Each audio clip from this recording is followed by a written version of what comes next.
I know, I'm late. That's my Windows, by the way, don't worry.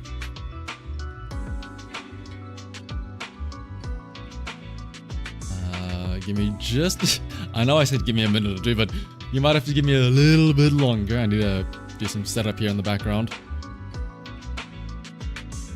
I have an excuse. I have a very good excuse. I have a very good reason why I'm a little bit late.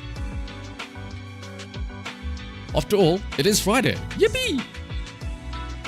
But it's a very special Friday because it is Easter weekend. It's a Good Friday. It's a good Friday, if I can put it like that.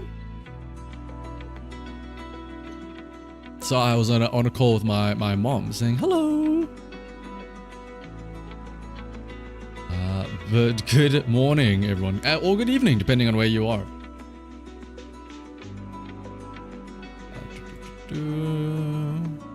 With Jelly Bean Day, true. Jelly bean and chocolate eggs and all that good stuff. Make sure everything is here.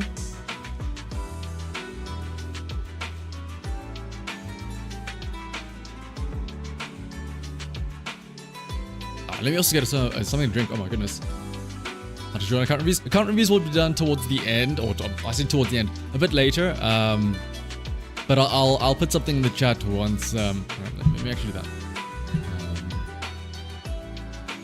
Essentially, you'll just need to put your user ID in the chat, but not now. Later on, when you see me like put a pin message, that's when you'll know that the account reviews are starting. Everyone had a good day, I hope. I mean, my day was pretty aight. Hopefully, all of your days were also pretty good. There's still things spicy. VTuber drama? What's my take? What do you mean by VTuber drama? You can't just say VTuber drama. There's a lot that you could talk about with that.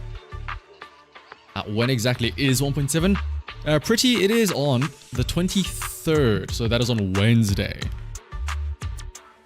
Yes, Wednesday the 23rd.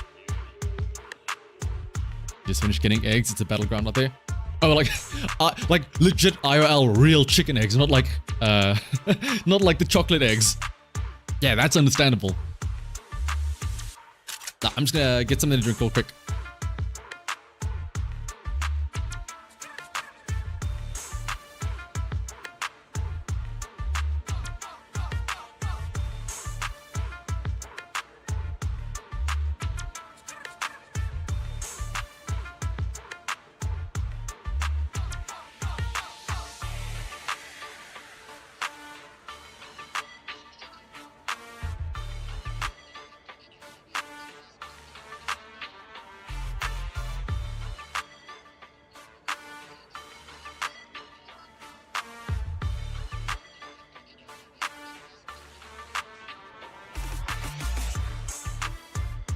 But sudden live stream.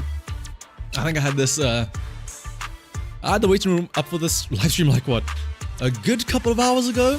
Satsu, but no worries.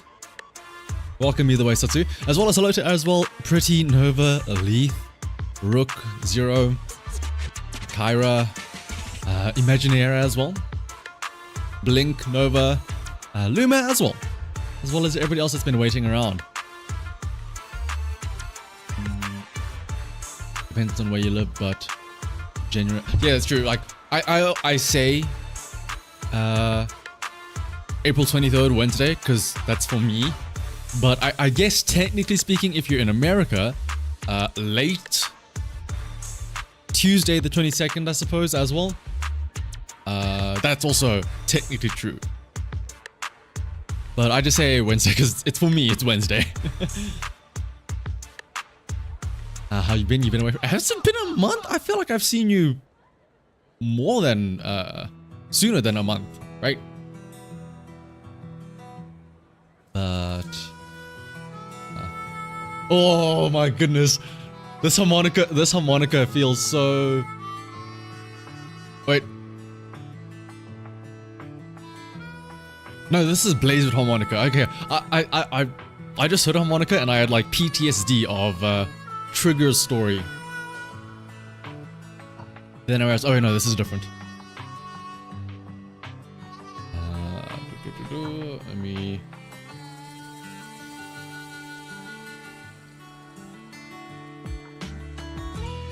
But yeah, so as an idea of what's gonna happen today, we're just gonna go over... I know I haven't done a stream since last week. I probably could have done a Season 2 teaser. I've kind of watched it already, but I kind of watch it again with you guys. Just to get everyone's thoughts. Ooh, let me actually... and then... there was also the Vivian teaser trailer earlier today. What are you looking at? This is just the loading screen while I'm getting everything set up in the background. Don't worry, gambling addict. Who do you like most? Ooh, I'll get to it. I'll get to it. I'll get to it. Don't worry. Don't worry. I already have my answers. Where is it though? Let me just find some of this stuff.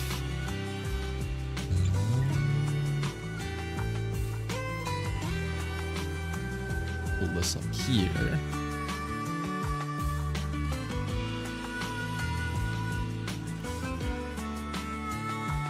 Yeah.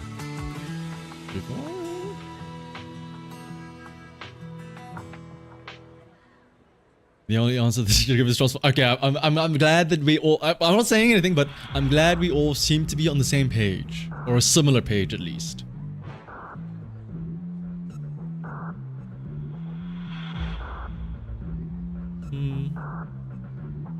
Alright, that's enough loading screen. I think we're about ready now.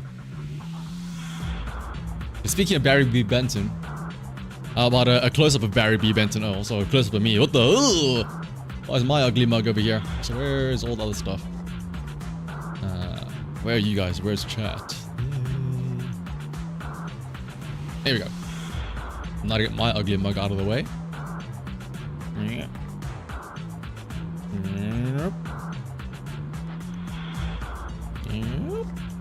I'm tiny. There we go. And then...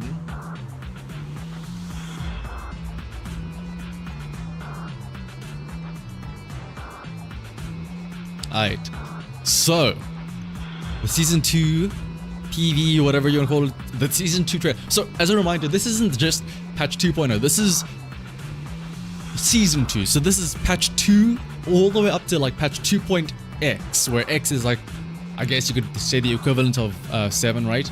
Because we had 1.0 to 1.7. So same thing for Season 2, right?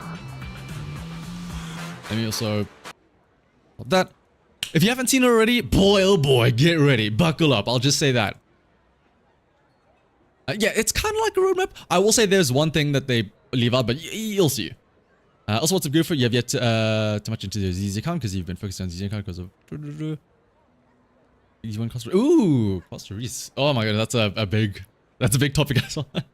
Oh, what's up, Goofer? Defense be perfect. I mean, we still only have 3 characters. We'll see. But yeah, first things first, let's dive into the trailer, shall we?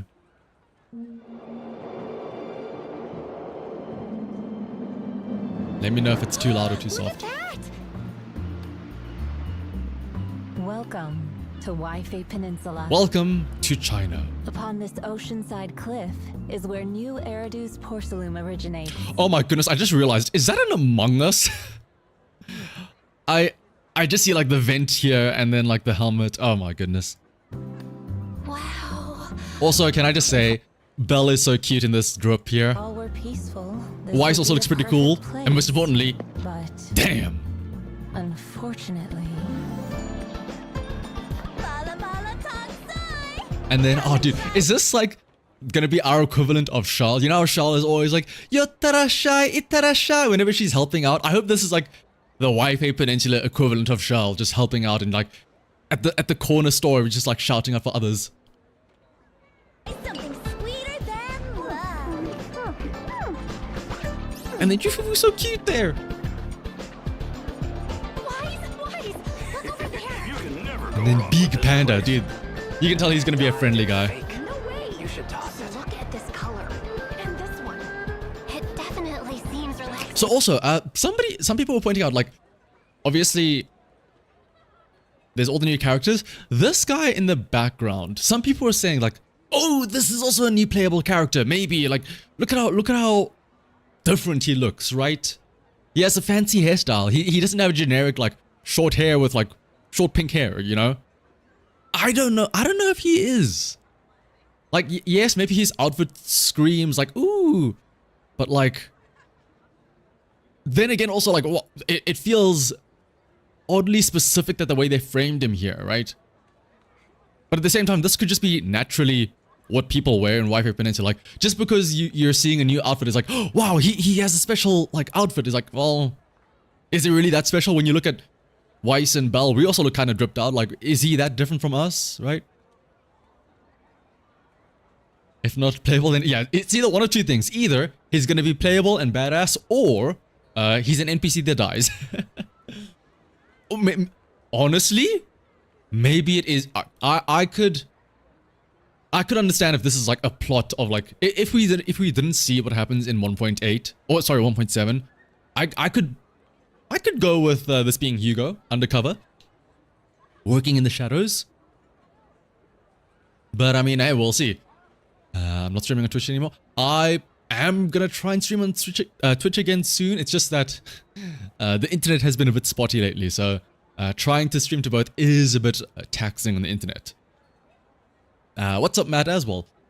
You're gonna see me either way because they do love teasing stuff. That's true, like, honestly, again, like, you could go either way, but, you know, they're very, like, I mean, look at this guy compared to, I mean, do we see any other, like, generic NPCs, like, look at that guy compared to these people over here, you know? They're all, like, dark hair. I feel like having a lighter hair, it already makes you stand out a little bit, right? But anyway. You should toss it. Look at this color. And this one. It definitely seems relaxed and peaceful here. Sure is different from 6th Street. But this area might yeah, not be as this is obviously, peaceful as this it is that looks. one holiday that they were talking about. There's more than meets the And then eye. here's our first glimpse of somebody new. A little rabbit girl with a, not a big ass cleaver, but a cleaver, which is pretty cool. It's good. It's. I feel like this is gonna be the classic trope of like, oh, it's a cute little bunny rabbit, but she has a bad temper of like, and she like rages out. Am I doing guesses rarity? We'll get to that towards the end. Yeah. You thought that she was floating initially. Ah, I think she's just. I'm assuming she's just standing on a mountain of bodies that she killed or something like that. The omens originate in the hollows. And then this guy here, which I know everybody is saying is probably like, there's probably Moors. Black, you know, black Theron, or a Theron with black fur, and also where he's walking around. This is not like the Wi-Fi Peninsula. This looks like maybe the Outer Ring type of thing, right? Yet true Also, maybe, who knows? Maybe, yeah, maybe the grandpa is the real new playable character. calamity lies with. But also, like, that Moore is used like a gun of sorts. This is not a gun. You could argue that it looks similar to Caesar's type of sword. So, like, maybe this is Big Daddy. Who knows? Or maybe this is Big Daddy. Who knows? But yeah, that's the thing. Like, Moors did not use a sword like this, right? Unless, like, there's some crazy shenanigans that happen in the background. I doubt this is Moors. But also, to be fair, this is the one odd guy out from everybody else. Maybe.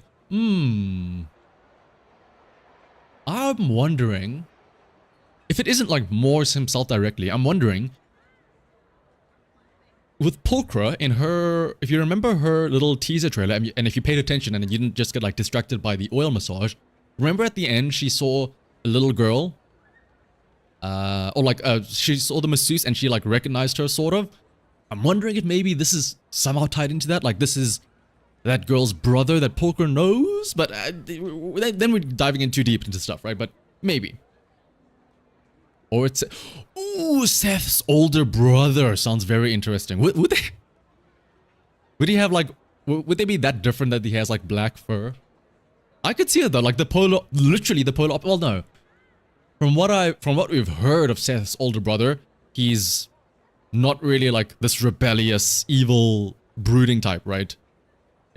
He's like a very upright injustice cop. Unless, again, something goes really off whack, but yeah. Within the city itself. And then, yeah, there's this girl here. So, this girl... Let me see if I can find it. Oopsie. Oh my goodness, I had the image on my phone. I don't have it on my PC. Let me see if I can quickly find the tweet. But this girl, some people are theorizing that either this is or she goes to the same school as the one schoolgirl that was in Lycan's Agent Story. If you remember, Lycan's Agent Story was about this little girl that hired Victoria Housekeeping to try and, you know, so that she could try and like mimic Mockingbird or something like that, right? Her name was Alice. And some people are thinking that the symbol on her little like bow there, that is the same symbol that Alice wore, or like the same school symbol type of thing going. Let me see if I can find the original image with the comparisons. Oh, sorry, yeah, like, it's the, what is it called? Like an alter, oh, not an alter ego, but, let me see if I can find it. Oh my god, I have to do the worst thing ever and pull up Twitter to try and find this thing again.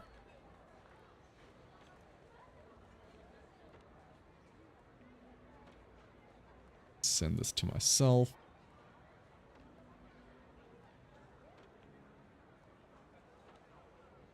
What? Where is this thing? Oh, okay, I found it. The internet's on, but yeah, unfortunately. Unfortunately, this is where I saw it, so...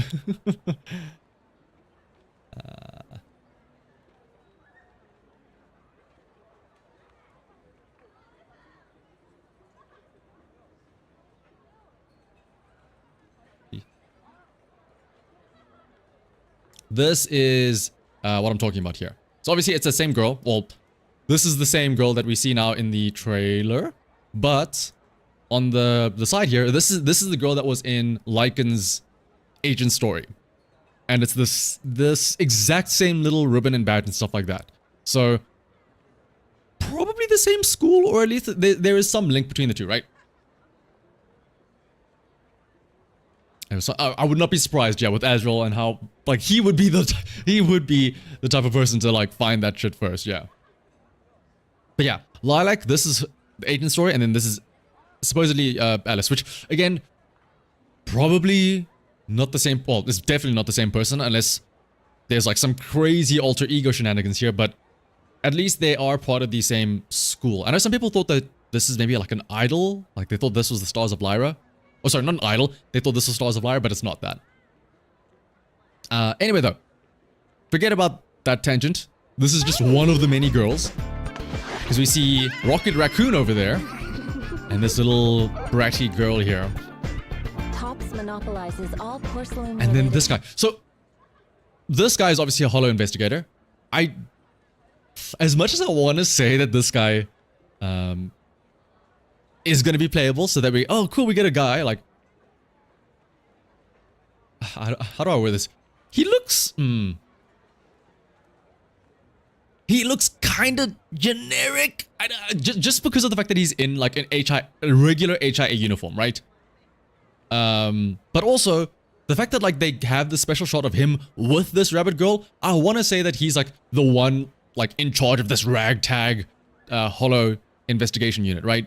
But that being said, though, right here. we'll get to it later. But Allowing business to more importantly, forget about all that stuff. Can I just say, yo, what a hero shot of Obal Squad, dude! Seed, hello, give me that thumbs up. Hang on. Where's the thumbs up? but no one can predict. Hey, like, dude, that's so cool. And then of course we have Orpheus over here, which is pretty cool. So.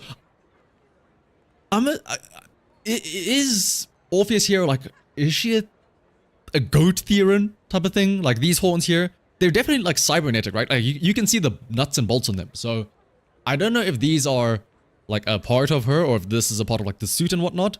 But she definitely has pointy ears, kind of like Vivian and Hugo. So, eh. But damn, that like cybernetic tail is so cool. But yeah, this is the other thing. So they cut back to this guy's face again with this whole greed leads to disaster thing, where it kind of gives vibes of he's a bad guy. But again, he may be a bad guy, but he may not be like the bad guy. Also, I feel like if he wasn't a playable character, they wouldn't have given him, like, giving him accessories feels a bit weird if he is just an NPC, right? So a little earring here and there. So yeah, I do kind of hope that we do get like a more natural, not natural, like just a regular looking guy that is an agent, which makes sense, right? Like all of the people that all of our agents that we have are technically speaking just like this guy. They're all hollow investigators. It's not their fault that they decided to wear maid dresses and whatnot. Like where is their actual you know, people always argue and make the meme about RPGs and stuff like that, where they say, oh, of course, like the females have to wear the skimpiest armor possible. Where's the actual protection? This is that protection. Imagine we got like Yi Xuan, but instead of her like her super tight dress and all stuff, it was just this big ass bulky suit, the way it should be as a proper hollow investigator. Leads to disaster. Seems real mysterious. And then obviously, yeah, now we get some story side stuff with Secret lies beneath the Exaltus and whatnot. Perhaps when the truth comes to light. New Notorious that Hunt boss, secret maybe. Also, speaking of if evil, why hot? If evil, why Sarah hot? May very well be the origin of calamity.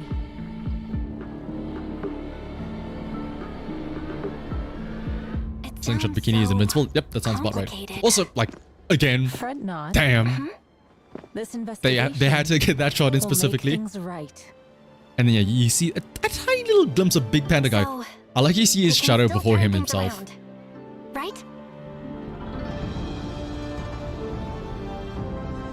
And then yeah, this is just like the summoning or whatever, the purification Regardless of that the Yi Xuan is going to do here. all you need to do is follow your way. A Kung Fu proxy, true, yeah. Shall be shattered. And then you think, oh, that's cool, that's it. But then, dun dun dun.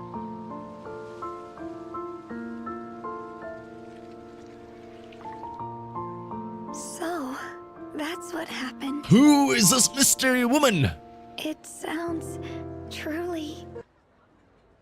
She honestly, hang on. You know who I?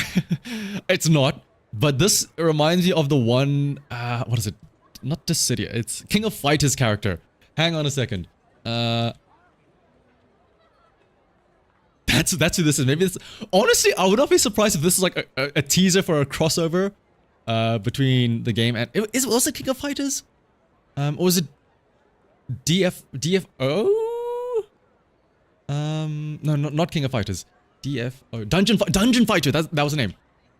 Where like all the characters, they didn't actually have names. It was more like martial artist or whatever. Female fighter bracket striker. That's who this is. Hang on a second. We found her. This is the mystery girl. It's kind of similar. Brown hair, ponytail. She's got the kind of like the outfit theme going on with the yellowish garb. I could see it happening. But yeah, unforgettable. probably somebody from the Waifei Peninsula, probably somebody from the Yunqui Summit specifically. But her back design is kind of basic. I mean, you say that, but then you also get like this back design where it's like, oh my gosh, who could this be? And then you also have this guy where we just see barely a glimpse of him, but people were freaking out about him being playable too. So it's kind of a back can say a lot about a person. All right, let's just put it like that. Yeah, hang on, it's interesting. Hang on, let's see. What are the most viewed parts? So there's 4 spikes. One of the spikes is here at the end where we see this mystery girl. The second spike is okay. This makes sense. The second biggest spike. I'm blocking the way. Hang on. The next biggest spike is at this very specific scene of Yishuan walking in, which is very understandable. The third spike is at the start of like sighting new people, which is the bunny girl. The biggest spike in the trailer, understandably, is none other than for your boy, Big Seed. Show me that thumbs up. No one can predict what Oh. consequences that will bring. Oh, ew, forget about this woman. Seed But no though. one can My oh my. That's who we're waiting for. The people have spoken and the people want Seed.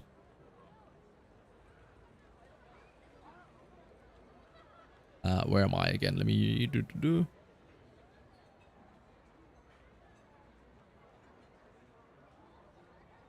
What are the spikes like for the other language video?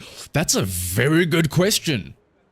That is a very good question. Let me actually have a look and see here. How do I...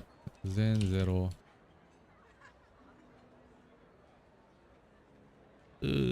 Oh, after this we also have to watch the Vivian teaser as well. Pretty much the same. Okay, the first spike, again, at boobs. Second spike, mystery girl. Third spike is new characters. Fourth spike, your boy Seed.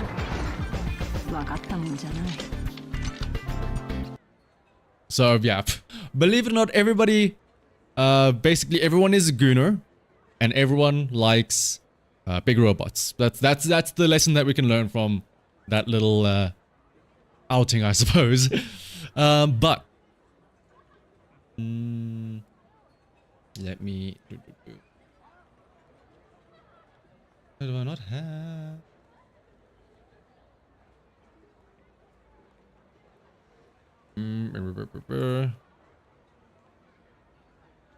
Where is my thingamajig?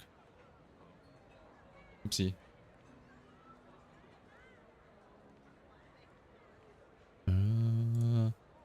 I had the image ready for this. Where is it?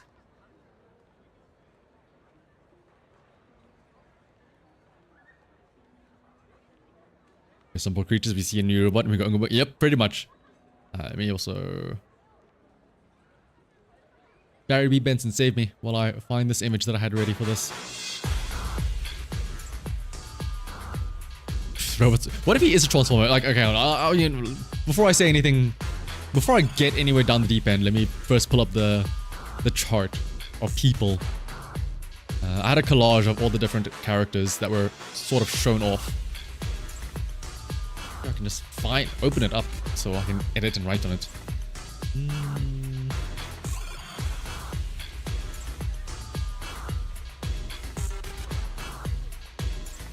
Why does this not let me?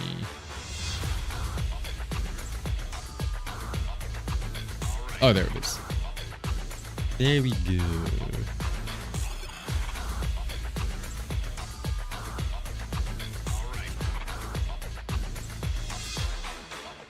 Oh my goodness, it's all zoomed in. Bear with me for a second here.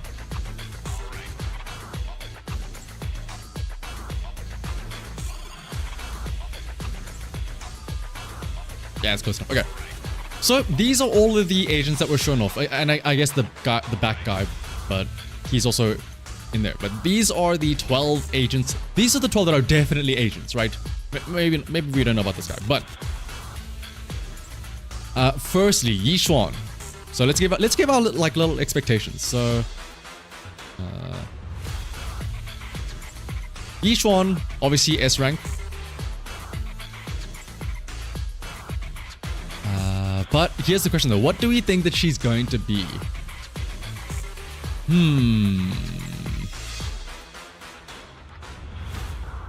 S rank, probably What would she be? So here's if she is like a Void Hunter, right?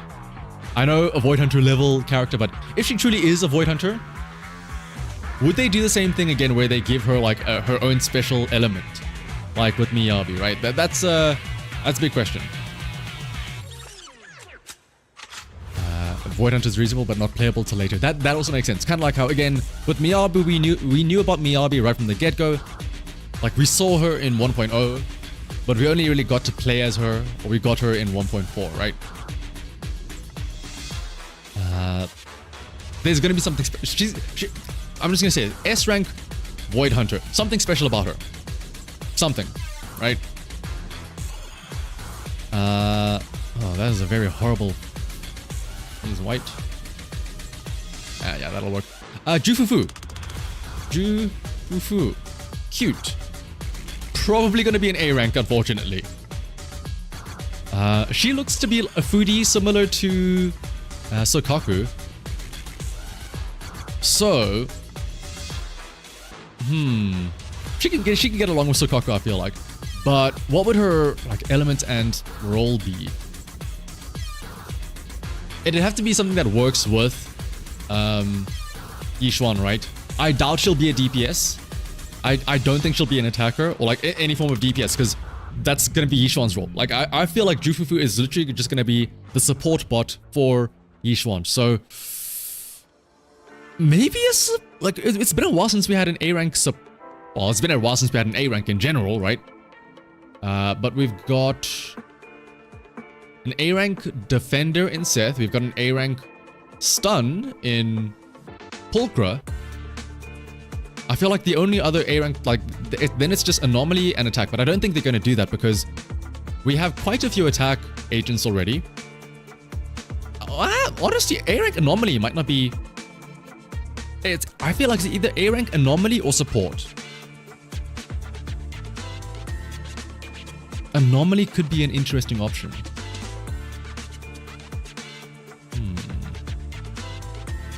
But yeah, like, because she's part of like the martial arts faction, I can see physical being a thing.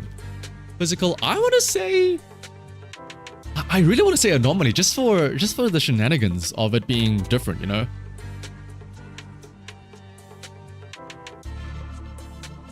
You think that she's a fire attacker?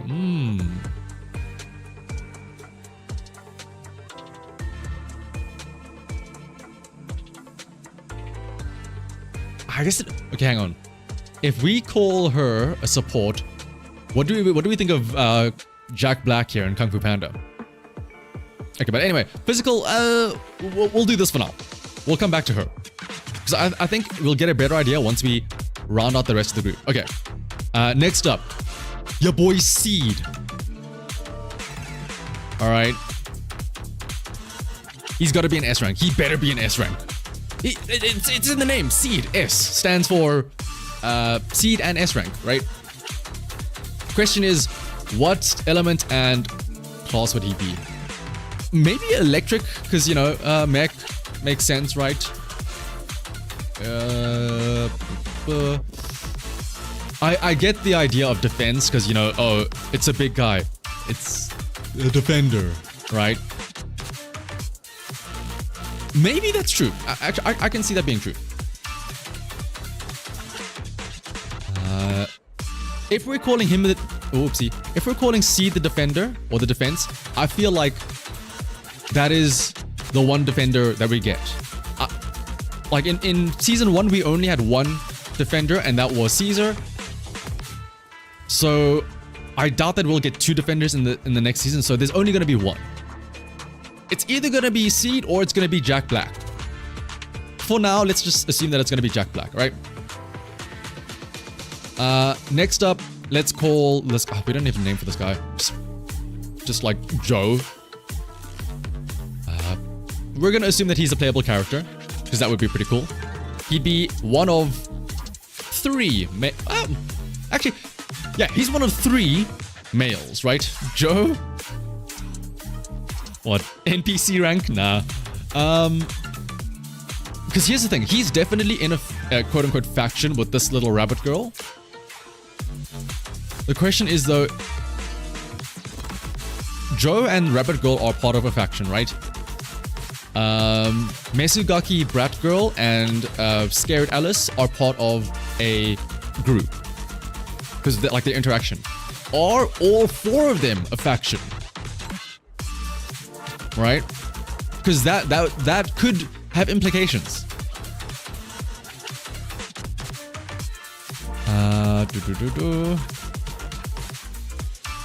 And I know some of you are already saying, oh, but there's 4 males. What if, hear me out, what if Seed, underneath all of that big armor, is just like a cute little girl? You never know. We don't know what's behind the mask. That's what the mask is for. 4 males? Who are you to assume that Seed is going to be a male?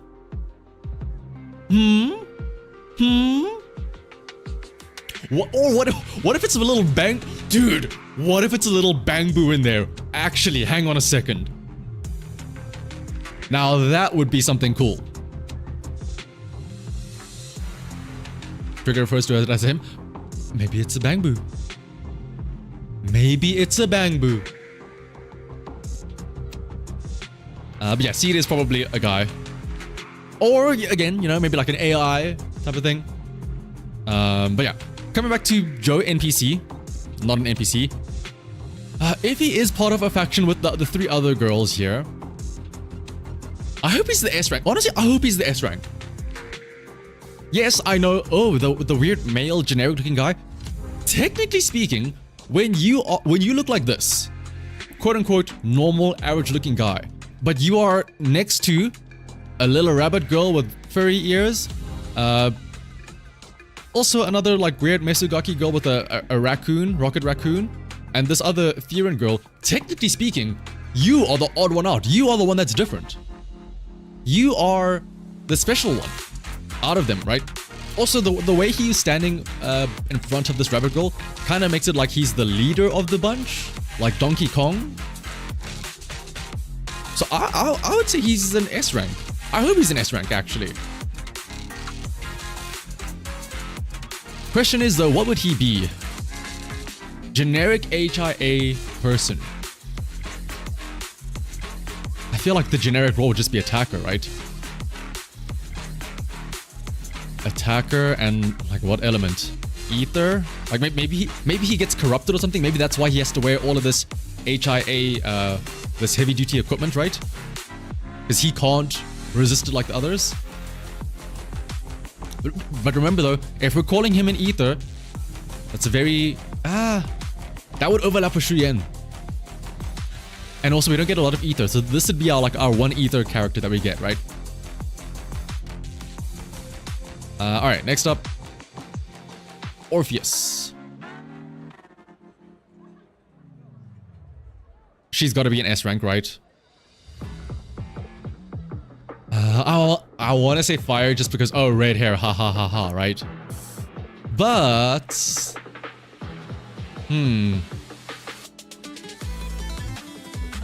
Oh, shout out to Lycan's song. You can't tell anymore with the sick-ass designs after they killed off Pompeii. That's true, actually, yeah. It could be a tragic story of this guy looks cool, but then he ends up dying.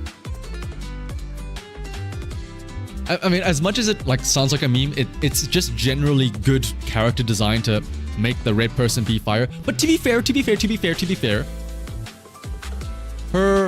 if we are assuming that this is Obal Squad, we already have a fire attacker with Soldier 11, right? I think that'd be stepping on the toes a little bit. I think that this might be an anomaly agent. And it could be anomaly fire, actually, yeah. Either anomaly fire or she might be like an electric attacker. But no, but electric attacker is kind of like Soldier Enemy, which I know Soldier Enemy isn't part of Obal Squad, but like kinda. But yeah, I can see this working so that they can say, oh, now Soldier 11 has good synergy with somebody, right? Like the Soldier 11 Orpheus Seed team can now become a pretty decent thing. Or maybe, you never know, Trigger, Seed, Orpheus could become a thing, right? And then Mystery Woman. This is just, I don't know, like this is just that girl from Dungeon Fighter, right? So just call a fighter girl. 100% S rank. They're not gonna give that big tease at the end for somebody that's an A rank, right? At least one of them will get a special element like Frost. Yeah, absolutely. So here's the question though. Depending on who this girl is, either this girl is the actual Void Hunter, or it's still gonna be Yishuan, and then this is just also like a hidden fourth member of the Yunkui Summit, right? She's probably part of the faction with these three. So she's an S rank, but we have what could be a support here. Because if we're assuming that Jufufu is a support, that means that Fighter Girl probably isn't a support, right? A physical anomaly. Ooh, then we're getting a lot of physical though.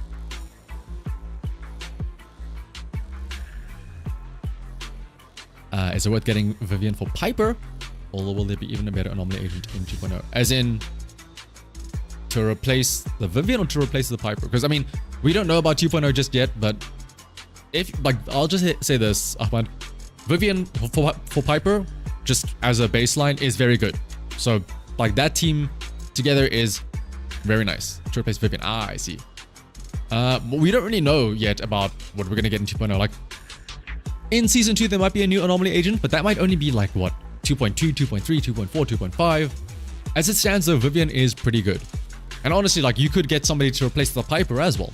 Vivian will be very... Like, if there is a better anomaly agent in the future, Vivian will work with them as well. But, okay, coming back to Mystery Girl here. Would she be an attacker?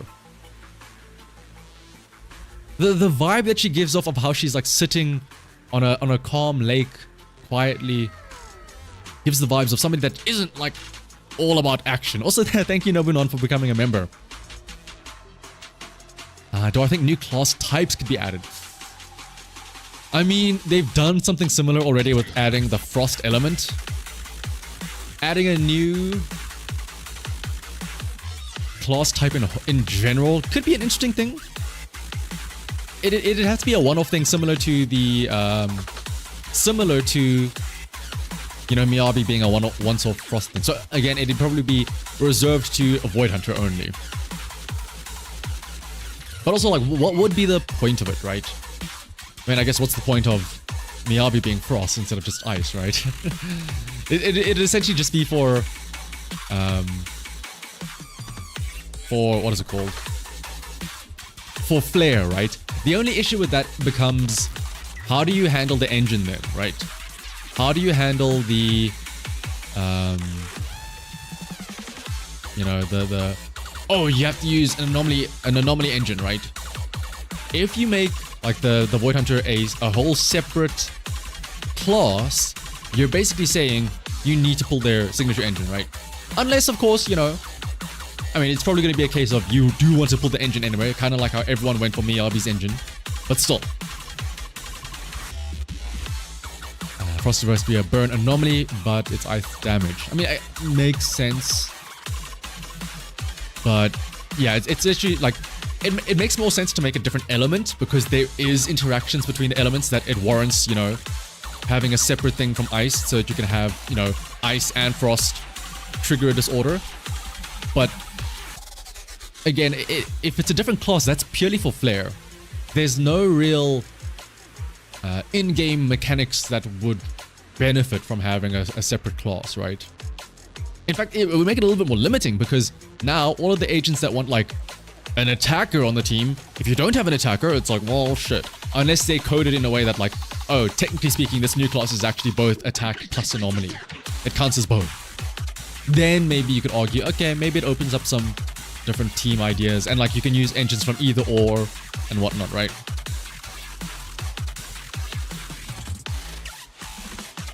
Also, what's up, Nomi? New class doesn't really mean much. Miyabi's engine, Trigger's engine. Yeah, exactly. Like, they're gonna do something wacky where... I mean, also, if there is a new class, it's probably gonna be for a Void Hunter, in which case, their engine is probably gonna end up being a must-pull anyway, right? Wasn't there a wind element in the beta too? There was a wind element. That was Sokaku. But anyway, back to Fighter Girl. If I have to take a guess, S rank. I want to say physical again, just because it's like, it's a whole squad of like martial artists. Like, what else are you if not fighting with your hands, right?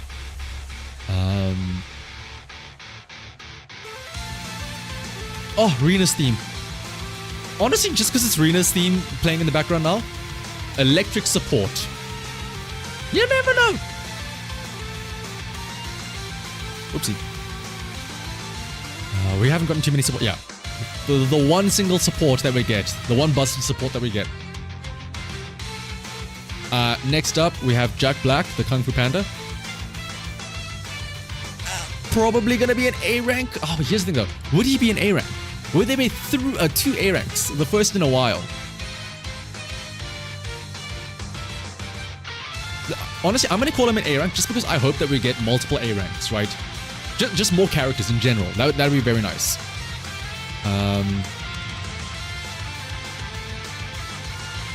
I could see him being a stunner, honestly. Like drunken, like what is it called? What is it called? Like the drunken fighting style. Bears can't be S ranks. We already got one big boy as an S rank, and that's Seed. I could see him being a stun. Maybe a fire stun? Drunken Fist, that'd be the name, yeah. Like, he's the big friendly guy, but as soon as you get him mad, he's like, okay, now it's go time. I must protect my friends. Let me like catch these hands. Alright, next up, Brat Girl. Mesugaki. I could see her being a support as well, just because of the sense of the little rocket raccoon, which gives me like Lucy, little summon vibes again. So here's the thing. If we are assuming that Average Joe, Bunny Rabbit Girl, Mesugaki, and Alice are in a 4-team faction, one of these three have to be an A rank. It's probably going to be this girl that's an A rank. So if we assume that this girl is an S rank, red hair makes you want to say fire, but Topaz and Ubby, that's true. What can that little rocket raccoon do? Fire with an on-field summon spot. I could see that. maybe the little rocket raccoon is the actual character, and this is like just like the summonable thing. Armband is an ether symbol. Ooh. You are true about that. That is like a little star ether symbol. Oh, and actually, yeah, there's a darker one here that is the actual color of ether, right? Would there really be another ether character though? That's quite a lot, right? If there is another ether character, I feel like they can't give us 2 S rank ethers. Unless Joe is not an ether character.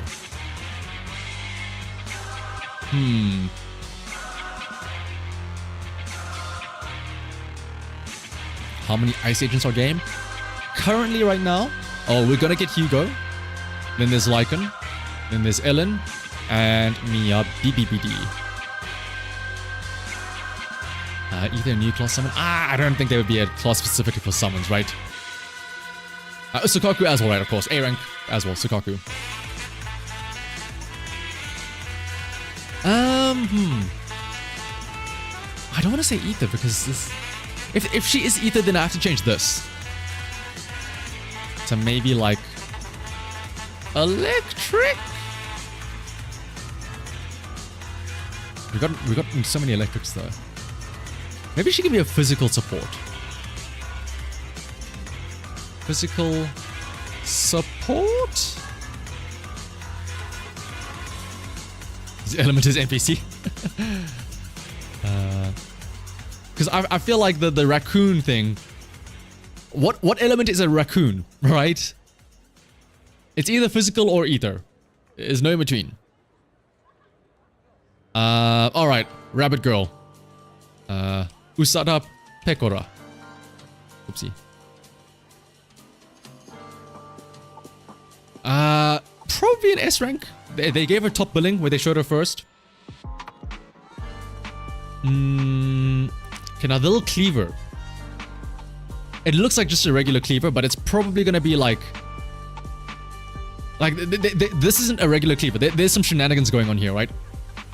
Like she can set it on fire. She can like supercharge with electricity.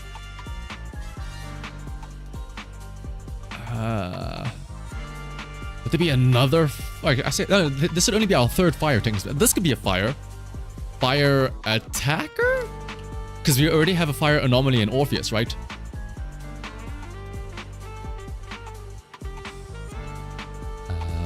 So let's do that. A switchblade could be an option, yeah. Oh, dual element would be wild. I mean, something I wish we could see is in the Soldier and B story, where towards the end, Soldier 11, spoiler alert, I guess, wields both her own sword and Anby sword for like electric and fire. That'd be cool. We still haven't gotten any. Oh, actually, that's true. I do hope that there are some team attacks. Alright, but yeah, fire attacker, I can see that happening. Wolf guy here. I don't think it's Moors, but just for the clickbait, I'm gonna say Moors, question mark. Would he suffer the same fate? Like, this guy is such an odd one out. Like, he is definitely not a part of any of these other factions. So I'm wondering if it's the same thing as Pulchra, where he is just tagging on to some other group. Like, maybe he's also joining the Sons of Caledon. Like, this, the place where he is, it looks very Outer Ring-ish.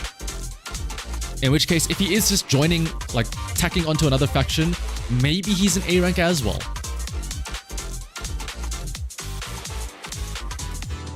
Then the question is, what would the elements be? Ice Stun, Electric Anomaly. Yeah, Alexa, like, just when in doubt, just throw an extra member into the Sons of Caledon. Make them go up to 8, 9, 10, 11. You missed the bunny girl part because the boss walked in the room. No, essentially, we're calling her an S rank attacker because the little cleaver, and she gets angry and then she gets all like chop, chop, chop, chop, chop, chop. And fire because this blade looks like it has some gimmick to it, right? It's Seth's brother, so Electric Anomaly. Is it Seth's brother though? Seth's brother is a good upstanding cop, right? So unless there's some wild shenanigans that go on over at Neps, yeah. We do not have any stunner at all. We got Jack Black as a stunner. We already have an A rank stunner in Jack Black. Would we want another A rank stunner in Moors? Or Seth's brother? True, yeah.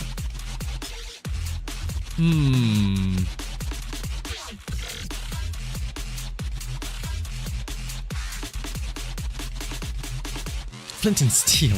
Hello, Speedy. Physical attack, combat. That's true. Like, if you have a cool ass weapon like a gunblade, you kind of want to style on people, right? With an attack.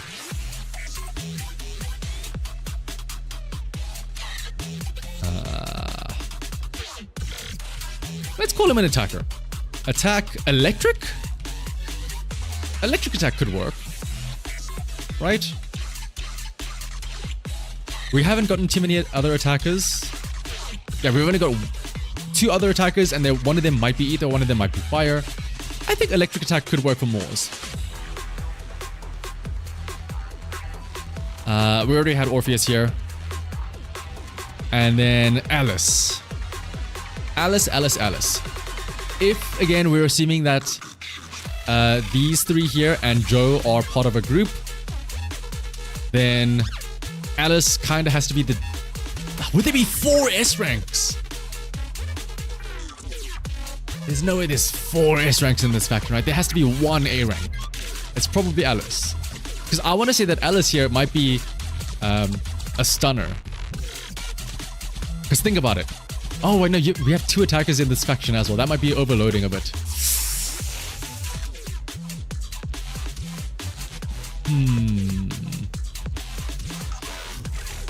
Maybe Alice could be the ice stunner here. But as an A rank,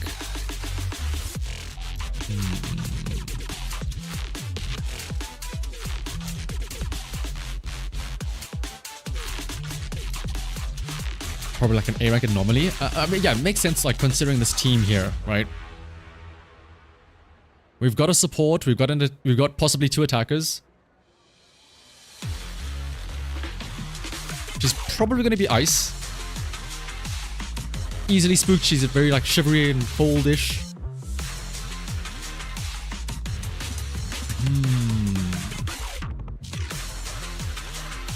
Hang on. If we call Alice a supporter, maybe I'm wondering if this Mesugaki isn't a supporter then. Maybe she's an anomaly. Like maybe we do this. Maybe we make her an anomaly. We make her support.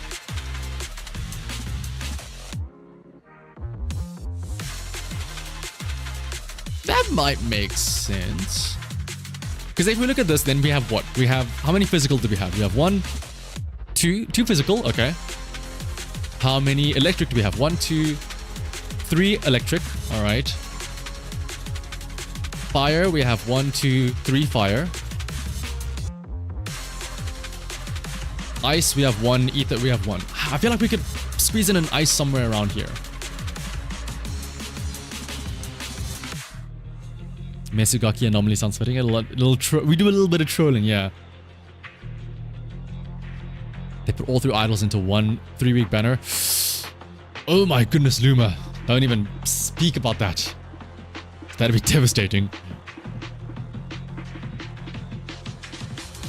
Loki just won a faction with full S ranks. Well, I mean, hey. Mockingbird. Also, shout out to Greeta's theme. Mockingbird, you got Stars of Lyra, you got, technically speaking, Obol Squad, you got the Silver Squad. There's plenty of squads with only S ranks. That's what, honestly, like, just looking at this now, saying that there's 4 A ranks is wild, right? Remember, we only got 2 in total in Season 1. Pulchra and Set. So if we're assuming that there's 8 patches, right? 8 patches, 16 banners. We would need 16 S ranks in total. 1, 2, 3, 4, 5, 6, 7, 7 here. And if we assume all 3 idle goals are ones as well, then like maybe go up to 10. Man, we probably could squeeze in extra S's here somewhere, right? Maybe Jack Black is an S rank.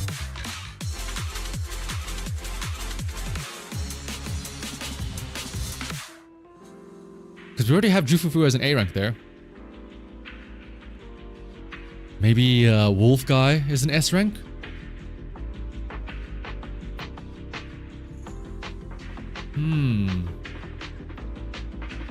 Oh, you know what? Fuck it. Maybe everyone's an S rank.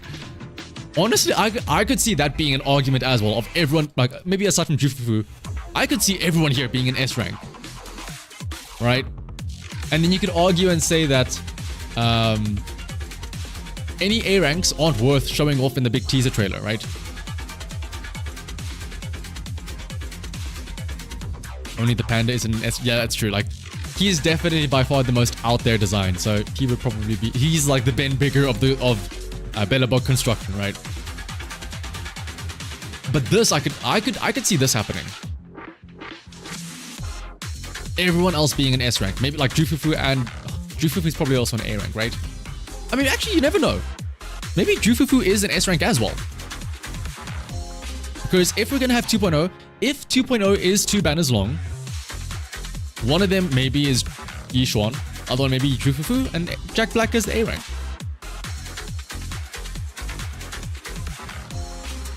Oh, that's true. Like, yeah, well, to be fair, in the 1.0 teaser, everyone was shown off, right? Everyone.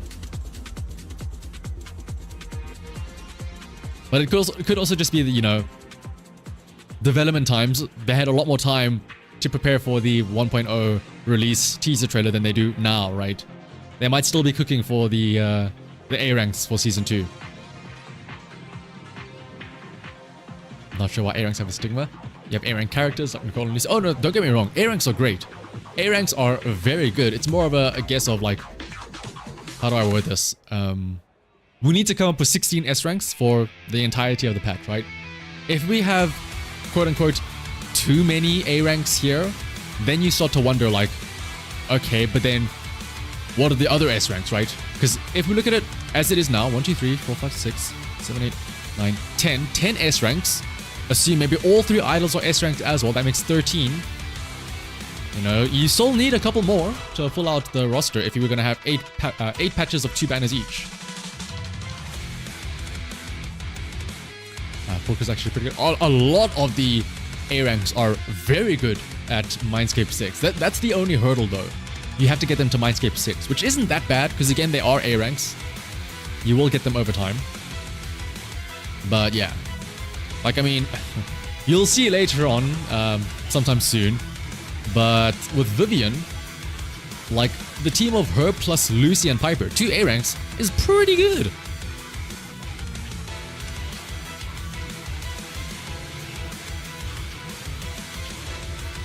Want to cover the Angels of Illusion playstyle? Oh, we can do that after that, yeah. But I honestly, I think this is... I think I can stand behind this. This is my prediction. Maybe the ranks are a bit fluffy, but I think that the typings are probably pretty good. Oh yeah, we only have 1 stunner with Jack Black.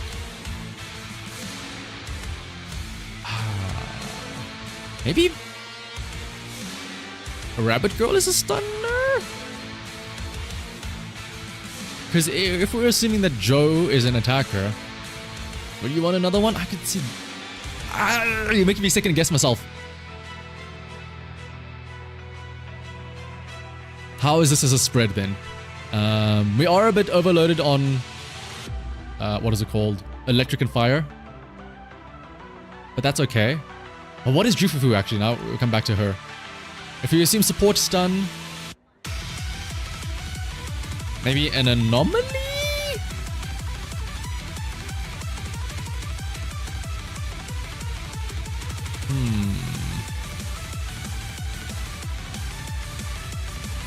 We have support physicals. We do not have... Okay, also yeah, let's think of it like this. Like what would... are there any overlaps, right? We don't have any electric defenders at an S rank. Attack Ether, that does overlap with Shuyan, but Shuyan is old by now, so... Also, like, we've seen that we're gotten to a point where we're starting to reuse elements and types, where Ellen started 1.0, was Ice Attacker, but now we're getting Hugo, who is also Ice Attacker, so we are starting to get, like, overlaps. We don't have any S-rank fire anomalies, so Orpheus would be our first. Fighter Girl being electric support would be our first as well. Stunner Fire would be a first for A ranks. Physical Anomaly. Honestly, yeah, like... Coming back to Physical Anomaly on this Mesugaki, like, the whole playfulness and the coy... Oh, you're right, Bernice. For Orpheus.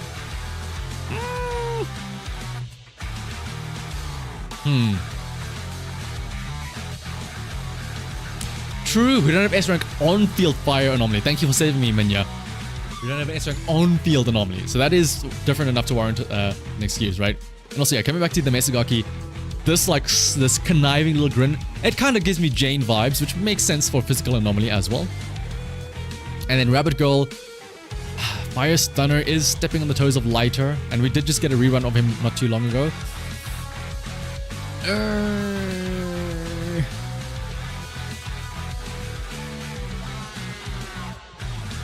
I could see her being Ice as well. Maybe this is the Ice Stunner. Give Lycan a power creep for once. And then it balances out the elements a little bit more, right?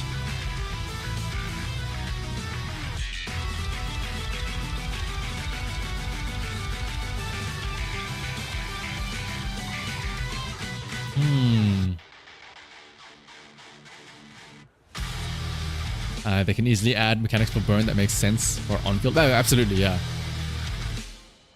They don't make a burst reapplications. Burn on-field fire Nomi is a terrible idea. Oh, I see what you mean. Yeah, Nomi. Is the top of her arm looking slightly robotic on the Mesugaki? The top of her arm? Let me hide the text here. I think that's just a sleeve that you're seeing, maybe. Like the what is it? The patterning on her sleeve. Like little frills or whatever. No way Werewolf Husbando gets power creep by Ragdoll. Honestly, that would sound like something a MiHoYo game would do. Electric Attacker. I feel like this is probably the go-to, right? And then, yeah, I support. This is probably it. What is Jufufu? We've got physical everything already, right? We've got a physical anomaly in... We don't have a physical attacker. Maybe physical attack. Don't say Nekomata. She doesn't count. We've got physical anomaly. We've got physical... defense, Caesar. Physical stun we don't have. And physical support. But there's no way we get multiple supports in a pack, right?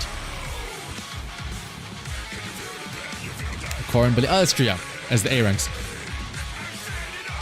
Honestly, then maybe physical stun we have Pulcra only. Yeah, it's probably not a DPS role then. Would she be a stun? Now we're a bit overloaded on stunners with three here. Now I want to put this back to an anomaly, maybe. Microthing does not match. Yeah. What is this? What was this randomly playlisted? Oh, this is Long Live the King. No wonder why. Support role for each one. There's no way they make of the Void Hunter, the possible Void Hunter, a support. Someone that's put on the sidelines. They'll make her front and center, main on field. Oopsie, main on field DPS.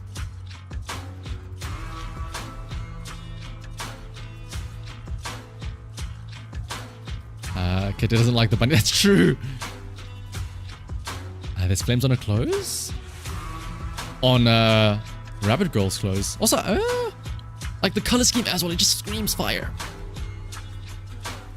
Dokes on y'all. They're all 12 physical attackers. True.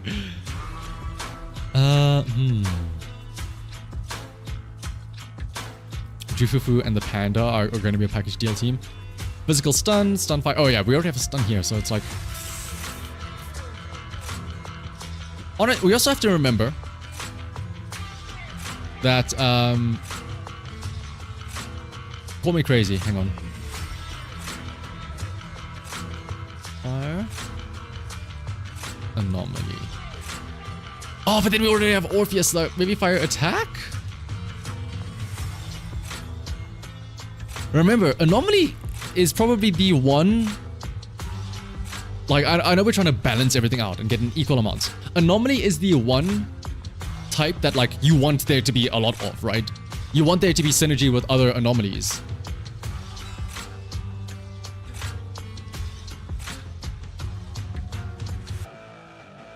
Like, hang on, where's... Can I type over here? Oh, it doesn't appear. Whoopsie.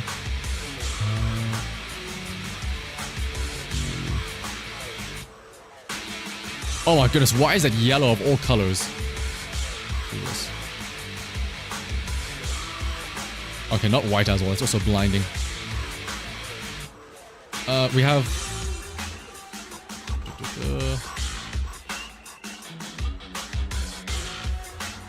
Fire. Ice. Electric. Ether. What is the other element? Physical.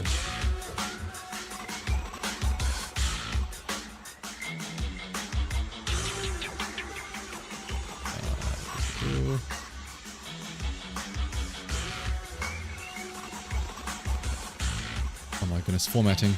Please help me. I should have planned this better than doing this in GIMP of all things.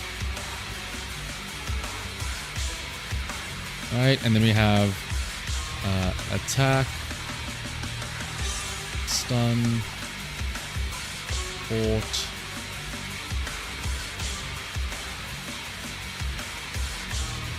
defender, anomaly. There are so many better ways to do this, and I chose the objectively worst way. I do have Krita installed. I have this open already, so I'm like, I may as well, right? So what is this? This background music does not fit the vibe.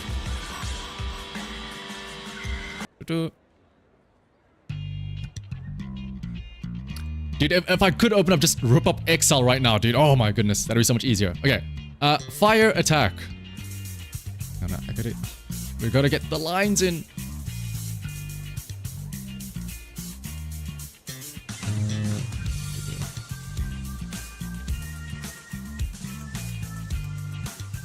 Oh my goodness, don't laugh at me.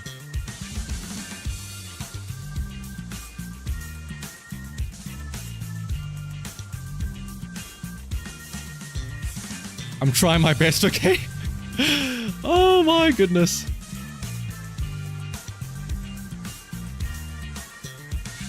Oh, Jane is gonna have trouble fitting in there at the bottom. Alright. There probably is a straight... Actually, hang on. There is a straight line tool, but you know what? I'm committed to the bit now. Alright. Fire attack. Who do we have? No one. Soldier 11. That's about it. Ice attack. Ellen. Ooh, Hugo. Oh, Evelyn as well. Electric attack, we have Anton. Can't forget him. Soldier Anby. Ben. You always maybe go back and type Ben as well in there. Harumasa as well. Harumasa. Ether attacker is just Shuyen. Physical attack. Billy. Horn. Nekomata. Fire stun. Lighter. Ice is Lycan. Electric is Trigger. Annie B. Oh, call it as well. Call it a belly bog. Xing Yi. Ether stun. No one. Physical stun. No one? Pulcro, you're right. Supports Lamau. Lol. Lamau. No one. Ether. Nicole. Astra. Oh wait, hang on. Sogaku. And Lucy. Hang on a second. No, wait, there's actually quite a few supports. This though. Lol. Lamau. In my mind, the only supports that really matter. Oh wait, Rena as well. Oh my gosh, wait, we have so many supports, dude.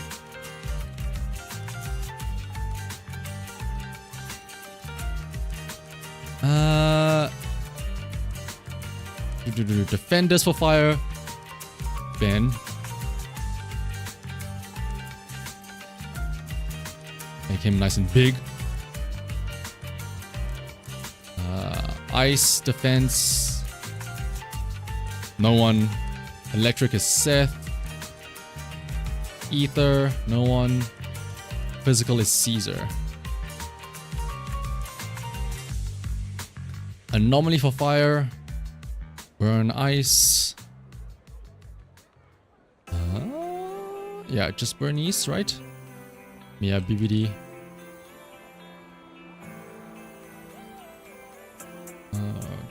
Electric. Race. Ether. Vivian. And then physical. Jane Piper. Oh, Yanagi as well. Jane. Piper. How can I get woman with large breasts? Alright, that should be everyone. So what are we're missing? What? An ether stunner, a physical support, an ether defender, and an ice defender. To be fair, I don't think we're gonna get too many defenders this coming season. So, that being said, calling Seed an electric defender is a bit interesting. Like, could Seed not be the defender of the patch or of the season?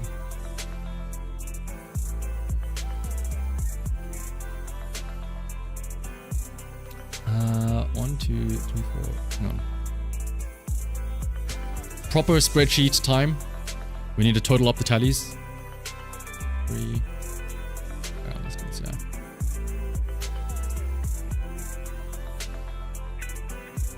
yeah. Supports. Oopsie. 1, 2, 3, 4, 5. Anomaly 1, 2, 3, 4, 5, 6, 7. Okay. This is the point I was trying to make, I think. This is why I started this little spreadsheet thing in the first place. 1, 2, 3, 4. 1,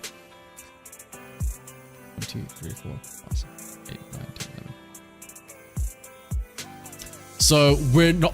Defenders and supports and stunners should be like... Or defenders and supports should be the rarer like category.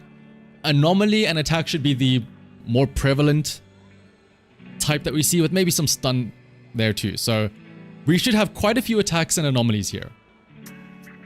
1, 2, 3, 4. Like maybe, honestly, maybe she is still an attacker here.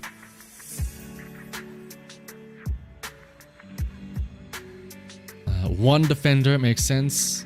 A couple of stunners.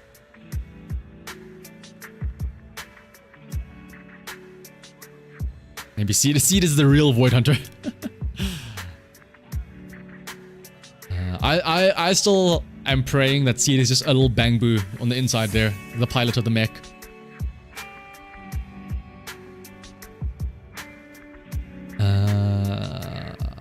We don't know what Yishuan is, but I'm almost certain she's gonna be like a DPS of some sort. There's really like their electro stunners, so we might see 2. That makes sense. Just make a full on, oh, like a fully, like a Jarvis essentially.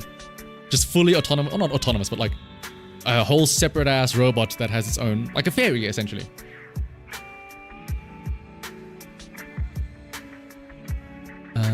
You think Jack Black might be physical? Oh, like an autonomous robot, like it has its own little mind and whatnot. And that might make sense. Dude, imagine the hangout sessions between Seed and Billy. That'd be so cool.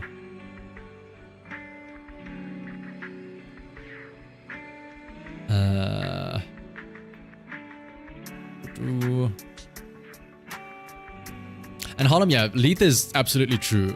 Leith is absolutely correct in that weapons are, what, like a 10% increase, 20% increase of one agent, whereas getting a new agent is like 100% increase to what you had before, which is nothing, right?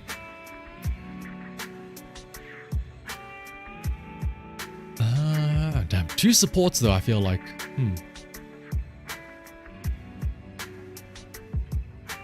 2 supports might seem a little bit whack.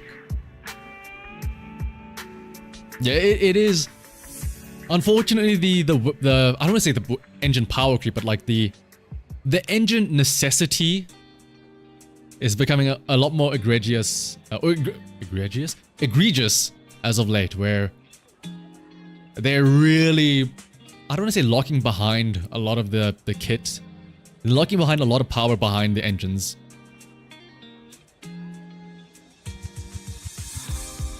Joe might just be a regular ass character.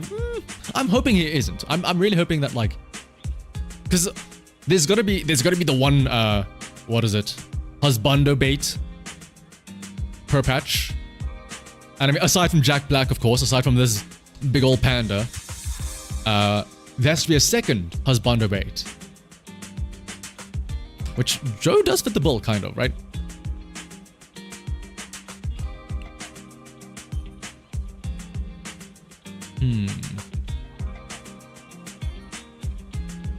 I think this is, for now, I think this is okay. As a rough spitball idea, maybe, I don't think there's gonna be 2 supports. I feel like, anomaly, no, there would be another anomaly. Stun. 2 stuns. 1 attack, 2 attack, 3 attack, 4 attack, 1 anomaly. Yeah, I think this is fine. Yeah, sure, fine. Fuck it. I don't want to keep on second guessing myself. For now, fuck it. We'll go with this.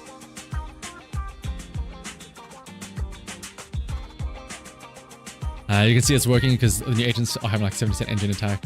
Attach eat rate compared to. Oh yeah. Like, it's a sad reality, but on the plus side, at least the engine effects are looking prettier. As opposed to just a single like strand of hair that's glowing. Now it's like, okay, now you actually have an aura around them with butterflies flying around them.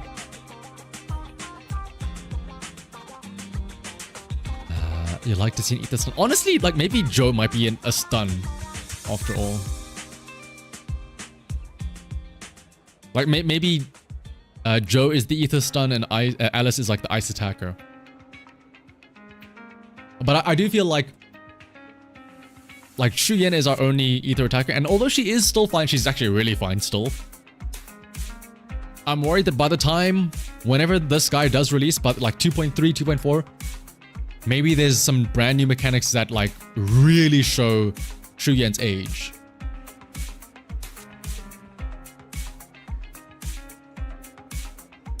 Yeah, like, I think the good rule of thumb is that in a patch we're only ever gonna get like 1 defender and maybe like 1 or 2 ether agents. Like those are the 2 rare things that you have to keep an eye out for. Okay, Joe, speaking of, Isekai transitions us to the very good point next. What are the pull plans? Yishuan. Hang on. That's a pull. Jufufu. Hang on. I'll start with the ones that I'm absolutely going to be pulling. Seed. That's a pull. Orpheus. That's a pull.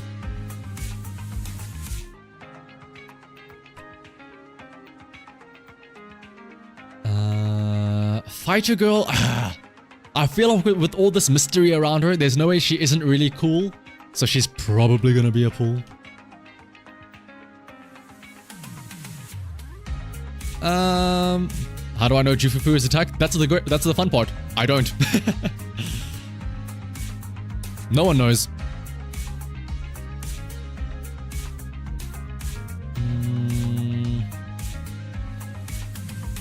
Let's see. Pekara, Bunny Girl. I just think she could be cool. Depends on how her like her personality is. Oopsie.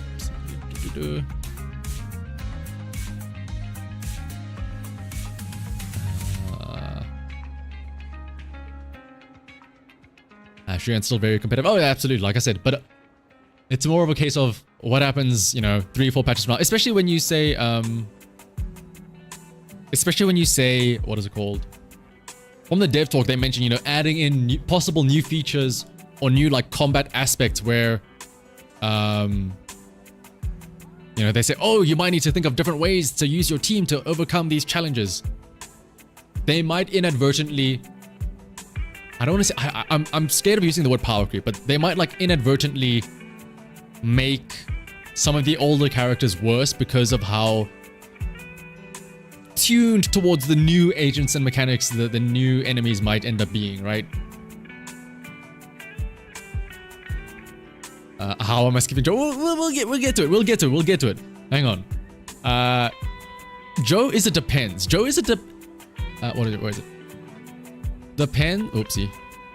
Depends on other banners.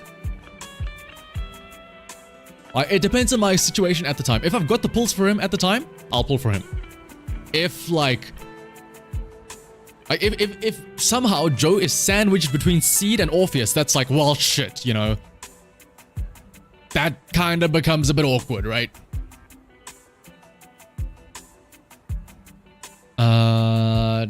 Jufufu, she's cute. She's cool. She's precious. It's a maybe. Oh yeah, idols after this as well.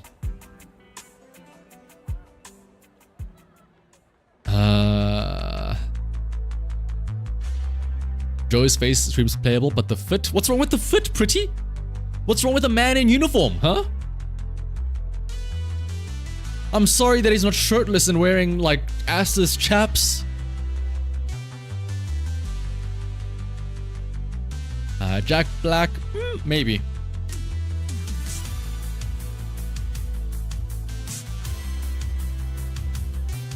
Honestly, I will say out of this entire roster, Alice is the one that I'm like least excited for. Honestly, this Mesugaki, I just like because of that little raccoon. That's like anybody that has little minions, like Lucy and little boars, Rena and Drusilla and the other one. So I'll probably be pulling for her.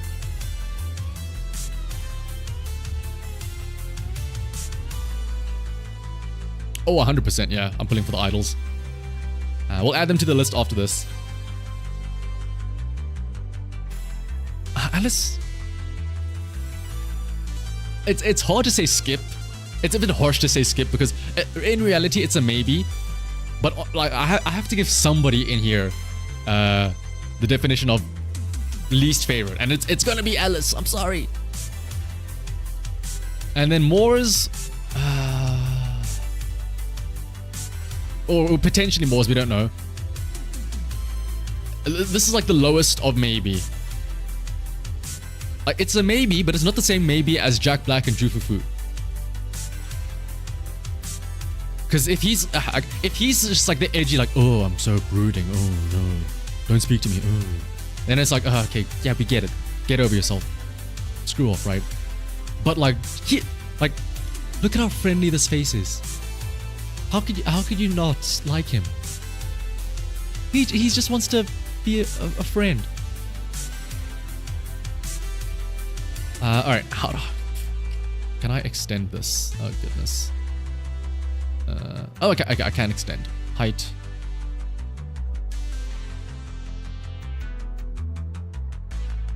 Okay, there we go. Ooh, get your coffee ready. Actually, that reminds me, I want to take a sip of water real quick. Friendly reminder for you guys as well. Take a sip of water. It's been an hour and a half almost.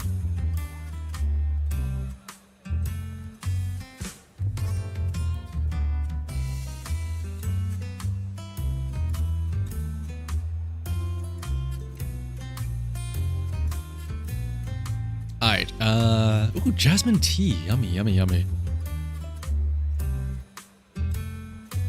Let me find the idol's image.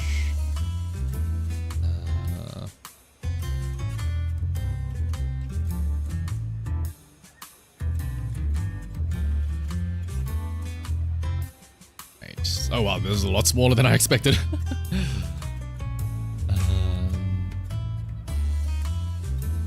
This.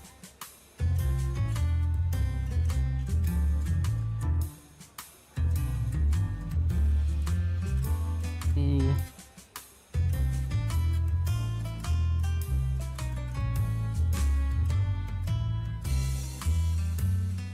Oh, this is hard to... How do I fit this on screen?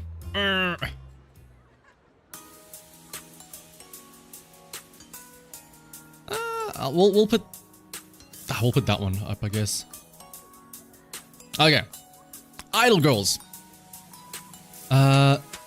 So this chick has the giant mace, or the two giant maces, actually, might I remind you. So she's probably gonna be a stunner, if I have to guess. I'm gonna assume that all three of these are S ranks, because they're so highly sought after, they're all probably gonna be S ranks, right?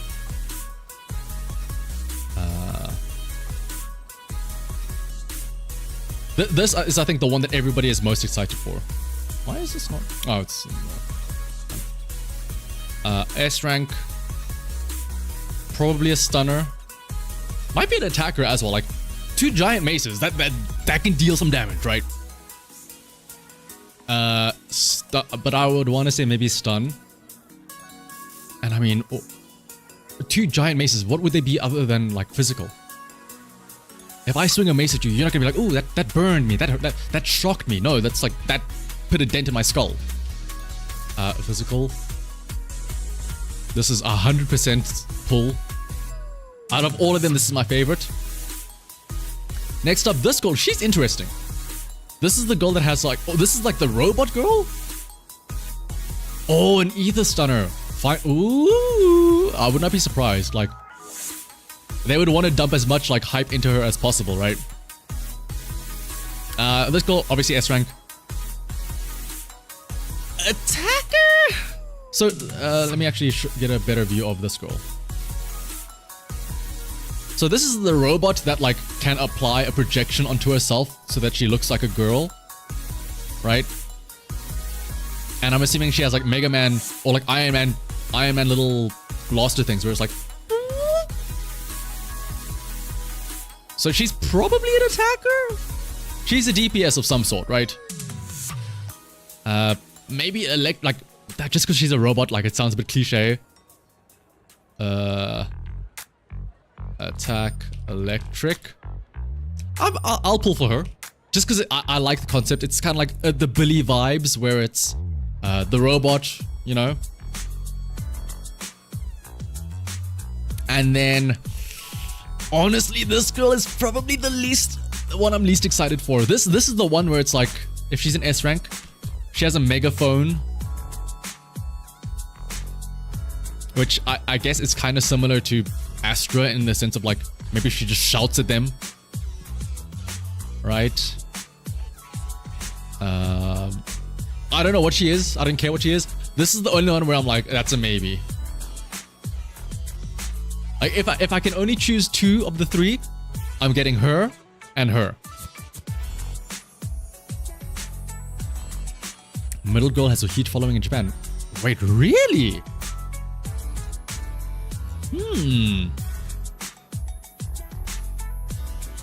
She's the leader. Like, see, that is true. She is the one that's like, oh, that's true. She's got to be the S rank because she's like the main one. She was the one behind the computer while the other 2 were standing behind her, right?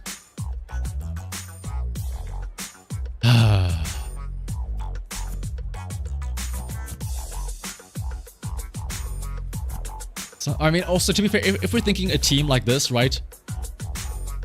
If we're thinking that you have a stun, you have attack, this should be a support, right? If we're rounding out the team, and then everyone's saying that she's ice because of the megaphone. Oh, I see. Yeah. I mean, you can. I mean, these are like bows, but also the way that the bows are arranged, they look kind of like ice-ish type of stuff. And also, she's like the way she like gets angry at you. She's kind of giving like that cold personality type of vibe. So I can see that. Also, this case, we don't know what's in there, but yeah. So ice support. The magical robot girl has the most main character vibes. I think that's like, I think this is the mechanics, or like this is the dynamics behind the group. Is like, this is the spoiled group leader that tries to make sure everything goes her way and everything is like, the show must go on. I must have it be perfect. Like, you know how people always say, like, what is it? And yeah, Mia also, like, same point as, like, everyone was saying, support, like, backpack, backup, from the vibes, all that stuff. But, you know, people always, like, they always hear that, like, oh, this artist or this performer, like, they threw him a fit because there wasn't, like, the one specific thing that they want in their show because they're a perfectionist. That kind of gives vibes for this thing, right? But it's hard to say. And then this is, like, this, I don't want to say manager, but this is, like, the stoic...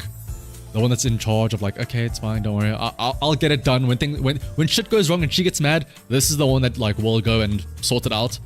And then she's just happy to be there. She's just happy to be around. Although again, to be fair, for this robot girl, she does give off like the the scared vibe. So maybe it's she only gets happy and confident when she's in her like her skin form, when she's skin walking essentially.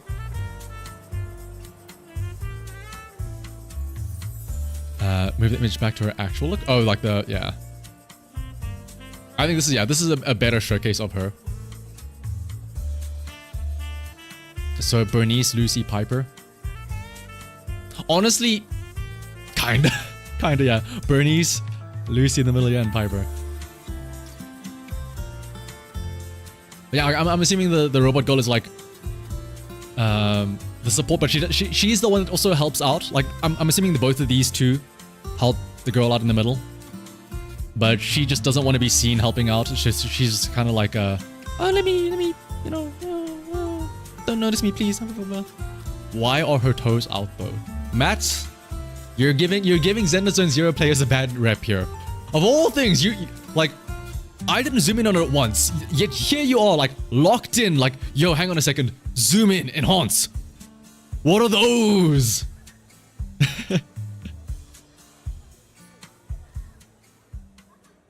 She has the giant mace and Morningstar white toes. Are they long enough that they can hit her own toes?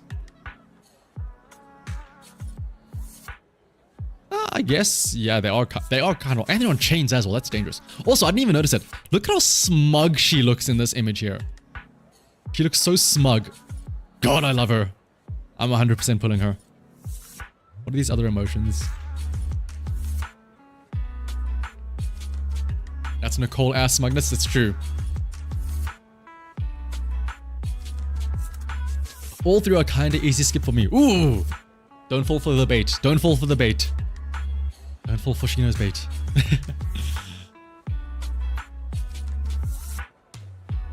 Don't know if you're allowed to speak out about what happened to the Vivian guide. All Vivian guides, you'll see, they had to get postponed a bit. Essentially, there's some changes that are happening. It's... I will, like, spoil it, Jabroni. Like, it's nothing serious. The changes are nothing big, but it did warrant... Like, when I saw that it was postponed, I was like, oh shit. I guess... Like, when I was told that it was postponed, I was like, oh shit, there must be some big changes. But then, I saw the changes and I was like, that's nothing. Like, trust me, realistically speaking, the changes are not worth a lot. It's postponed tonight. It is not going to be to tonight. I can tell you that. It was... I don't... Okay. You guys didn't hear this from me. This is not shanahavt speaking. This is alter shanahavt. This is somebody else different. But apparently... The original postponement was going to be towards Saturday. But then something happened and then it got postponed again. So... You'll have to wait a little bit longer. Yeah, and an ass.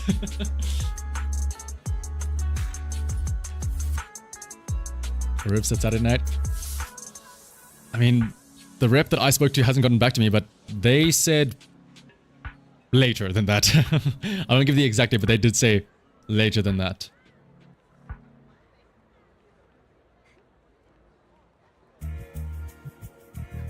Based on news I got literally this morning, like a few hours ago. Already skipping Vivian. It's a wild assumption to make. But yeah, speaking of 2.0 or 2.x, whatever, I think this is probably my plan. Pull for these 2, 3, 4, 5, 6, 7, 8, maybe 9, maybe 10. What's maybe getting delayed? Just the creator server videos. Don't worry, the actual release of Vivian is not going to be affected. It's just that the videos testing her out and showing her off are going to be a little bit later. Because normally they do come out today. Or normally they would come out today. You know, it's always the Friday before the banner. But I think there were still some changes that had to happen. Actually, no, yeah, Matt's right. Vivian is getting cancelled, actually. We're getting a second banner of Ben Bigger. Actually, no, Vivian's banner is getting replaced by Perlman.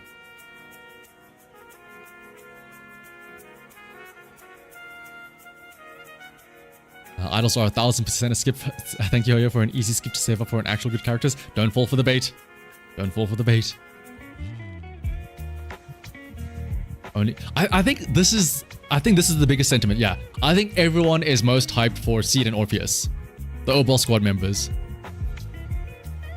Which, okay, can we come back to the I'm about to give a hot take, which I don't know if it is hot. But it's a take that I feel like I'm always scared to bring up.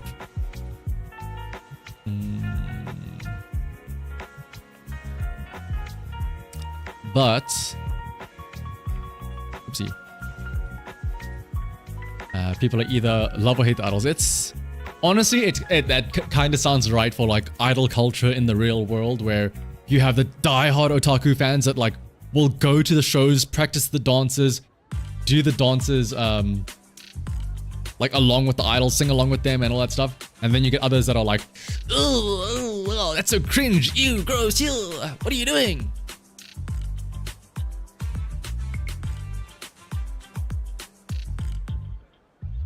Brutus is on the gungeon. Oh. But anyway, my hot take is that dog. Oh, I forgot this is the Japanese one. I guess we can listen to the Japanese voice actors. Why are we going to China again? Like, it always happens, right? We lost it so long, but eventually it was bound to happen. We're going to China, right? Which, again, it makes sense. It's bound to happen. But I do find it funny that obviously now that we're in China, like pseudo-China, like Weiss gets dripped out, not as much, but like Belle very much so. We're going from wearing just a casual hoodie and stuff like that to very like Asian-inspired clothing, right? And you can see a lot of the new characters as well. All very Asian-inspired clothing. Jufufu as well, of course. Jack Black over here. And what else is there? Like even Rabbit Girl, kinda you could argue has some like Chinese symbolism on her, like that bow being that type of bow and whatnot. You very often see that type of like red ribbon type of thing in Chinese culture. Here as well, kind of.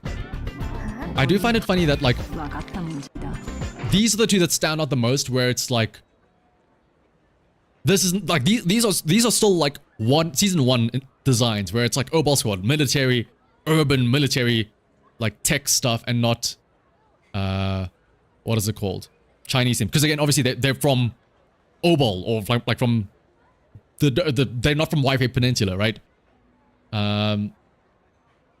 Those two are probably Obol. Oh, like these two. I mean, you could argue, yeah, like these are just like hollow investigators, which might be coming from like section 5 or whatever, or something like that. But I do find it funny that it's very telling that the designs that looked like the most appealing were the original classic urban core designs, if I could put it like that. Also, what's up, John? You've been fighting the urge to call it Waifu Peninsula since the announcement. I mean, yeah, it is going to be a Waifu Peninsula. Have you seen the waifu? The greatest waifu of them all, Jack Black. Flint and Steel. Yishuan is a phoenix, Jufu is a tiger, the bamboo is a turtle. Only thing missing is a dragon. So hopefully a dragon waifu. Maybe that's the final girl. Also, everyone's talking about Turtle Boo. Where is he? There. Oh, and Jufufu. There he is. There's the boy. Little Turtle Boo.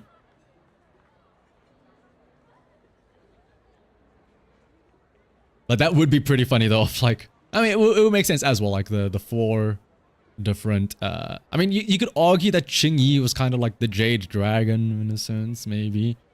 But yeah. It's clearly Genbu. Nah, this is what's it called? This is Michelangelo Boo. It's got the orange mask. We need Raphael, Donatello, and What's the last one? Leonardo.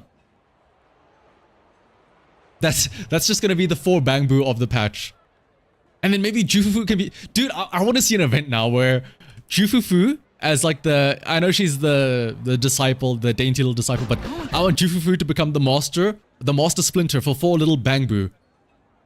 Kind of like how there was the one event. Was it the Melanoe event? Well, it was one of the events where we were going to... it was the Melanoe event, I think. Or... It was one of the holo things where Soldier 11 like is the drill sergeant for a lineup of Bangbu over at the Scott outpost. Send us to Spain for the Inquisition. No one will expect it. Yeah. But anyway, though, that was my little mini rant on the result of us going to China, and yet still, despite that, the most popular designs are not the Chinese designs, which is very funny. But anyway. Oh, Picture of Fault, that's the one. That's the one I was thinking of. Yeah. It was the one where there was no combat whatsoever. It was just like you bash into the... you just bash into the mobs or whatever in the TV mode. They were like, oh, people hate the TV mode section. Let's make it an entire event about it. But alright. Damn. Almost 2 hours of yapping about the Season 2 trailer. There is another thing that we can talk about though. We haven't even opened up the game yet, my good. I still need to do Deadly Assault for the week. Nobody expects the Spanish Inquisition. I mean, oh, honestly, yeah. It does give off that type of... No one expects the Exaltist Inquisition. Most popular in our area. That's true, yeah. I'm sure in the Western audience, and like you said here, the Japanese audience, these may look like the... Not really the most popular, but like these are definitely the most standout ones. I'm sure like maybe on like Chinese netizens as well. They probably have like different opinions as well, right? But anyway, speaking of trailers though, there was also a Vivian trailer, or teaser rather, released earlier today. I don't know if we're going to get an EP. During the 1.7 live stream, they did mention that Hugo explicitly is getting an EP. They just showed off a teaser and a demo for Vivian. I don't know if we're going to get a song for her. I would like one, but we'll see. See, I mean, yeah, like, honestly, like, how do I word this? I hate to come back to it, but like, these are definitely the most unique designs out of all of them, right? It's not just girl in dress, guy in clothes. It's a fucking mech and a girl with a robo-dragon tail. Like, hello? But anyway, Vivian teaser. I actually haven't watched this myself. Is the one who foretells tragedy, a sage who warns of thorns ahead, or a harbinger of disaster itself? They say, Vivian. There's a very faint song in the background, like you can hear somebody singing. I feel like they could have made that an EP, but I don't know, we'll see. You need to open your eyes and tell everyone what you see in the future. But they also say, shed no tears. Your tears only bring... Oh, these are the different like tragedies that she sees, I assume. They scream, they curse, they demand I be cast out. But that person is different. I can't... Okay, I'm sorry, but like, if they don't release whatever is playing in the background as an EP, I'm going to be very annoyed. Because that actually sounds like a pretty good song.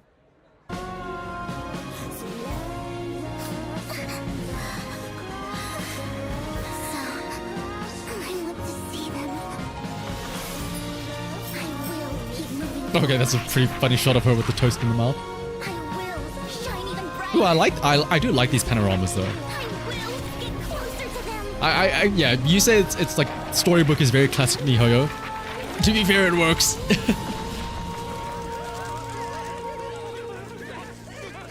A bunch of imposters.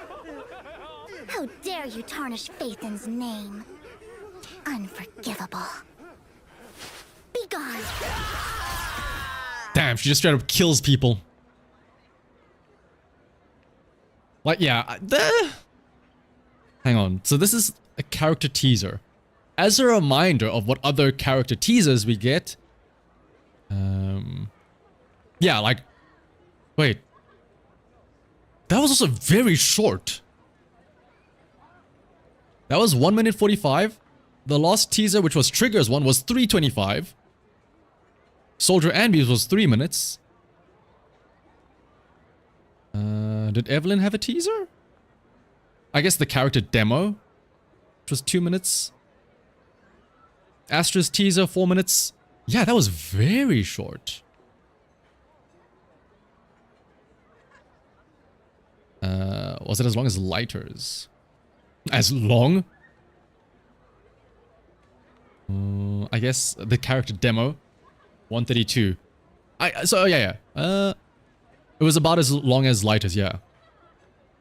So I'm not really sure what the difference is between character demo versus character teaser, because they use it interchangeably. Like here, Bernice doesn't have a character teaser, but she does have a character demo, right? Okay, but some of them have both.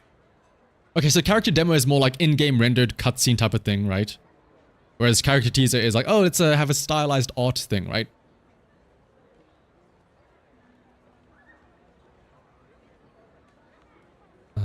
But it's just weird though that, like, at least in terms of recent teasers, Anby's and Trigger's were very much longer and had a lot more backstory to it, right?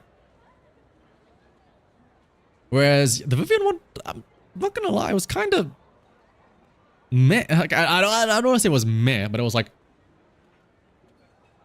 there wasn't much, right? Like, I was gonna say it was interesting that, like, that they didn't do the whole faith and simping thing throughout this entire story, or throughout this entire little video, but then at the end they're like, okay, wait, hang on, we gotta make sure that she simps for Phaethon. Like, I don't know, it's like this. How dare you tarnish Like, what did this have to do with anything else here? Right? Which I guess this, like, honestly, this just feels more like it was a teaser for the song that I can hear in the background. Vivian, you need to open your eyes and tell everyone. She's talking about Phaethon for the entire. Is she though? I mean, she quite literally calls Vivian Vivian. They also say, shed no tears. Your tears only. Oh, is Phaethon the special one? Ah, I guess, yeah.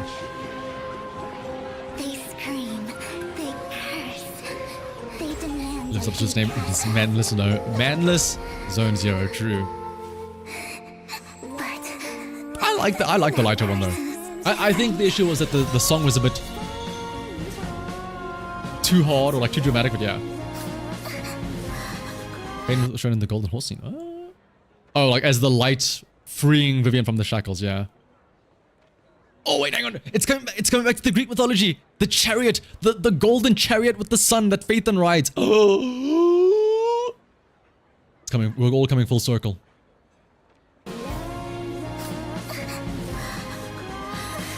But yeah, I would have liked to see more of like, kind of like how we got Anby PTSD and then we got Trigger PTSD. Is it weird for me to say I wish we got Vivian PTSD and showing like a scene from her as a child where she predicted the future of some people and then they like berated her and cost her out?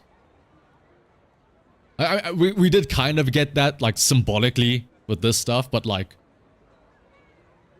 it would have been pretty cool to see like actual child Vivian get berated by a whole group of adults being like, bah, bah, bah, bah, bah, bah, bah, bah.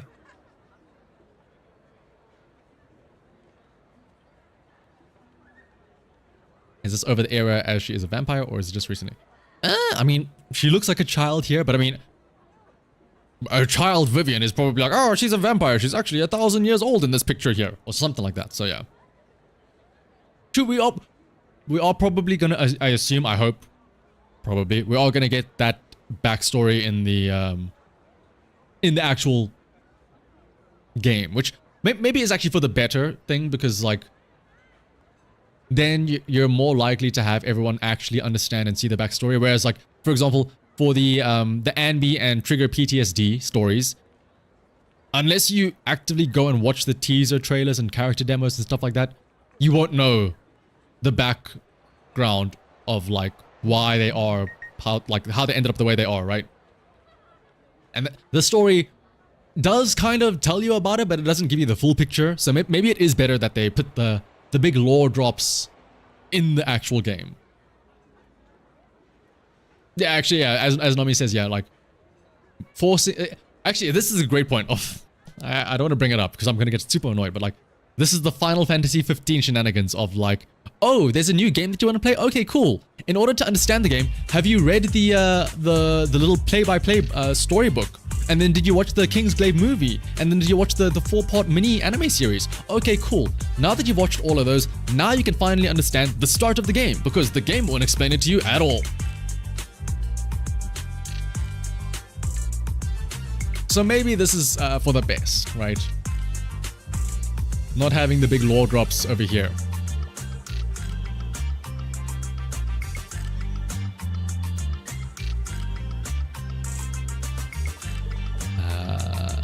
Oh yeah, like they won't like double dip in it, yeah.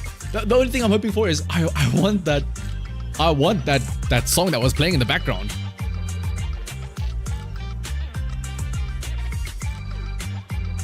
Bro, you did all of those things in 15 and you still only moderately understood the story. Dude, I did the same, John. And like, I kind of understand it, mainly because it fucking derails so many different times, then it goes back on the rails at the weirdest possible time. But yeah, I mean, New Age Final Fantasy, it's like, oh, one kingdom has a political angst against another kingdom, and so they fight. That's TLDR, the Final Fantasy story.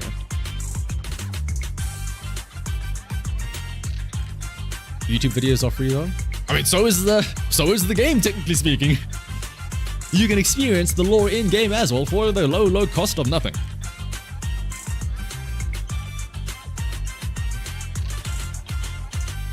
And like, oh yeah, the 10 minutes to watch that is good. Or what you do is you wait for like Ashikai to do a lore drop after the story comes out, and then you can experience the lore through that.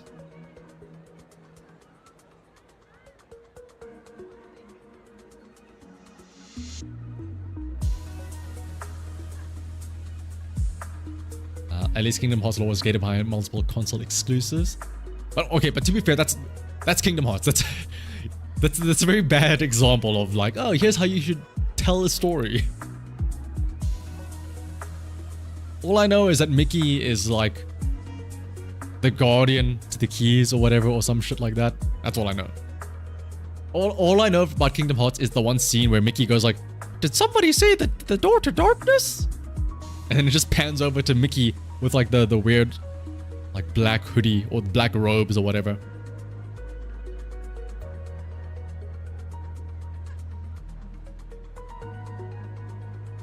Zenless Zero lore is still way more accessible in-game than Star. Oh yeah, that's true, yeah. Also, like, I feel like the way that the lore is done or like told or exposed in-game is a lot better than Star Rail and Genshin Impact. Like, they at least make it a little bit more interesting with like little storybooks or actually voicing the scenes and showing the characters' reactions when they speak, which is pretty big.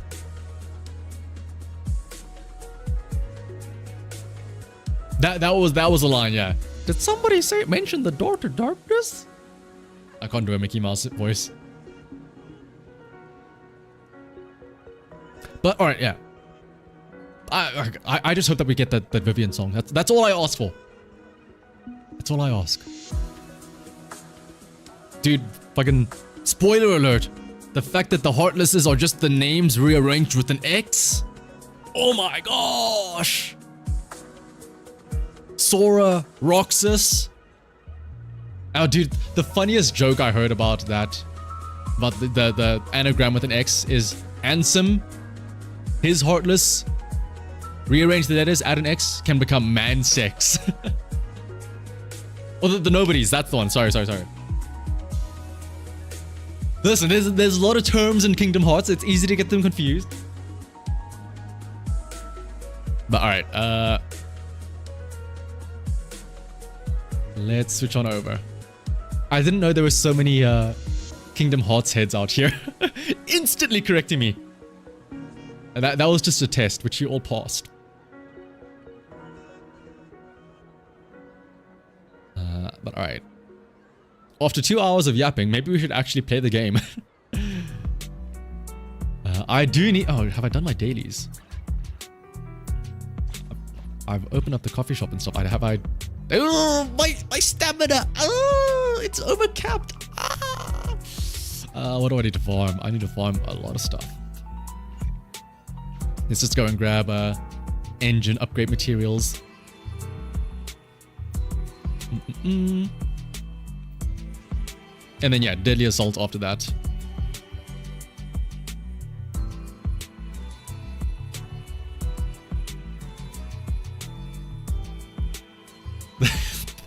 Oh gosh, here comes the lore. The nobodies are the ones without hearts. Okay. Oh right, yeah. The nobodies are the ones that don't have hearts. They are heartless, but they are not the heartless. The heartless are the hearts that lost their bodies. It's, yeah, the reversal. Very easy to understand.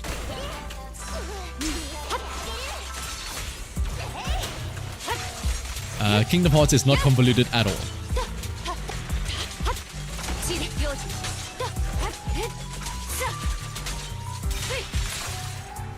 Oh, actually, also speaking of, since the last Deadly Assault, I haven't shown you guys this, but I have been doing some farming. And unfortunately, I have an idea of what we can use for Deadly Assault today, depending on how things are set up. But I did the unthinkable. I started building my Nekomata. Oh, actually, I've got it now, but I've started like actually upgrading Nekomata's core skills and skill levels and whatnot. So yeah, I kind of feel obligated to use her now.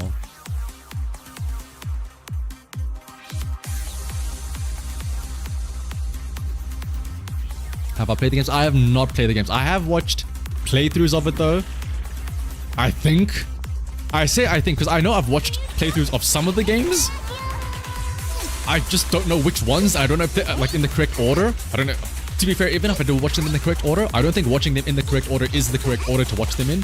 So, it's hard to say. But I do, like, the one playthrough that I distinctly remember is the one where Mickey appears saying, "Did somebody mention the door to darkness?" And the one where it starts off in the Final Fantasy IX town because, like, you take part in the competition, but then, like, was it Sephiroth or was it Safer? Safer is in there, right? Or something like that? Yeah, it was Safer that appears there. Oh, and I think like at the start of it, you're on the island with Waka. And he's like, "Yo, fuck the Albed." It wasn't, but like, you know what I mean.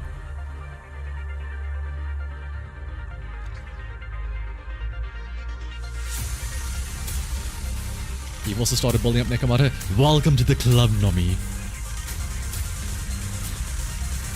Do I have the... Yeah, I may as well. Actually, no, I'll save it just for shits and giggles. Alright. Deadly Assault time.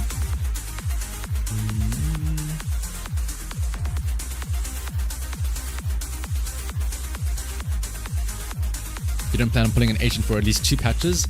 So it makes sense to try and get everyone level. Yep, that's pretty much what I was thinking as well. Like, get I mean, you'll see now. I'm trying my best to get everyone to a usable level. Like, everyone is at least level 50, but I just need to work on like core skills and whatnot.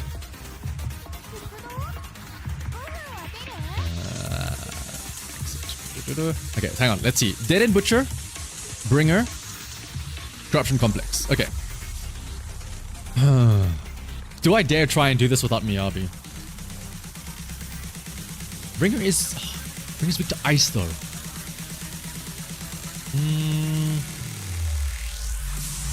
This is like the Miyabi boss. Dude with Ellen? Oh, that's gonna be kind of difficult considering I don't have her. Also, what's up, Chill Yahi? He may not be racist against the Albed in Kingdom Hearts, but what if against other people, though? Nah, I'm just kidding. Let's see.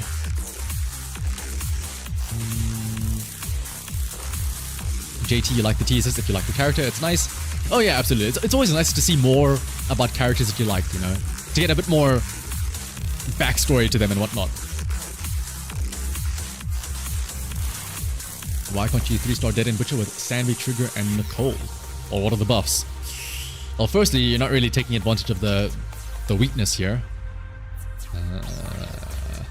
And you're probably not using defensive parries as much, or chain attacks.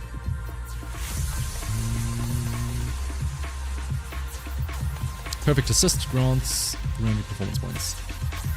Wait, Perfect Assist, is that the parry or is that Quick Assist? No, that's Perfect Assist. That's yeah, the defensive assist, yeah.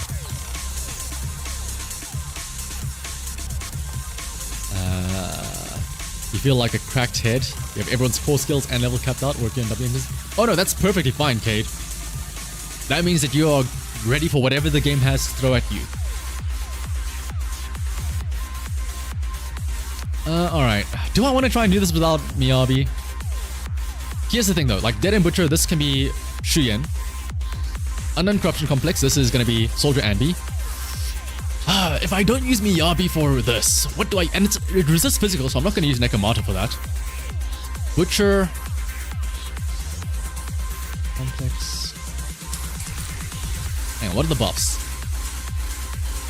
Fire Anomaly, Ether Anomaly build-up, Decibel Generation, Ultimate Damage Increase, and Daze and Chain Attacks.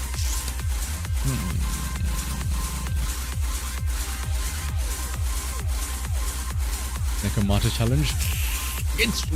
Where would I use Nekomata? That's the question. Are these all weak to... Okay, no, that's... Not all of them are weak to Ether. Okay, let's try and use Nekomata. Oh no, I don't want to use it on Bringer because that's the physical weakness. I would love... If it wasn't Bringer here, I would love to say, okay, Shuyen, Dead and Butcher, Soldier Anby, Unknown Corruption Complex, and then Nekomata here, but... This resists physical, and I don't really want to use... I mean, I guess I could put... This needs attribute anomalies though, so... Bernice Yanagi maybe? Here? And I could use Nekomata for the Corruption Complex?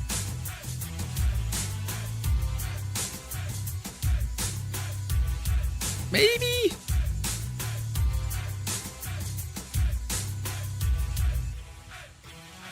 Hang on, let's do this.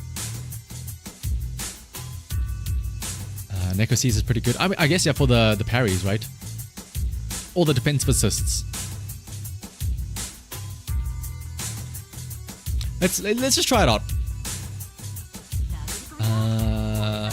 Nekomata. Let's give you... What even?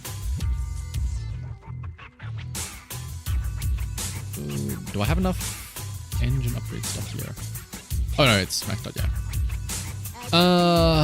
Nekomata. Caesar. Who do I want to give as a support though? Who can I afford to give as a support?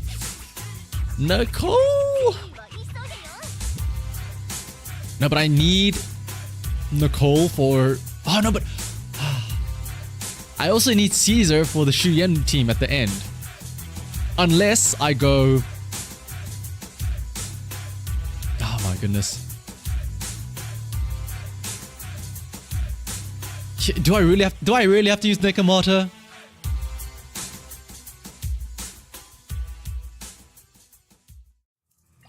I could go... Sure. But if I use Trigger, I may as well go on the Unknown Corruption Complex then, right? Because it's weak to electric, so... Maybe we do this.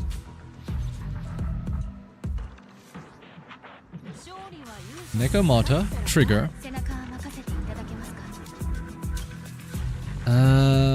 Let's see. Put Miyabi and Nekomata on the same team, then just never swap to her. Because Dead and Butcher can be it's Nicole, Caesar, Shuyen, which leaves Yanagi, Bernice, Astra for slot 2. Right. Now let me just... Lucy doesn't give the buff, right? Yeah. I need to have Nicole for this, essentially. To get the full team buff, right? That's the only way they work.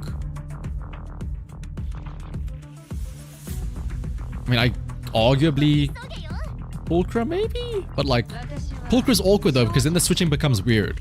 Because Pulchra wants to switch backwards to Trigger, but then Trigger switches backwards to Nekomata.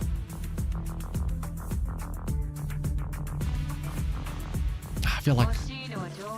I'll use Nicole here. And I'll just have to make a plan for Team 1 with Shuyen, Caesar, and maybe Shuyen, Caesar, Astra. And then Team 2 can be Yanagi, Bernice, Lucy. Yes. No? Yes. Wait. Yes. That makes sense. Okay, cool. I did not level up a million, unfortunately. So I'll just take Plug Boo, I guess.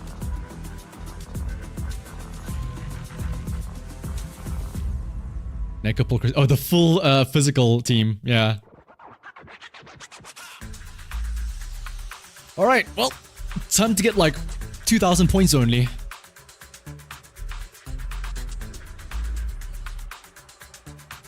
I'm sure I can get 6 stars in total, but the question is, can I get 9 stars? That's gonna be the real question. Also, the real question is, can I target the same leg the entire time? That's the real question.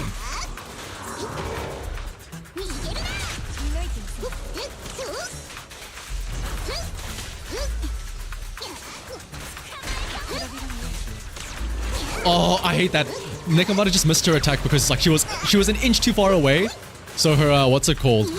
Her little jump attack didn't do anything. I hate that. This is why I hate Nekomata. I hate Nekomata. The mech moves a smidge to the left and then Nekomata just hits nothing. I can rock into a leg, but that doesn't mean it'll help out. You'll see here in a second. 4. Nekomata has a will of her own. See that? She just changed legs for some reason. Why? Who knows? Oh, why did Trigger change legs? Who knows? Why did Nekomata change legs again? Who knows? And then there, Nekomata missed her attack again. Very cool. Very, very cool.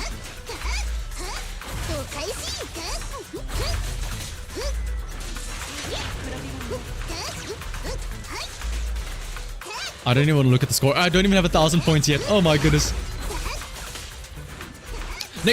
Nekomata missed her attack again. Are you guys seeing what I am seeing? She's just doing somersaults in the air doing nothing.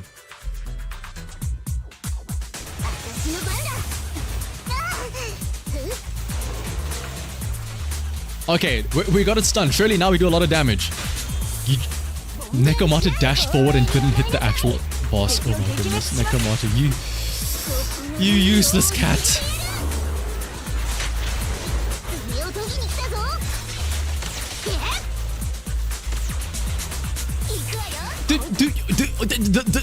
Do you see what I see? Where Nekomata, part of her basic attack chain is she dodges back to like pounce forward, but she pounces forward and does nothing. Like, let me actually, hang on, I'm gonna manually do this now. Okay, don't move, enemy. No, don't move, don't move.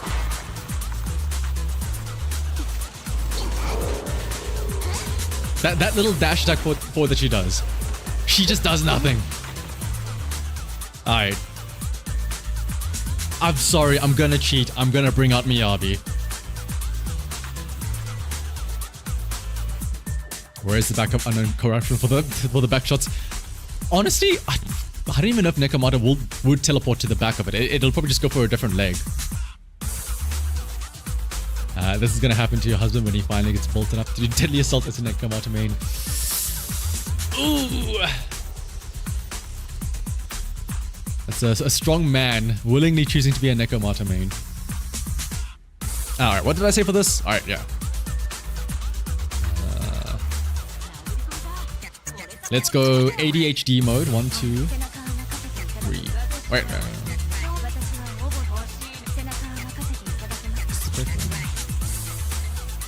yes, this order. But let me start with trigger first. So it's trigger. Wait, what? 1, 2, 3. Trigger shoots back into Pulchra. Pulchra uses EX, goes back to Ambi. Ambi can dodge into Pulchra. Pulchra will then go back to Ambi. Okay, yes, that works. Yes. ADHD mode. Let's go.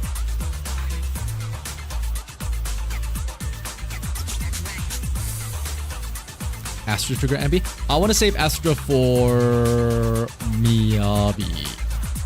Probably. And I'll use Caesar, Shuyen, and Nicole for the Butcher.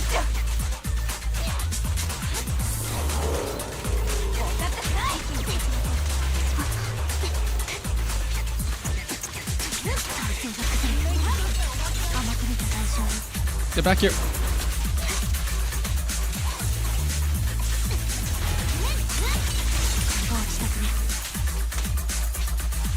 Attack me again so I can dodge into Pulchra and re-trigger Hunter's Gate, please, I beg of you. There we go. 1, 2, 3.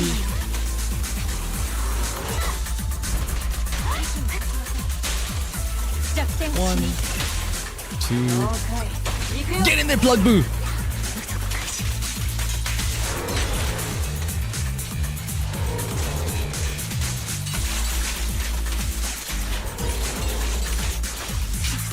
You Caesar on your Miyabi and team. That? Oh yeah, that makes sense, yeah.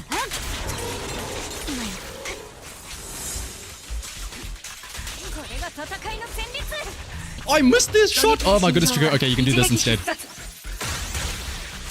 Dude, there's gotta be nothing worse than missing your shots. Just because the boss decided to jump back like 2 feet.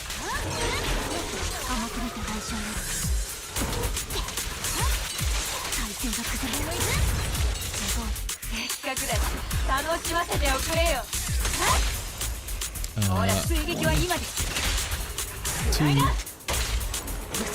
3.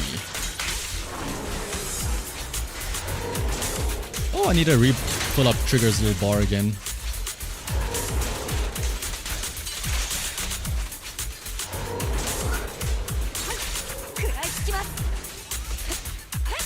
One, 2, 3.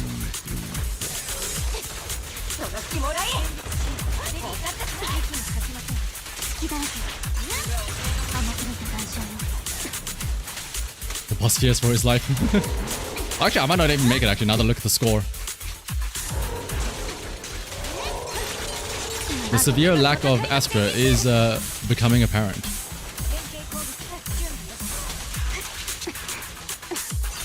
Also, I need to impair something actually. That's what I need to do, honestly.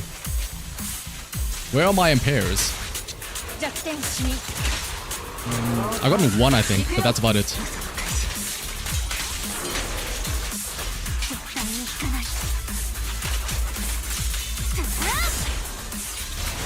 There's an impair. I need to get another one though.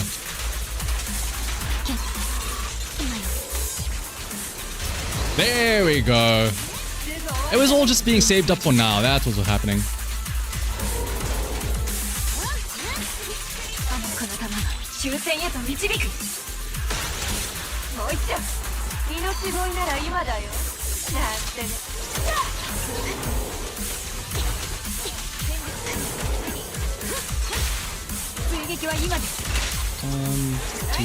I'll make it in time.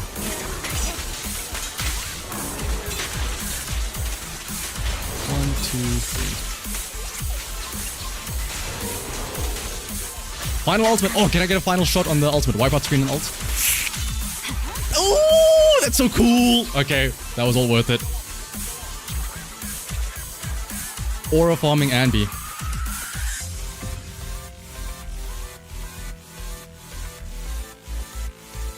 Miyabi only needs to tell us true.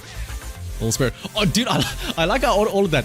Dude, this is just a sign. Oh, what's that? You have Trigger, the S rank. Oh, what's that? You have Ambi S rank plus her signature engine. You know who gets the thumbs up? The Pulcra.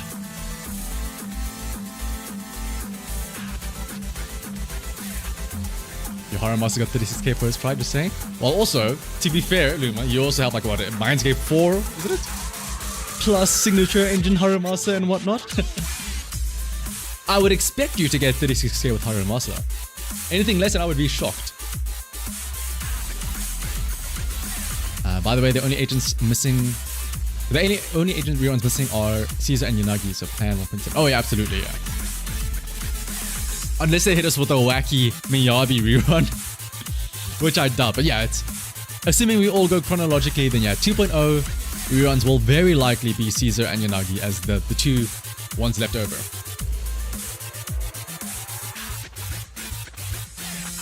Almost hits first 50k on that Butcher with your triple Ether Girls. Ooh.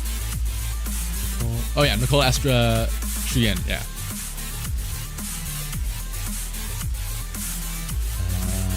Alright, speaking of Dead End Butcher.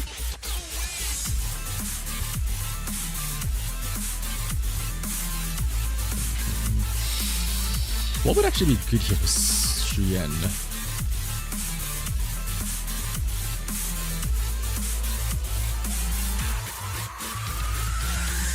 Base build up? Yeah. 1, 2, 3. The gang!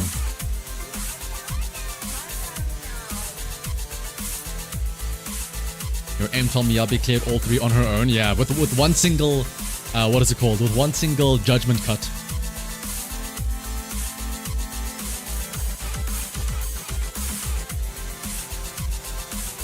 Just try the middle one and got 50k. About to try again to see if you can get...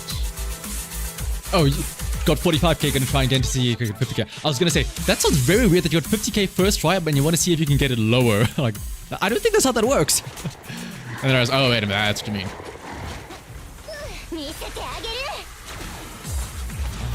Do something where I can parry you, please. There we go. Oopsie. Okay, I need to remember this thing's attacks.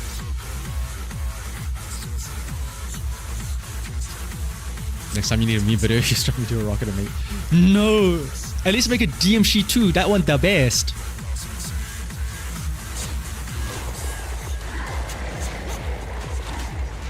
Hit me! There we go. Isn't there another? Yeah, there we go. Oh wait, I thought I dodged that one. I know they always try and get you with that the follow-up attack after that one. Can you please hit me so I can parry? 2,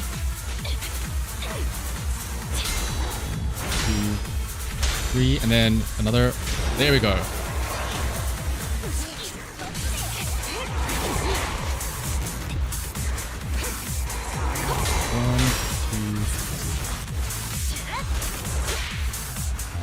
Again. Caesar.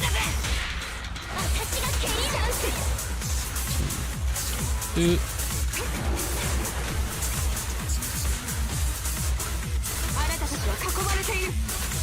Lock in. I'll try to.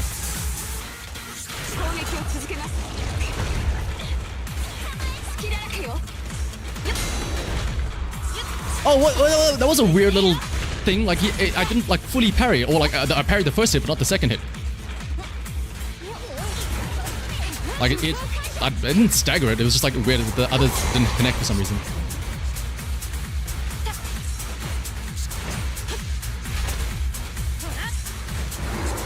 Bro, what do you mean? I stunned it as I was about to parry. That's always the worst feeling, where where you do the defensive assist, you switch in, and then you're just standing there like an idiot, like I was ready for the counter attack. Where is the hit?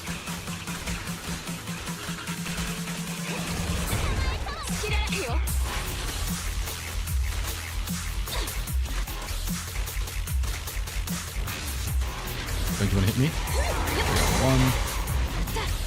Oh, that's weird. Why does she not do the follow-up hits? Even though you do time the defensive parry.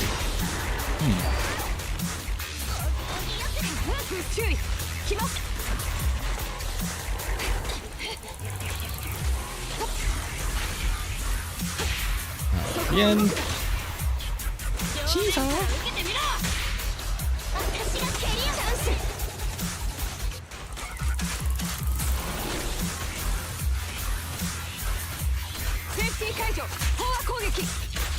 You can afford 30 pulls for Vivian. If you can't get it year early, or if you can't get it early, you're cooked. I mean, 30 pulls now, but I'm assuming you're gonna get more in the actual patch itself. So, like what? Call it. You could probably get at least a soft pity ready for it, unless like you're saying you only have 30 because you're like saving the rest for Hugo.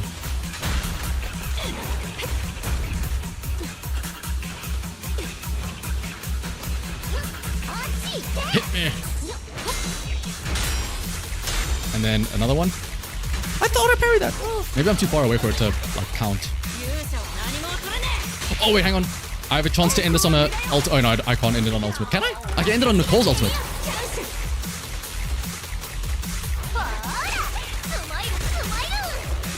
Oh wait. Oh, I was hoping that it would like end with her upside down. Oh well, close enough.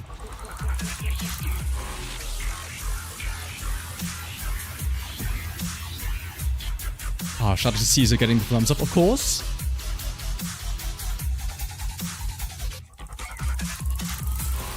You're gonna be filling for Vivian, Jane's engine, and Hugo. But good luck, jabroni. Good luck. That's all I'll say. You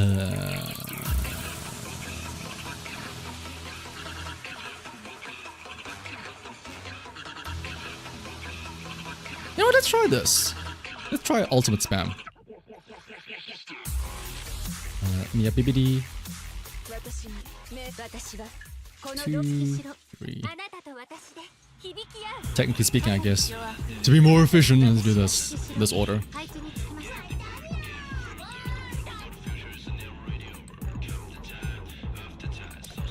You're doing Jane, M2, Vivian, and Light. Oh, Lighter with these. I was like, you're using just Jane and Vivian and just the Lighter engine on who?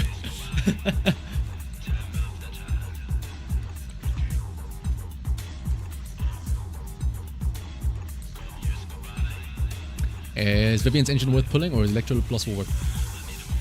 How do I word this? It depends on what you define as worth pulling. There are more often than not, there are always going to be good What is the buff for this? There's always going to be good alternatives. But if you value like the extra 30% maybe extra damage that the signature engine gives, then maybe yeah.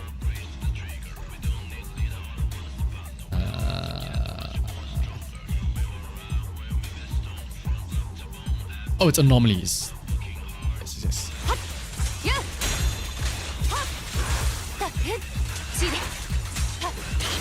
Oh, I was hoping to get the parry off for that.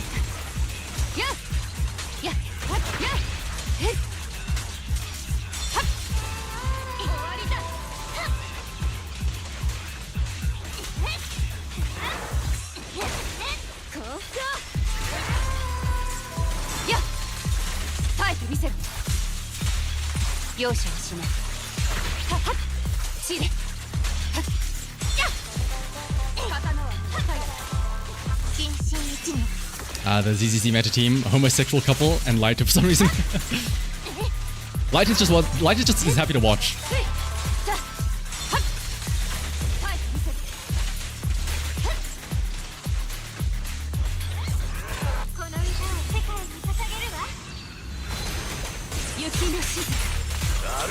Oh no! Oh! Oh, that is horrible! Oh,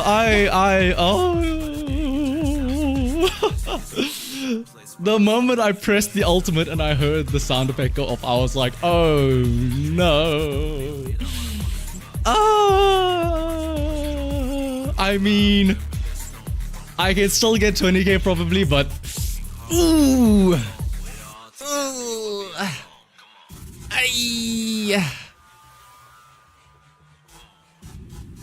I gotta live with my mistakes, I guess. 手は緩めません。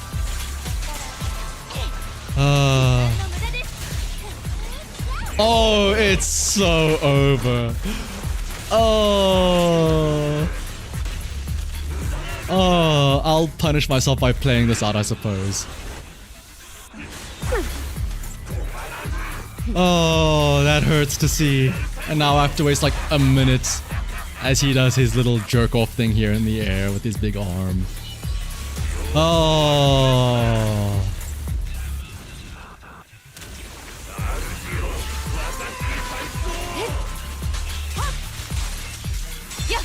I was like, it's kind of getting close to the time where he would do that, right? But surely I got some time.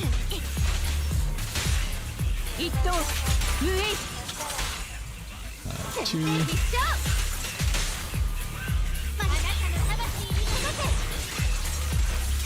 At this point, just restart. I feel like I don't need to restart, maybe. Oh, and I didn't get any of the performance points, though, to be fair. Because I missed out on the what is it, the arm... what is it called? The performance points from the arm.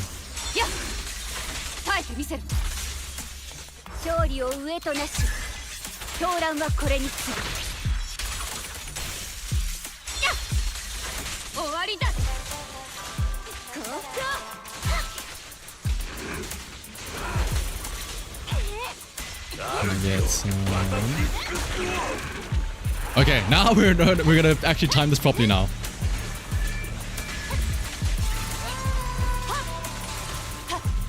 There we go, 20,000 points.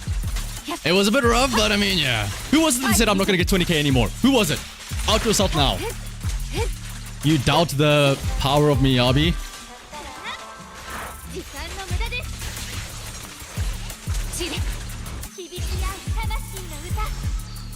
I need to okay, let's go. I need to restart for the aura. True. Actually, no. That wasn't aura farming ultimate. That's what that was.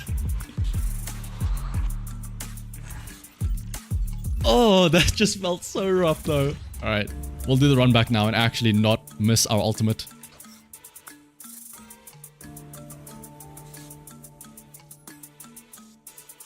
You think I imagine the comment? Curious, Luma. What is that? What was that retracted message that I see there? Alright, this time without missing the ultimate.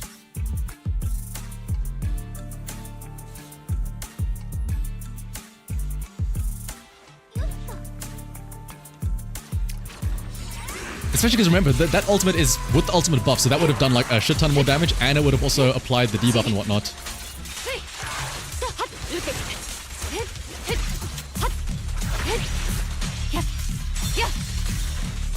Oh, let's see. That wasn't timed one. Oh, look at that parry.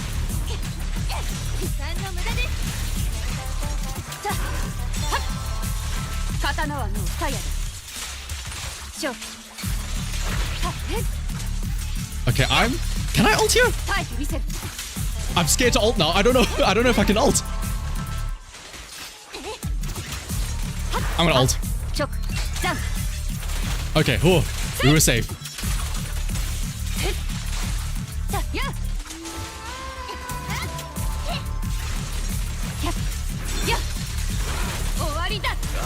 I think, okay, there we go. Woo! We're fine. One,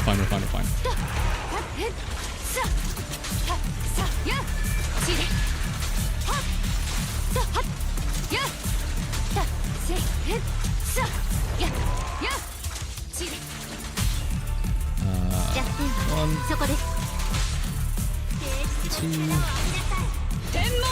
three. Oh, wrong one. I thought I was going to Astra. Oh well, this also works, I guess. Oopsie.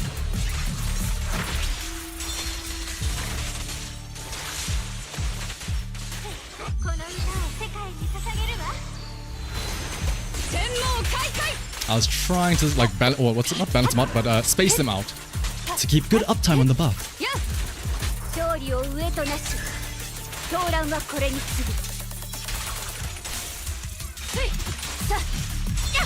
は緩めません。はい。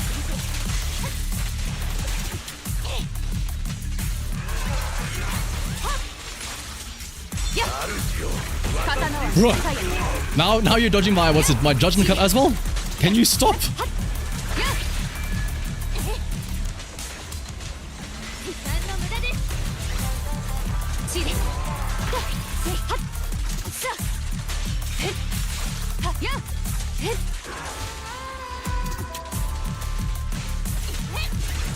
Is it weird that I feel like my other run was actually somehow better than this? Where I missed an ultimate?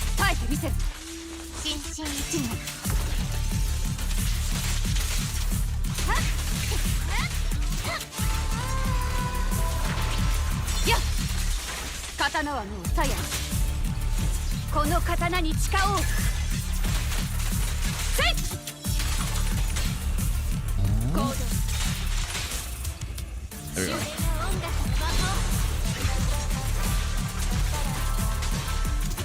Come on. Oh, I already had max things. Whoopsie. That was a mistake.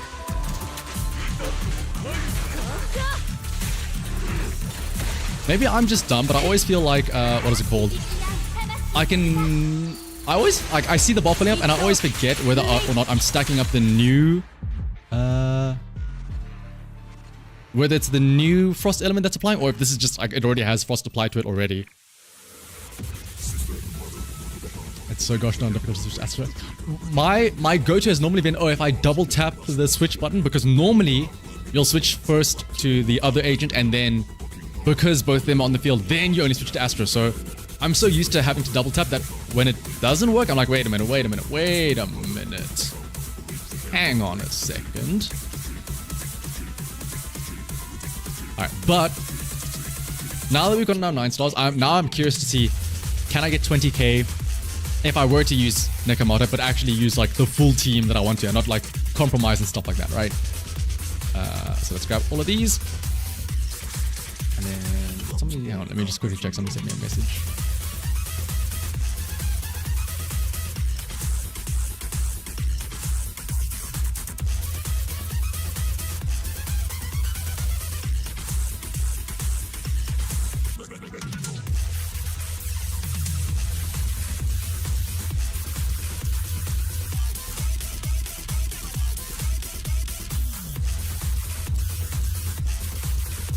But okay, we've got all our stuff. Let's reset all the stages. Let's see. Let's start with Dead and Butcher because that's probably the easier one. And then honestly, hang on. Should we try it out? Try a meme. Oh no, here's the thing though. The issue with going Pulchra and Caesar is that you want to switch into Pulchra because she gives the Hunter's Gate, but at the same time, you want to switch to Caesar because she's the one that gives the shit ton of buffs. Right? Let's do this. Does that work? It does work. Oh, it does work. Hang on a second. Sure, Red Marcus. Actually, no. Yeah, sure. Oh, actually, we can use Snap. Snap doesn't need, yeah. Just remember, okay, this is gonna take some muscle memory. I need to switch back to Caesar for the parries, not forward to trigger. Okay.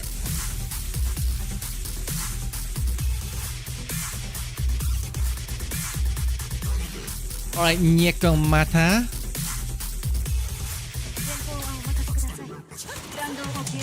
Trigger, what are you shooting at? Trigger! Trigger! No, I know you're blind, but come on! That was interesting.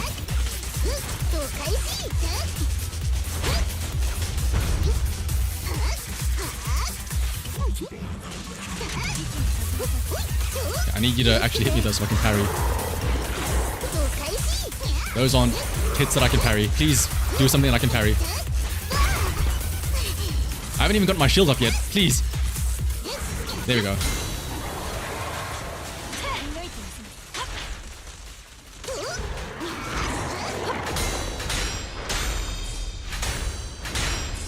Let me parry you. Stop hitting me.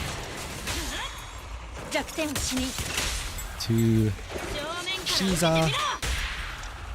Nekomata.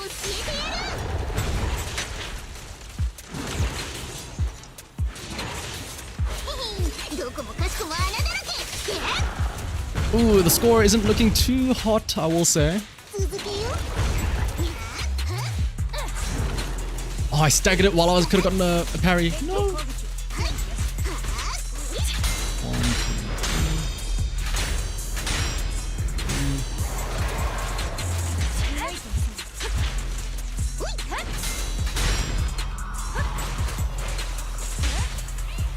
3.シーザー。鳥が。猫また。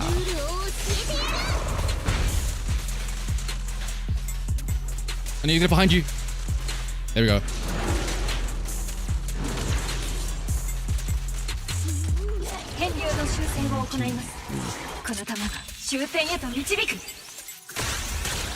Is it C0 Nekomata? Unfortunately not. It's C1. So I didn't even get the what is it called? The buff when they're by themselves, which sucks. That's honestly probably the big game changer. Now, I'm not saying that I want the Nekomata buff. I do not want the Nekomata Mindscape buff. But I'm just saying, if I did have it, it probably would be a bit different.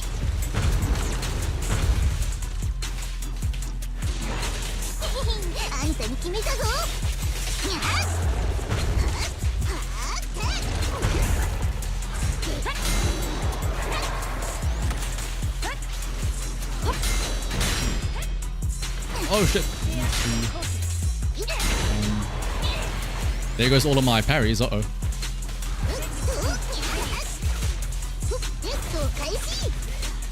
Can Trigger get her ultimate back please so I can stun? Shiza. Toriga. Nekomata.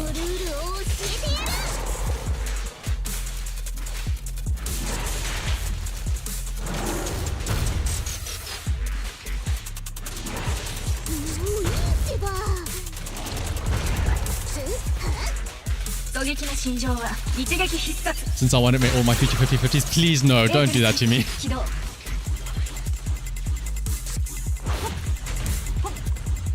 I feel like this is honestly kind of doable. Also, what is that Nekomata pose? Oh my goodness. Let me actually show you. Nekomata is only like, what's it? Mindscape 1? If I remember correctly.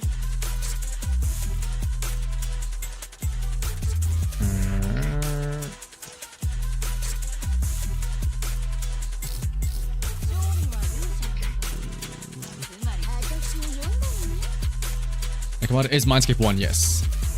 So this gives her the... Oh, I was trying to position myself for back attacks. When they stun, they're always back attacks. So that's like, I guess, nice. Mindscape 2 is, yeah, 25% increased energy regen. And what was it? Crit rate increases. And crit damage increases again. How well is the Neko Bolt? Not very well built. She has fuck all crit damage. I mean, I could try and do this. Hang on, let's see. I could just get lucky, I suppose. Sorry, Ambi. I'm using a real person instead.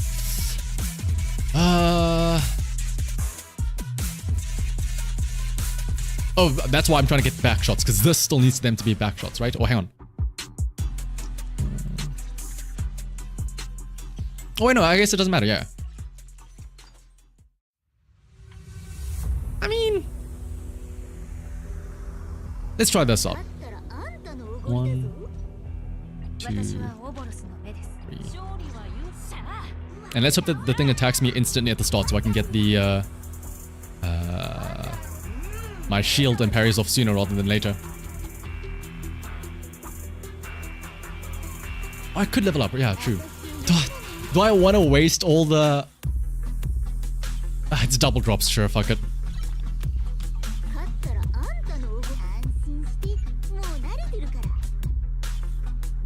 Fuck it, may as well. I better get 20k now. If not, then I just wasted all those resources. I say all, but yeah. And true, that's right. 87%. Reminder, I have 17% crit rate on my Shuyan. Like, I'm not exactly... I'm confident in my luck to hit my crits. Okay, now we just need you to attack very quickly so I can actually parry this.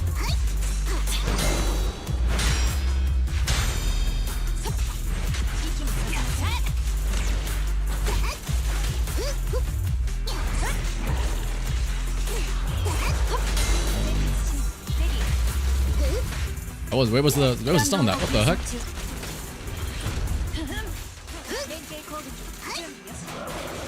Yeah, that was a very weird start, but we should be fine. Alright, 1, 2, 3.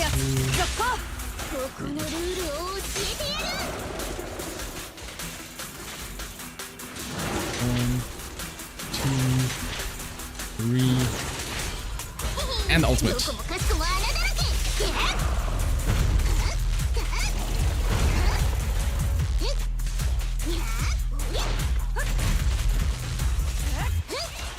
Hit me so I can parry you, please. There we go. 1, 2, 3. What the? I've never seen Nekomata do that jump down slam attack. Am I just blind or like... Or is that her parry?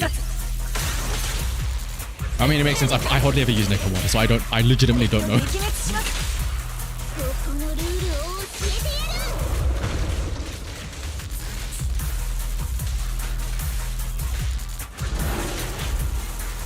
I can get an assault off here.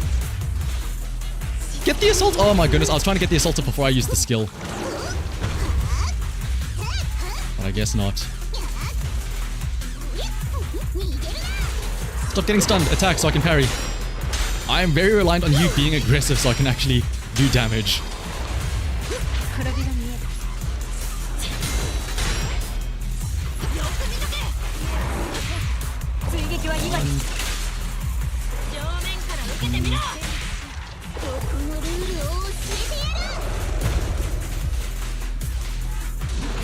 Assaults. Come on, where's the assault?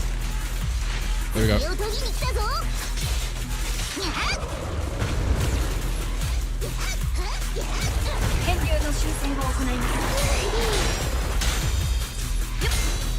I think the jump slam is the, what's it called? Yeah, the parry maybe. Yeah, the defensive assist.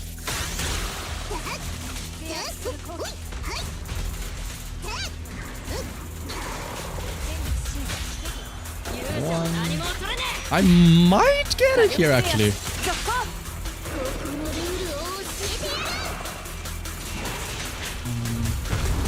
2, 3. We need to get another stun really quickly though.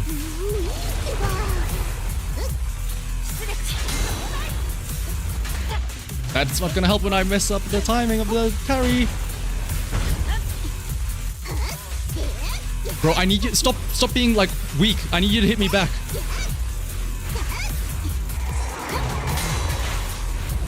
Oh no, I don't know if this will help out here. We were so close. Oh, okay, now I'm annoyed that we got so close.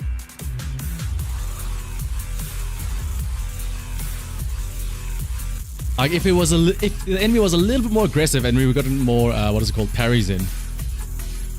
One more stun window. Oh my gosh. Now that I'm so close, I feel like I need to do this.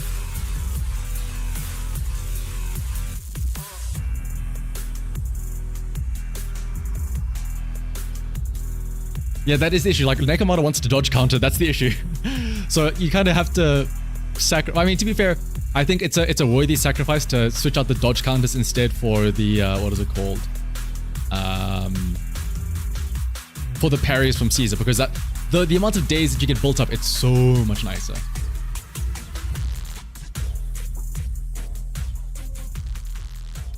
Astro Caesar might be... Astro Caesar might be better, yeah. We'll try that after this. But it's fine, I'll get it right here though. I will need another attempt.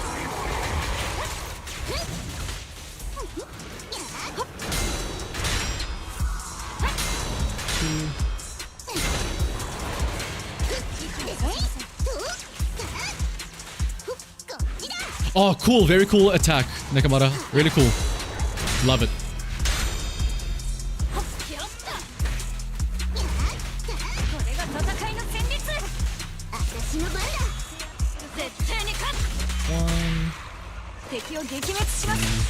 Because I think what Nekomata is missing is a big attack buff, which I mean, she's getting it from Caesar, but like, she needs a lot more than just one attack buff, I think, to be usable.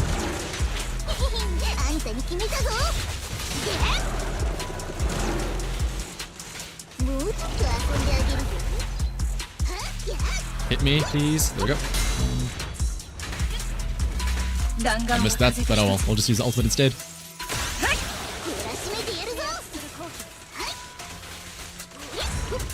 One.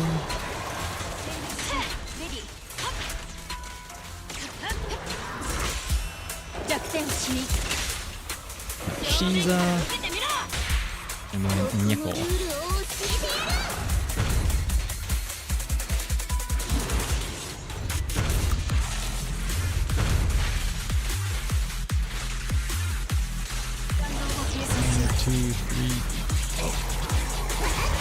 Oh, I tried to time that. Oh well, it's fine.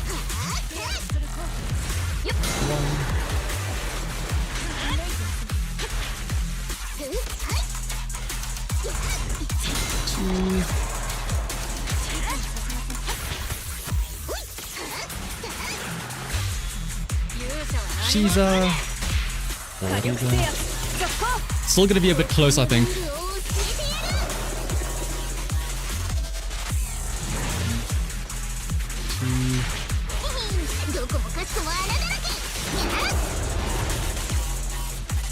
I guess, yeah, the quick assist, yeah, giving the extra...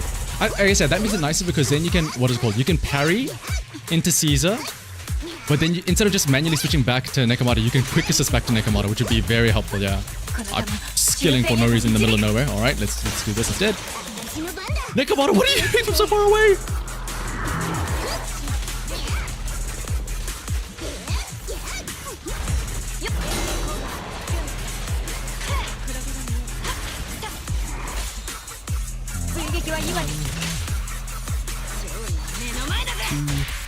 I just wish that Nekomata also got the buff from like chain attacks as well.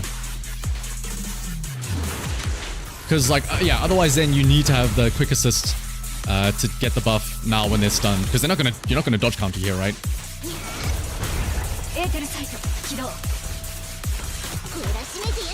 Oh, that's interesting. So even if you time it correctly, you can't get the dodge off during what is it called? Trigger's little sniper shot thing there. That might be a bit of an issue.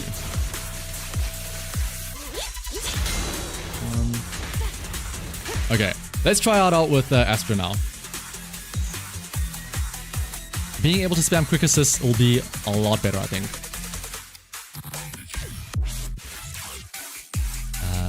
Here's one. What specialty element do you think our proxies would be a bit? If we are a proxy, or if we are become like an on-field playable agent and whatnot, probably Ether, absolutely. Support? I wouldn't want us to be an attacker. I feel like we would be an attacker. I feel like we'd be a support. Like, we literally are support for the rest of our agents, right? It would make sense for us to be a support.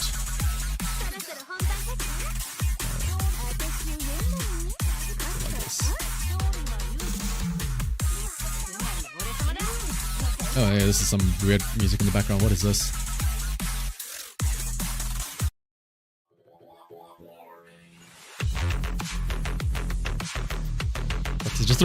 They just throw movie tapes, yeah. But they throw debt, like, please buy a membership. Blah, blah, blah.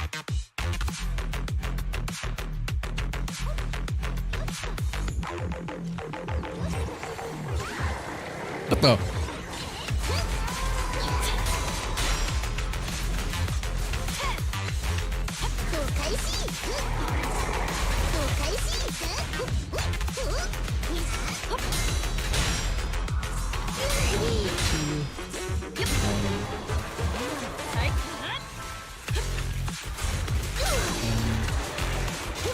Okay, yeah, so it is like a model jump attack.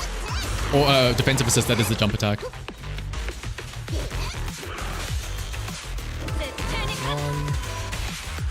Nekomata.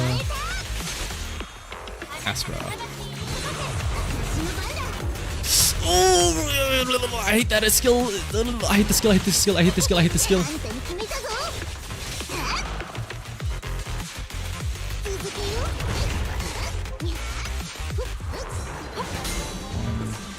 2.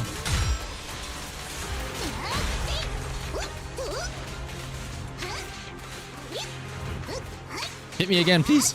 Oh, please. Oh, there goes all my... Okay, so here's the annoying thing now. Because Nekomata is a weak little girl, she can't really parry the enemy really well. So I end up using a lot of my points here. And now I can't parry. Every one of their attacks costs... Oh, no, like they're literally just merchants from like RPGs.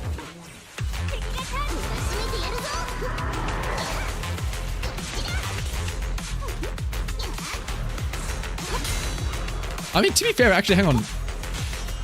Me messing up my stuff aside, it's actually not too far off of a good score. We got 10k at the minute and a half mark.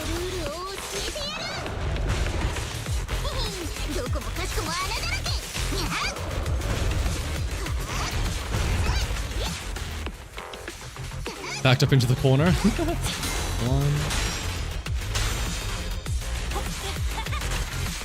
Let me try something out. Let me try dodging with the Caesar attack there so I can preserve some quick assist points.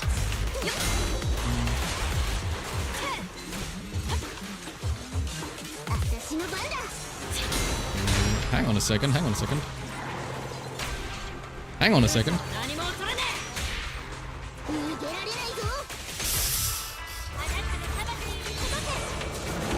It's gonna be close. 1,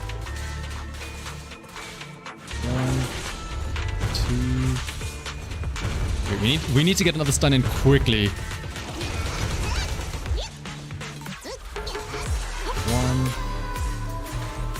Oh, that was not a good way to do about that.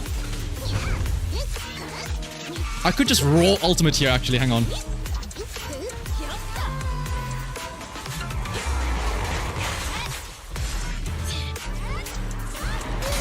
Please, Nekomata, now's your time to shine. Is this gonna be enough?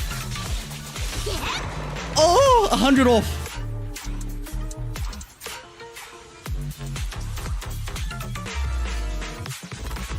But yeah, I think there was, what is it, in that second stun window where I ran out of assist points, because I think switching back to Nekomata to parry is, I think, wrong. I think parry with Caesar, and if it does a follow-up, just dodge.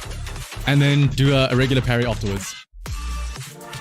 Especially because, yeah, I've got plenty of performance points, so there's no point to, what is it called, do a parry with Nekomata, because it doesn't give you any extra performance points, and it barely gives you any days, right?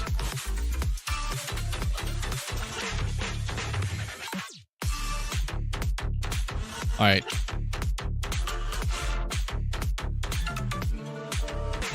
This time for sure. This time for sure. We just needed to open up with an attack so I can parry it. Like that. That was unintentional. I just happened to time it like that.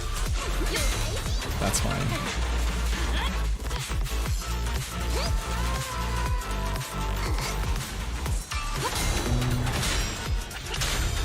It's gonna follow up. I'm just gonna dodge. There we go. Okay. We've solved it, I think. Caesar. Astra.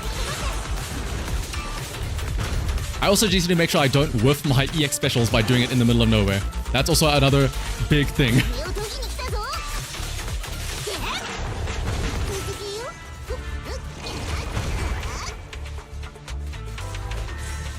1.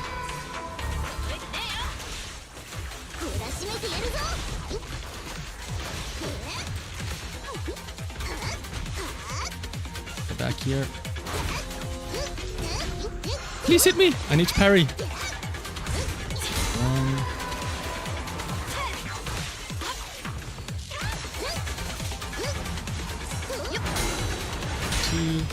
3.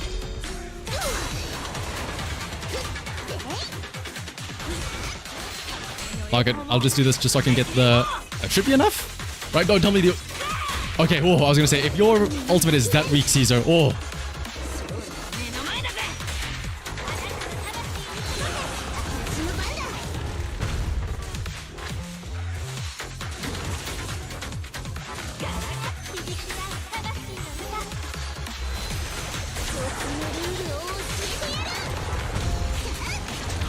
Ah, fuck it, I'm just gonna use this offer up, even though he's not stunned. I'm sure we'll get it back in time. Probably. Maybe. Hope.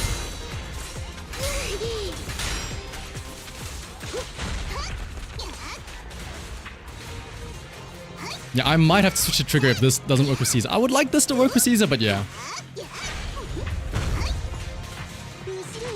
Oh, see, now this sucks about applying assault because then it doesn't attack. So I'm just stuck here swinging with Nekomata for nothing. There we go.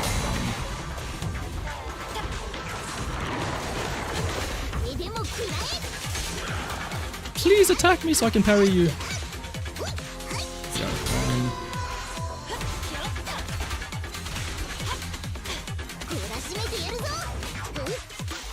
Oh.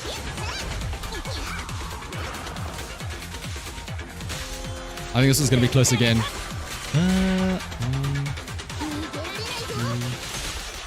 Was that one early ultimate worth it? Let's see. Oh yeah, I'll be enough.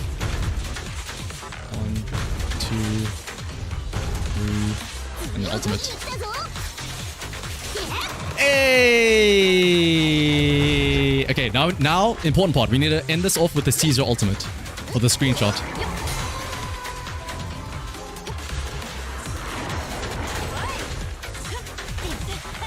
2, 1. Hang on.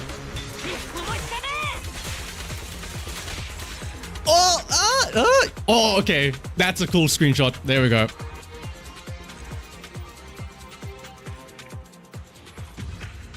All right. 1 down. Now, we're done one with Caesar. Now it's time we can use Trigger for Unknown Corruption Complex. Spoiler alert, I don't think I'm going to be able to do Bringer, especially with this whole enemy resistance here. But let's do this. Reset. Oh, and we've got the big... what is it? The Friday mech battle theme as well. Hang on a second. Please. And yeah, this is weak to Ether and... You know, it's really funny. This thing is weak to Electric and Ether. Trigger and Astra will probably end up doing more damage than Nekomata. I wouldn't be surprised. Where are they? Astra, Trigger.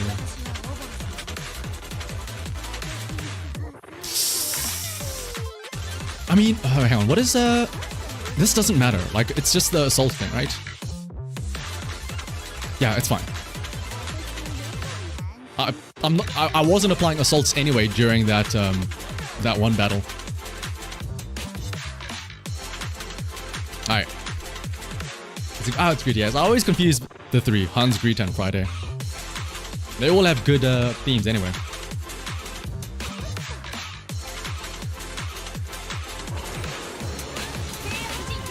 1, 2, 3,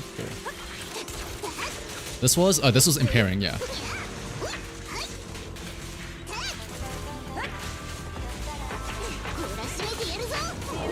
I'll try and lock on and see if I actually stick to the target.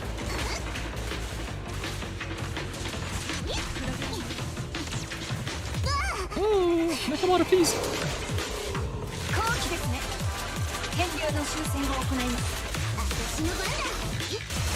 There we go. 1 impair. Hang on, is the lock-on actually working somehow? Maybe because Nekomata is so like short with her attacks that she can't actually she doesn't dodge around to like the other what is it called? The other legs when she attacks. That might actually be the key. Astra. Oh wait, hang on, why is it Trigger?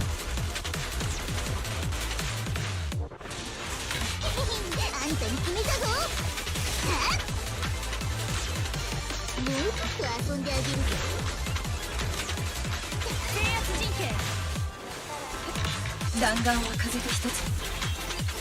recharging up my laser. Wrong leg. That one's already broken.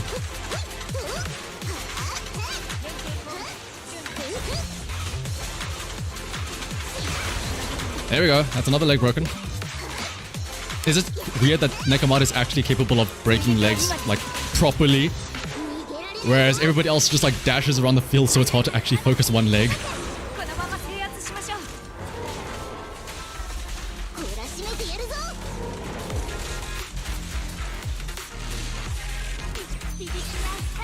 Oh, I have it in the wrong order. That's why I'm going to trigger all the time.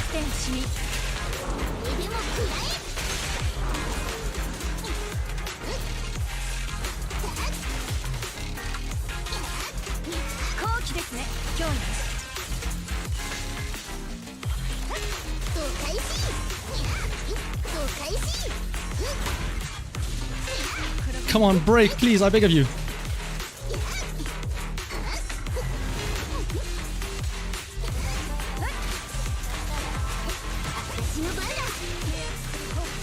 Got that leg.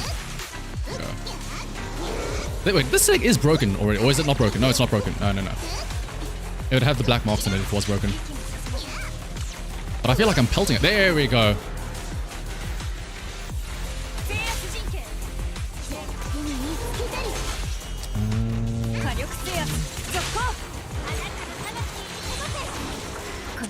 Yeah, this is... Okay, I'm wasting this, but I just need a way to get to Nekomata again quickly.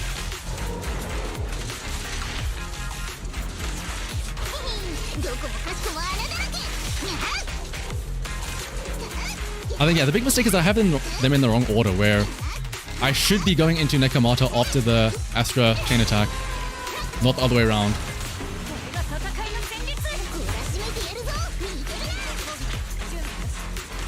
Unless I happen to get another impair right here, right now.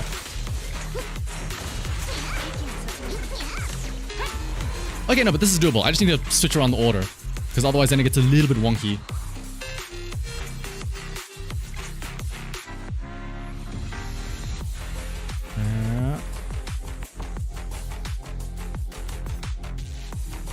It's honestly, I'm kind of sad, but kind of mad, but kind of glad that I'm actually able to possibly get... I mean, fair, I do have to use like all of my best supports, but it's kind of crazy that you can actually get 20k with Nekomata here. If you put in the little bit of effort. Where is it? Let's go. Nekomata. And then trigger. There we go. Am I not using the days buff? Hang on. I was using the days buff. Yeah, I'm using the days buff, yeah. 1, 2, 3. And snap.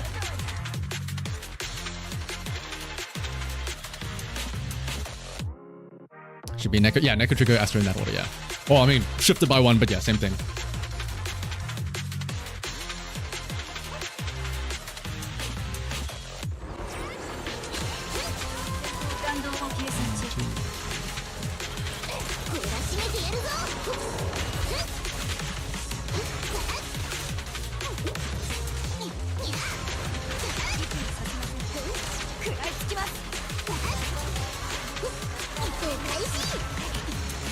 Hurry up and get impaired, please.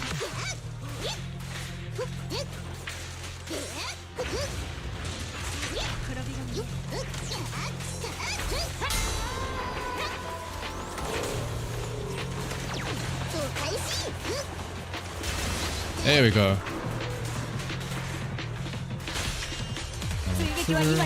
Now, once we do this, Astra will actually use her chain attack and then we'll go into Nekomata with a quick assist. There we go. And another impair. Hang on a second. Now we're gaming.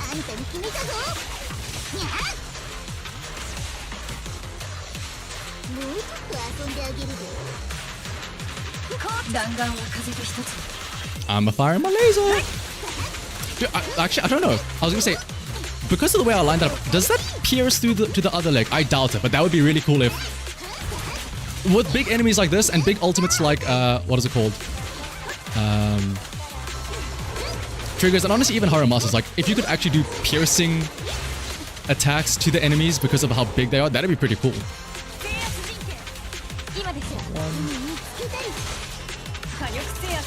Two.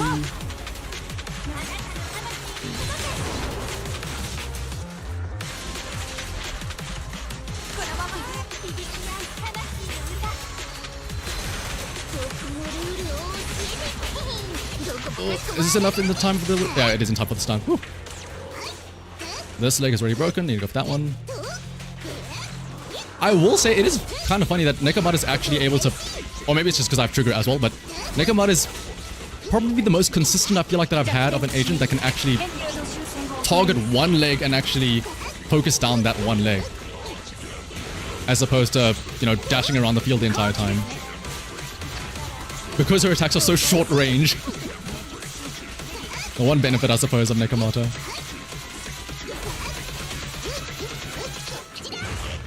And there's the other downside of it, though, of her missing her attacks.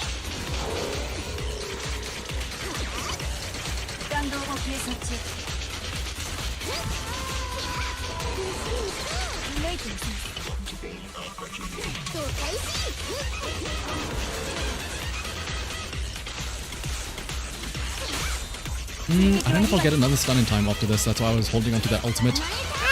No, I probably won't get another stun.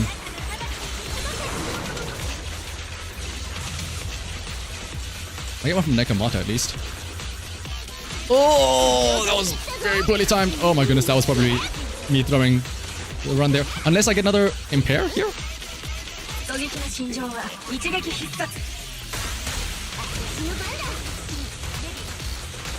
Come on, impair. Oh, Nekomata, why are you missing your attack? Okay, that's doable though. If I just don't mess that up there at the end. Okay. Use your Piper team for spin to win, absolutely. There's just something about the Sons of Caledon that is just so cool to play as. Oopsie.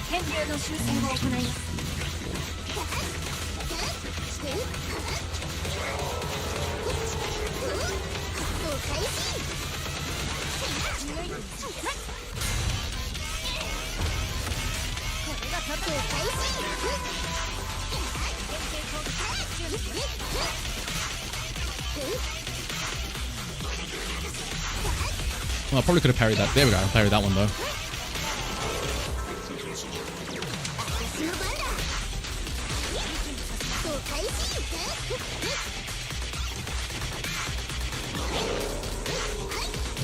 Where's that stun at though? There we go. Nekomata, what are you doing? Oh my, are you seeing what I'm seeing? The giant fucking arm is blocking Nekomata from actually hitting the enemy. Oh my goodness, Nekomata, you are so useless.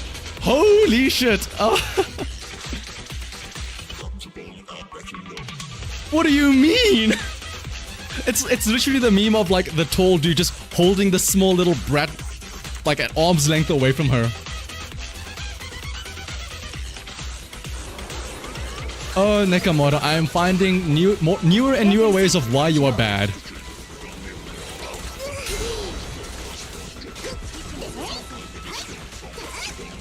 Never a dull moment when you're playing Nekomata.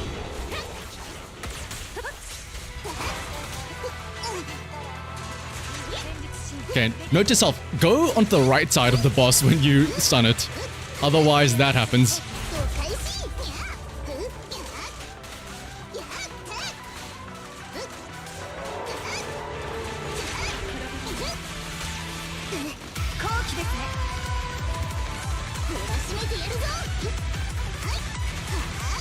Now I need this thing to actually attack me though, so I can actually get a parry off with trigger.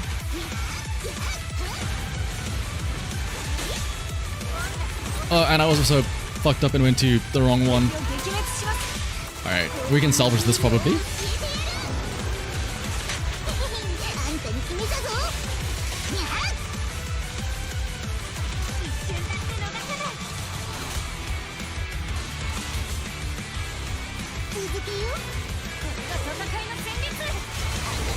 There we go, there's an impair.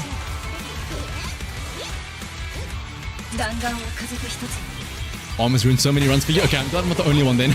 You make me feel a little bit better. Wrong leg.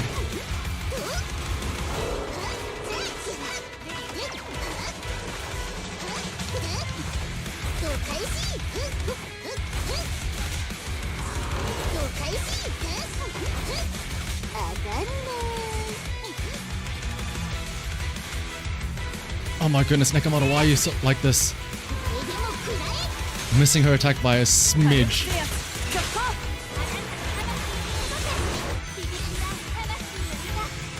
Oh wait, this is bad, because this gives a chain attack, not a quick assist, actually. That's actually kind of bad.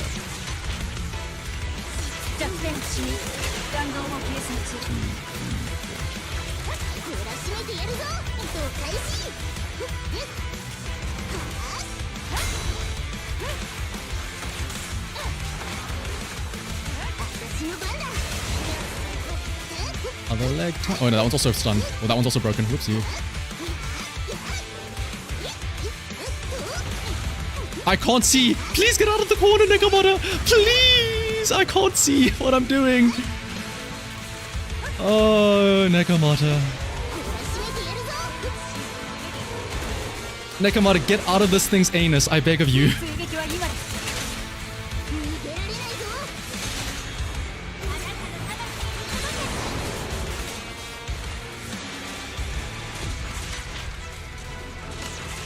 It's gonna be close again, I think. Oh, I need to get another impair off. It's the only way. I don't know if I got another one in me though.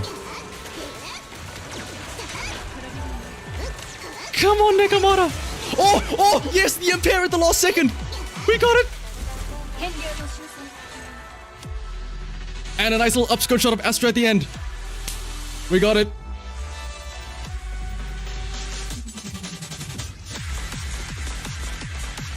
Shout out to the very last little impair there. With Nakamura boxed up in the corner.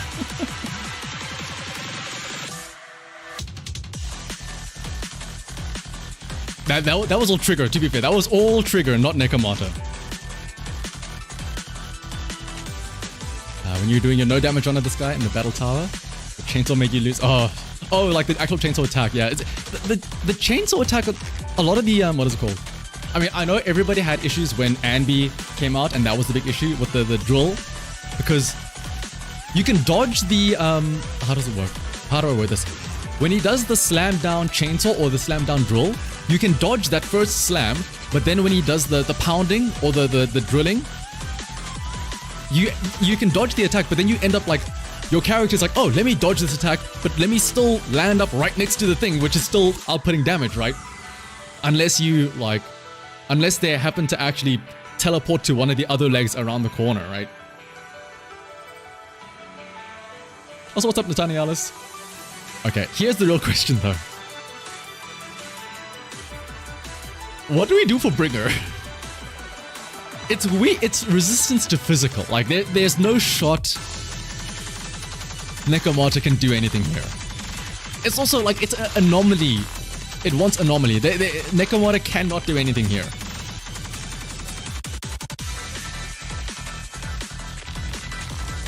Miyabi Nakamura, and I just don't use Nakamura here. Just a team mascot.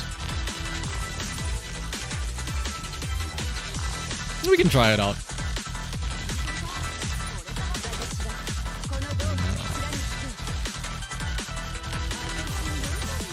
This is just, can Miyabi carry the random cat that she finds off the streets? Oh, did you see this?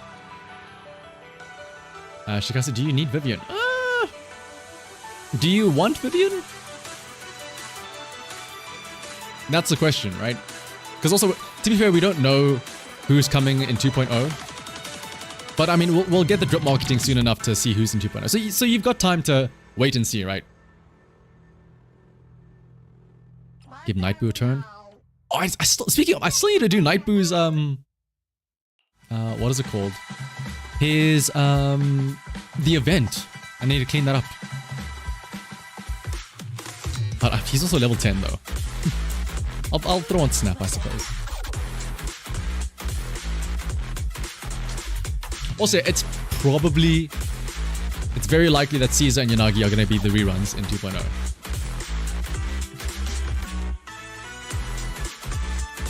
Have a maximum bang boost. Shit's expensive, Luma. In this economy? With these tariffs in place?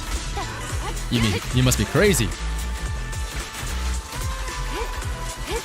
Oh, fuck it, I'll just throw out a random EX, I suppose. To make Nekomata feel like she's useful. Like, my only argument is I can use Nekomata as another ultimate in the bag to reset the buffs and stuff like that.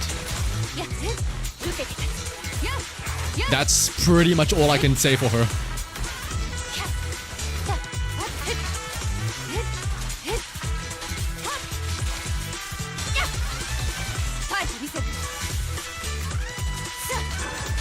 Is he gonna teleport away now? I don't want to use my ultimate. Okay, he's frozen. It's Miyabi. Oh, that's actually a good point. Miyabi Astros are the Xbox players, yeah.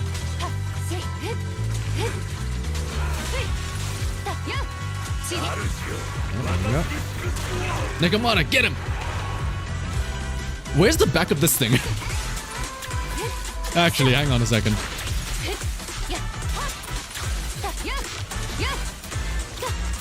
Real question now.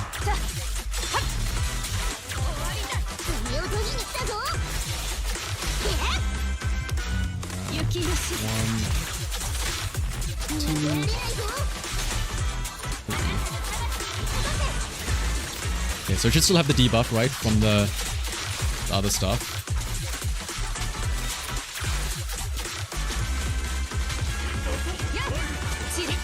You know, I'll refresh it with Astra now in a second here.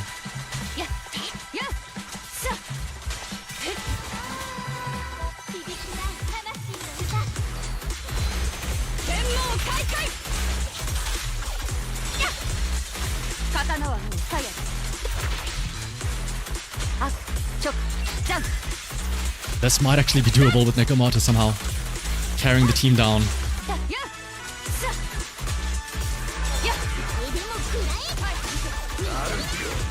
Oh no! Oh, and I don't have any... Ooh, this is actually going to be a bit dicey.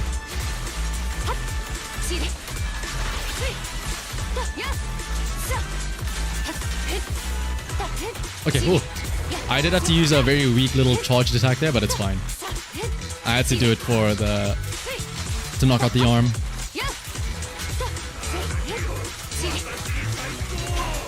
Uh-oh.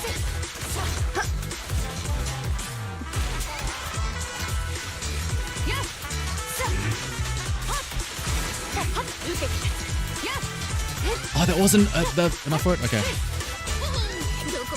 Ultimate so I can reduce the defenses.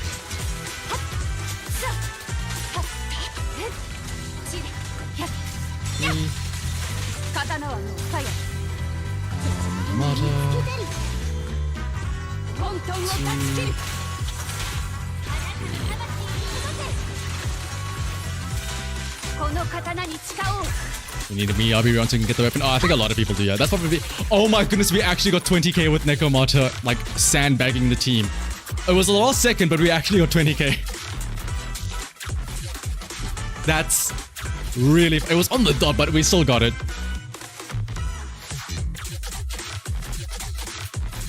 Okay.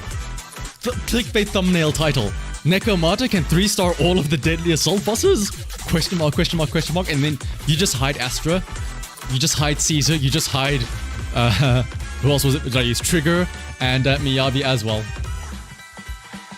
And then I splice it together. So that, oh, actually, it wouldn't matter. Because obviously, you would know that you can't use the Nekomata for all three. But still. You know what I'll do? In this week's news video, I'll use these three... Oh, I don't have the... I didn't record this raw, though. I'll put these three in the background, and I want to see how many comments point out, like, hang on a second, is that Nekomata deadly assault back gameplay in the background? What is bro doing?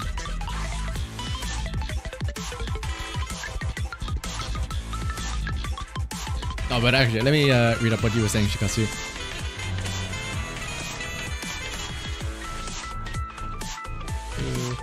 Bernice and Vivian both have similar playstyles. Yeah, they're both like off-fielders, right? And they don't really work well together, like on the same team. Like you ideally want Bernice and like say Yanagi, or Vivian and Yanagi, or like one of them and Jane, or honestly even Piper. Piper also works as well. It's only logical if Vivian reruns in 2.0. That's true actually. The double down. Mono Alumni with Bernice, Vivian, and Yanagi. I think it. I mean, I don't think. I know, but technically speaking, I don't know yet that Vivian, Bernice, Yanagi is good. But it's one, you're sacrificing a support, and like I feel like in the game you need to have a support. Not just because like you have like, how do I word this? Let's say you have. Let me do it like this. Pretend that Shuyen is Vivian, right? Let's say you go 1, 2, and where's Bernice? 3. The issue then becomes managing both Vivian and Bernice's off-field buffs at the same time, because they're not that easy to like. They're not like supports where you just use a skill and that's it. Like Bernice, you do have to like constantly weave in and out to make sure you have the gauge, and Vivian also is going to have a similar thing with her little feathers, right?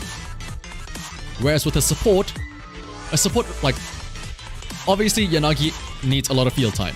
Bernice and Vivian will require less field time.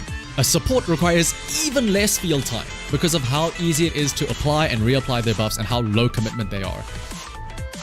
So like that's normally how it goes, right? You have one super on field, one kinda on field, and then one that's like purely just chilling on the sideline, which is usually the support. That's not to say that it's bad, mono anomaly with Bernice, Yanagi, Vivian, but it's a little bit more demanding, right? You have Bernice and Lighter, you're good. Thank God you pulled them when they first came out, you dodged a bullet there. Oh no, yeah, if you have Bernice, honestly, you're probably fine in terms of off-field anomaly agents, Shikasu. Unless, of course, like you said, or like we were saying, unless you want Vivian and you really like her, then yeah. In which case, as Mark says, yeah, if you're fine and you're content with Bernice, which, again, Bernice is perfectly fine as well as an agent, then yeah. Might be better to, what's it called? Take on others. And actually, speaking of, looking at your Soldier 11, Shikasu, this might be a good time now that we've done our Deadly Assault, might be a good time to do some account reviews.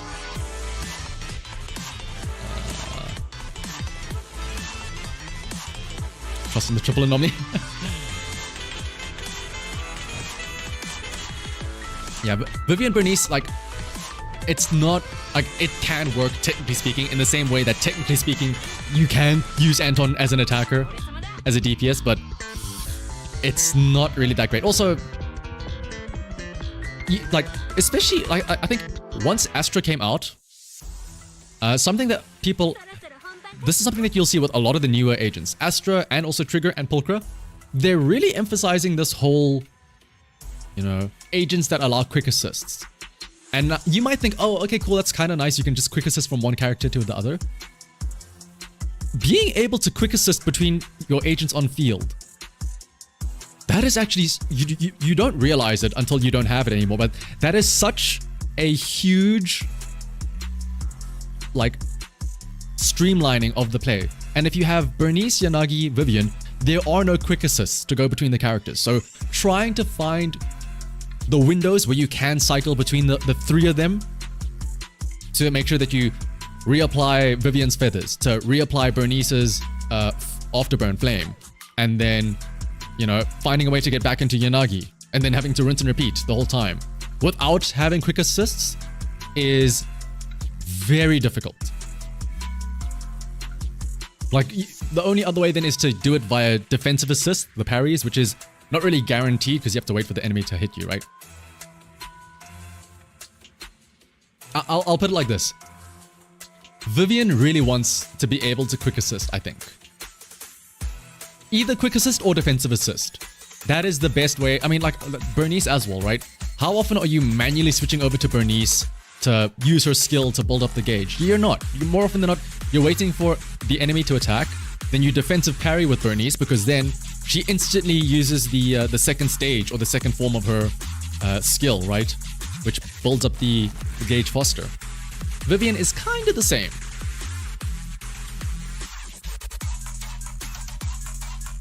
Build Anton next? No. What is my Anton at even? Oh, Anton, you poor thing. I have not touched you at all. He's only level 5 because I have him at Mindscape 6.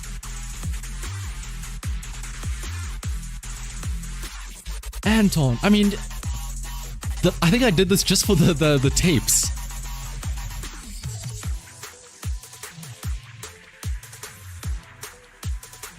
That's true. Bernice even has the quick assist on her ultimate, which, I mean, yeah, just get the ultimate every 10 seconds, and then you're fine.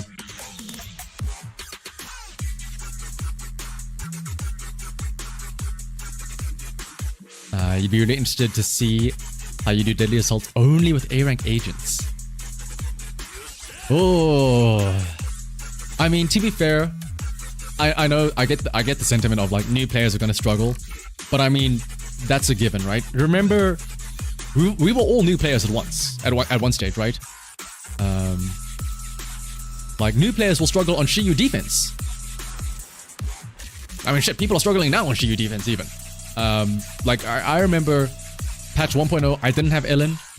I had to rock out with the full mono fire team with Soldier 11, Lucy, Ben, the old classic, and that was only good for like one half. And then I had to struggle with like Andy, like Nicole, and somebody else on the other side. So like, I think that's just how gachas work, and that's just the nature of things like this, where you're gonna struggle at the start, especially if you join in like not at the start of the game. But yeah, you're not struggling any 9-star Deadly Assault every time. Okay, but Corey, have you 9-star Deadly Assault with Nekomata though? Now that's the real question. And before he's like, yeah, actually, I soloed with Nekomata. All right, but okay, we're no longer in battle. We don't need the intense battle music anymore.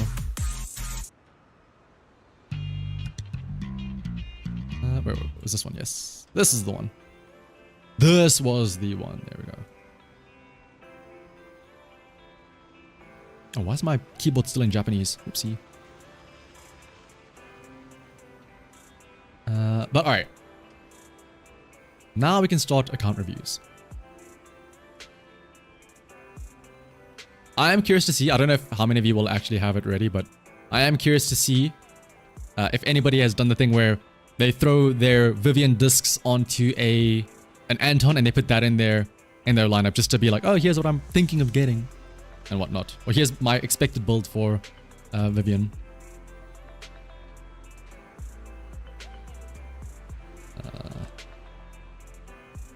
I think actually before we do that, let me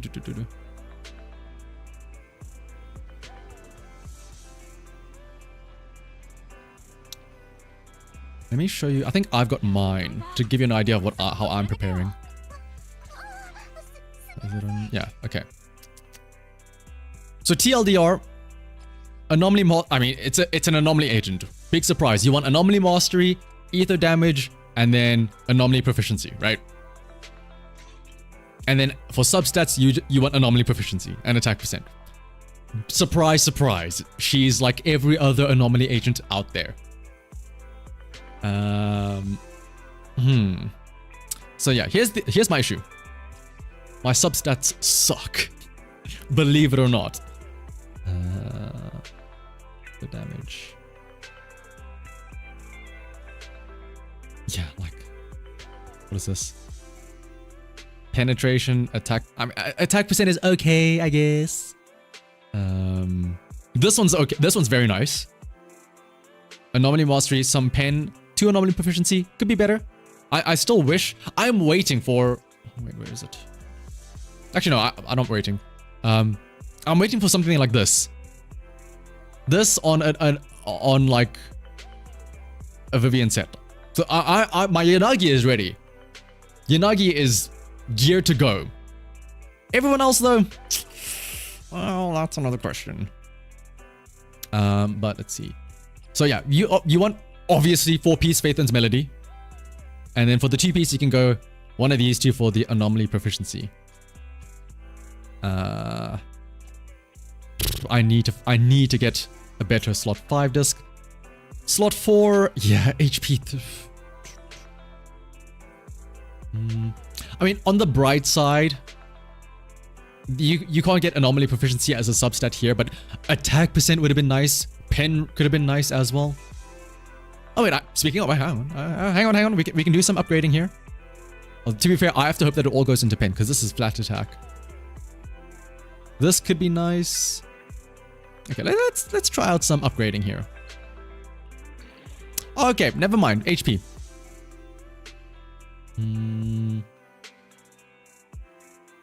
This one might be nice if it rolls into attack percent again. Okay.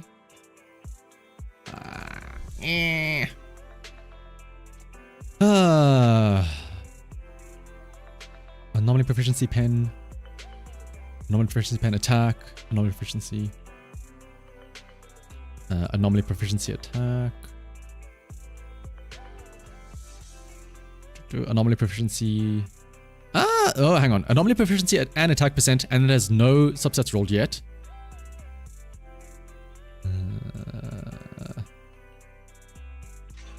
If I can find another Chaos Jazz somewhere else that I can slot on. Oh, I can steal this from Grace. I'm not using Grace. I can take this. 2 anomaly proficiency rolls? Sure.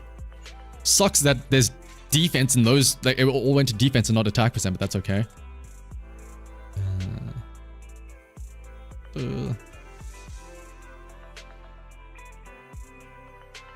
Alright, watch this. All into anomaly proficiency. Balls to the wall.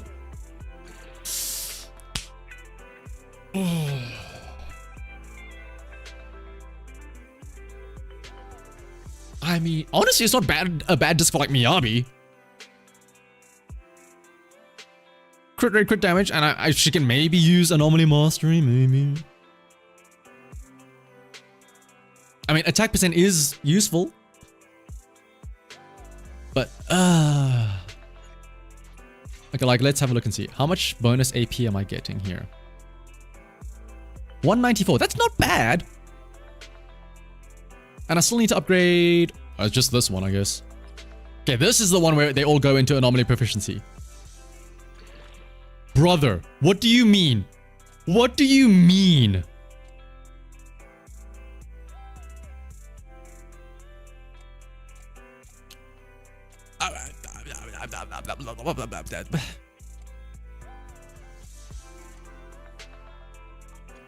I may as well have left this at level 0.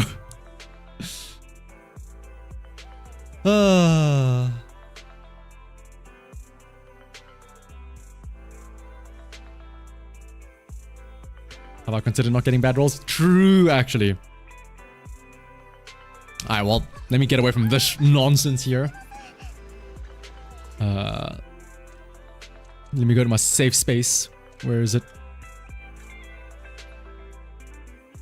Why do I have so few of this? I just recently cleared out a whole bunch of garbage ones.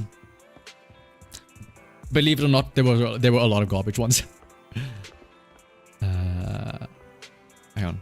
EOS? No, I couldn't even come over and sit next to my EOS. Alright. Let me also...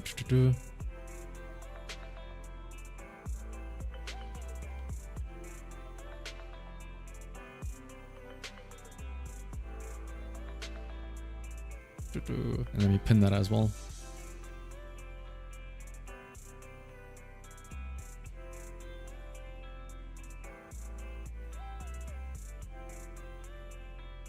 Oh, let me also get a notepad out. No Ben today. Oh, wait, did you send your user ID, Matt?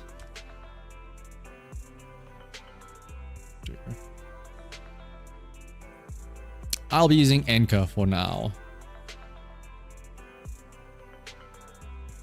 Ooh. Oh, but now, okay, now we're getting everybody's flooding in.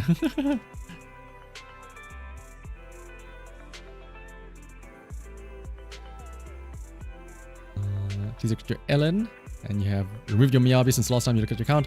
Some people didn't like it. It's not that people didn't like it, it's more of just like, it's an interesting option.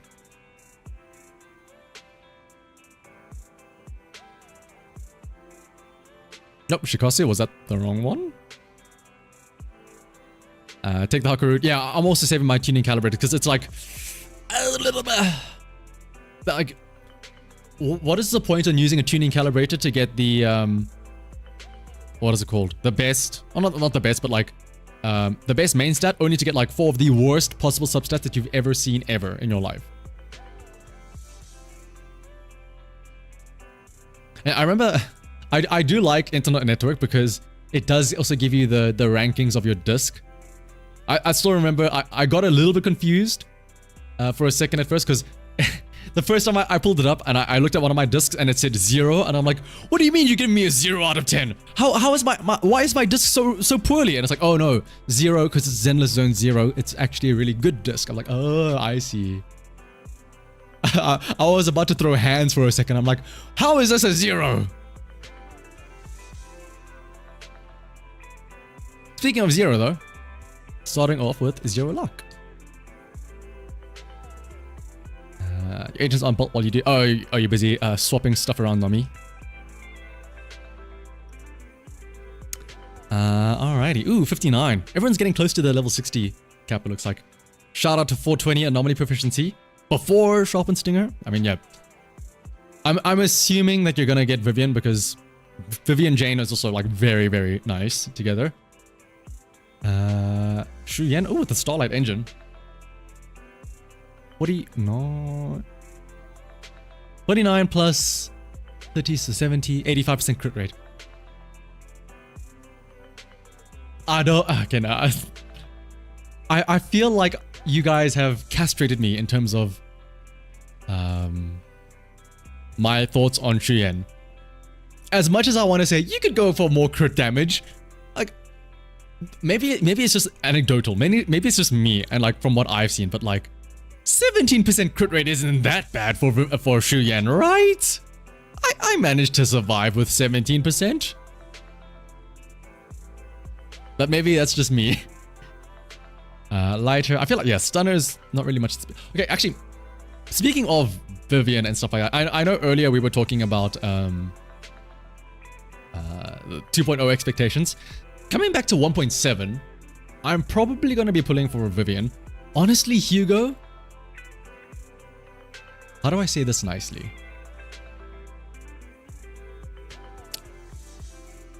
I'm not confident that Hugo will be...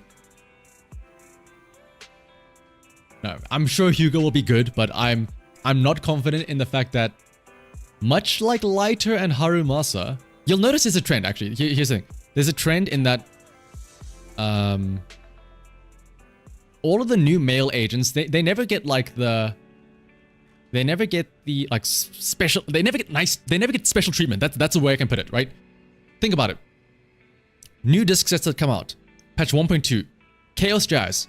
Perfect for Bernice. Perfect for Yanagi. Protopunk. Perfect for Caesar. I guess it's good for Seth and just good in general, right?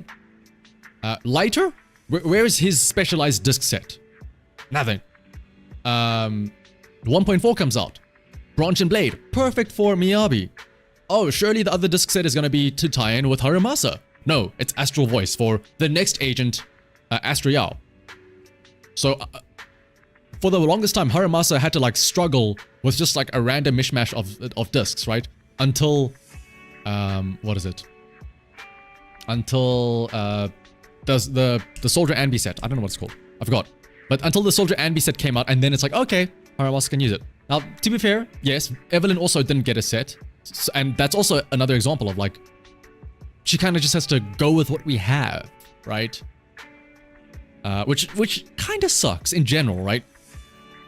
Like, yeah, the nice thing is that we can maybe hope that maybe future disc sets also end up working for older agents. Like how Shadow Harmony is like, they didn't have to make Shadow Harmony work with dash attacks, right? But they were like, you know what?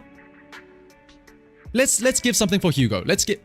It's electric. Let's give him dash attacks as well, right? It's kind of similar to Soldier Ambi, because Soldier Ambi doesn't use dash attacks.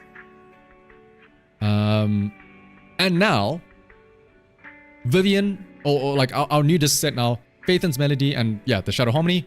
Phaethon's Melody, obviously perfect for Vivian. What about Hugo though? Like, where is Hugo's specialized disc set where it's like 4-piece set effect? When the enemy recovers from stun, the equipment's damage is increased by 25%. That, or like not 25, but like 12% or something. That would be like really cool for Hugo, because then you're incentivized to, like, you know, keep on doing the whole stun and then what is it called? Anomalize? Not anomalize. What was that keyword? But that special effect where you remove the stun, right? Like earlier we were talking about how signature engines are getting very egregious. Why can't I speak? Egregious, where the signature engines are so fine-tuned and so specialized to like make the character so much stronger. You could argue the same thing is being done with engines, right? Or disc sets. The disc set for Vivian is so fine-tuned and specialized for her. Imagine not using that disc set on Vivian. It's kind of the same thing with Hugo, right?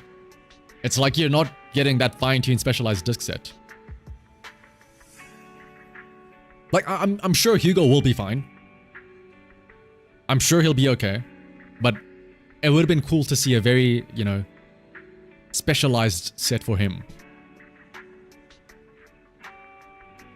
Actually, now that you say that, like Hormone Punk, Grim, it would be cool to see somebody that actually wants to really make use of Hormone Punk, because I feel like Hormone Punk is probably one of the least used disc sets right now. So maybe honestly, maybe that's their thought process. And yes, Totalize is the name. Like the full 4-piece set though, to be fair.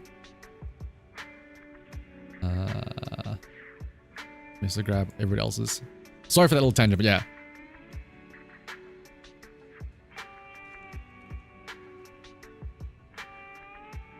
Yeah, like that's the issue. Like it's effort, right? It's not very easy to make use of properly. So I'm hoping that Hugo is like the exception to that rule. But yeah, anyway.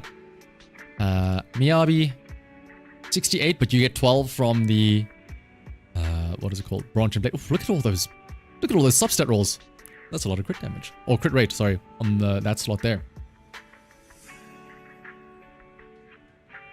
Do you know where he scales crit rate, crit damage? Probably both, because I think in the trailer they did mention that like his crit rate and his crit damage are like both increased and stuff like that. Next up, Bernice. Ooh, the Weeping Gemini. See, you're, Zero. I'm assuming you've been in the mines for Phaethon's Melody. There's so many Phaethon's Melody discs out here. Disc 1 is actually a god disc. Oh, I mean, yeah, it's all combat stats.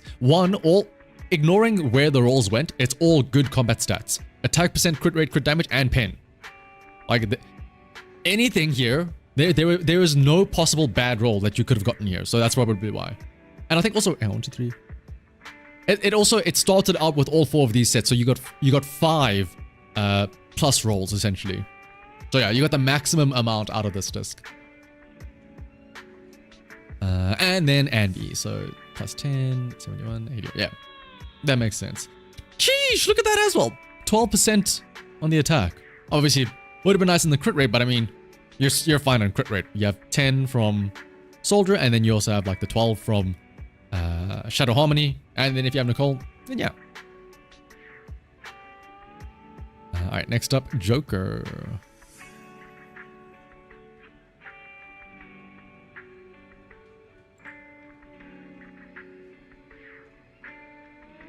Oh, you mean like as you ascend him?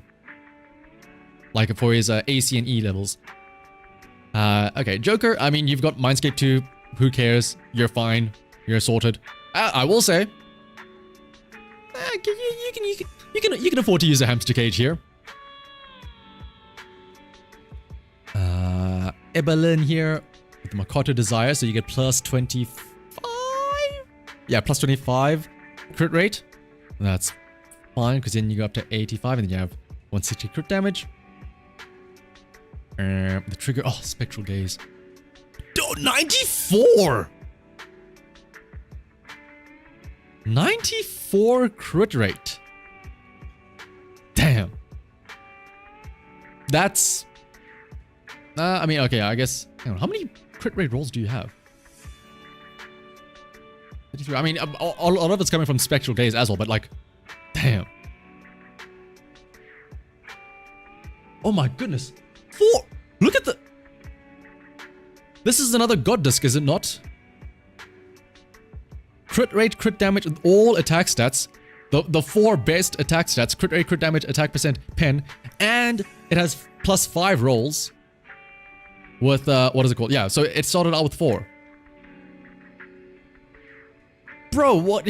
Can I ask you guys to roll my discs for me? Like... Here I am getting like... plus 4 HP flat. Meanwhile, I see this shit. Astra... Oh, you love to see it. 111.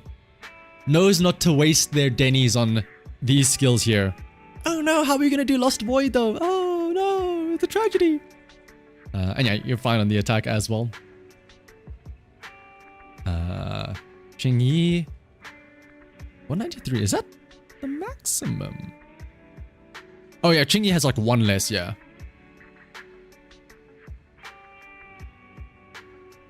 Uh, 777. At that point, just go 888, because 8 isn't like that much more expensive. Oh, I guess lucky 7s. Ah. And then Burn Ice. Oh!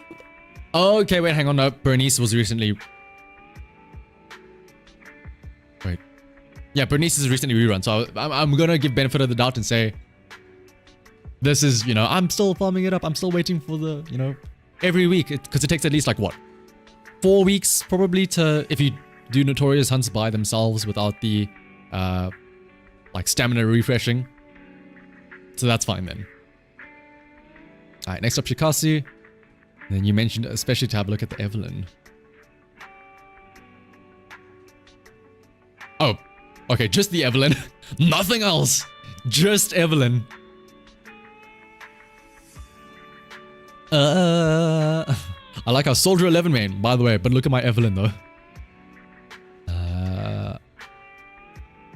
Oh, yeah, for the signature engine, 63.4, so you get what, 20, 80, 88. 17 crit damage rolls as well. My goodness. You pull Bernice's patch, and she's fully built with no pre-farming. Ooh.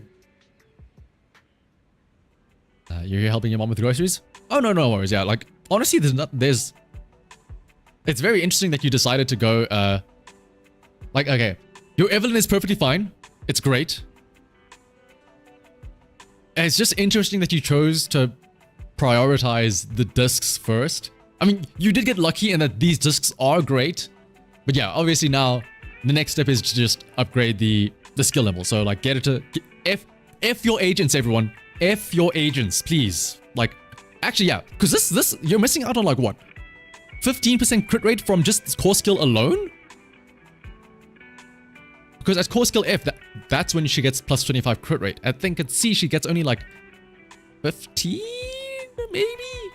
15% crit rate? But yeah, it's very interesting that you chose to gamble on the disc sets than getting the guaranteed skill levels here. Especially, of all the skill levels, the EX skill not being leveled up? The EX skill is one of the... You're spamming that shit. I mean, sure, you're not spamming the final, like, click thing, but you're still spamming the first part of the skill. Don't say all agents. Danger, danger. Oh, yeah, right. I'm sorry. We gotta worry about the special ones, like Big Ben. You don't F Big Ben. Big Ben F's you. Yeah, otherwise, like, this is a great Evelyn. And so, it's just a matter of time until you get all the skill levels up. Alright, but next up, Momon. Ooh, Yanagi with... Oh, I was going to say Time Reaver, but no, that's the Weeping Gemini. Oh, alright, this is an anomaly. Oh, I was going to say, why is your crit rate so low? If anything, I am actually genuinely surprised that your crit rate is that low, that you somehow managed to not get any crit rate substats, just out of happenstance. You usually build your characters in reverse. That's a bold strategy, Cotton. That's a very bold strategy. I mean, I guess maybe you could argue you get the tough part of the RNG out of the way, but like, if you're in a pinch and you're in a hurry, then like, and you don't end up getting any discs, you're kind of like shit out of luck, right? Anyway, Yanagi, 392 anomaly proficiency, and that's with Weeping Gemini, so not even an AP engine. How many? 14 stats. Oh, 36. 27. 18, 27. Damn, that's a lot of proficiency rolls. I found where all of my proficiency rolls have gone. Miyabi, M2, who cares? She's fine. Soldier Ambi with the signature. So yeah, this is like 200 plus crit damage. And then like 80. Yeah, 80-ish crit rate. You're fine there as well. Oh. Actually, you're 0.2 crit percent off of the maximum crit rate, so your trigger is actually not good enough. But damn. This is just a big advertisement to say you should get the engine, right? Because I feel like that's the... I mean, you can get it if you use Spectral Harmony, but this is the only way that you can get the 90% crit rate while still using off... what was it called? Shockstar Disco. Actually, no, yeah. It literally is the only... Oh, no. It's not the only way. You'd have to get, like, ungodly luck with crit rate substat rolls to not need Spectral Gaze. Then Evelyn here. I feel like... You could probably... I feel like you could get away with changing this out for a crit damage engine or crit damage disc, right? I know you're getting like 98% crit rate here, but do you really need 98%? Are you that uncertain about your luck when it comes to crit rates? Like 74 or yeah, 70. What would it be? 74 would be fine. Your account might be quick, but let me add you to the list for gore.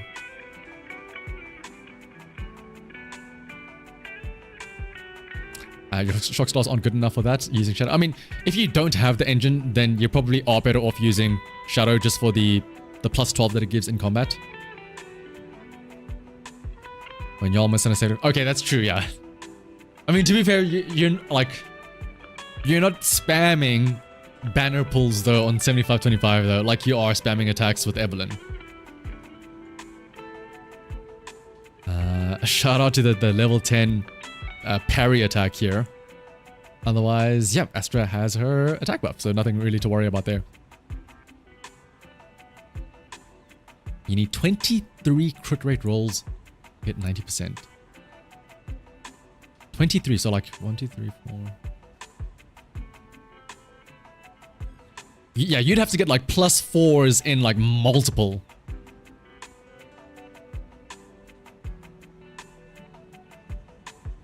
Oh, and that's with Woodpecker giving the extra 8. Damn. There's probably somebody out there that has that somehow.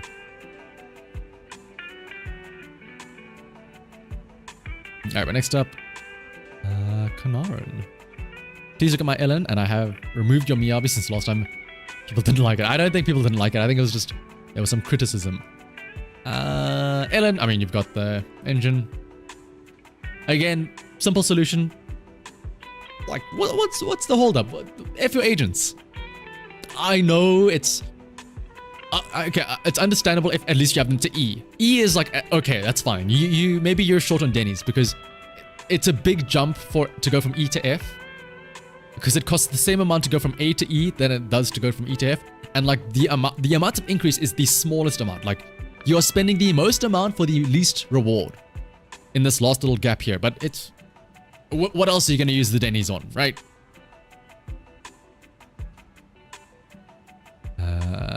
80%, 200 billion. That 4-piece bronze blade on Ellen? That is a 4-piece bronze blade on Ellen. Anomaly Ellen? I'm assuming maybe.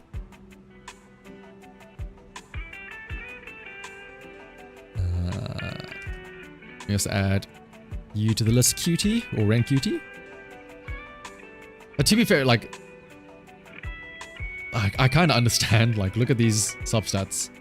I feel like that is always a case of like, why are you using that weird disc? It's like, it's for the substats. Like, honestly, I think, I'm trying to think of any other games that had a similar thing to this, but sometimes using offset pieces, or even like, honestly, not even using a full set, like using like a rainbow set.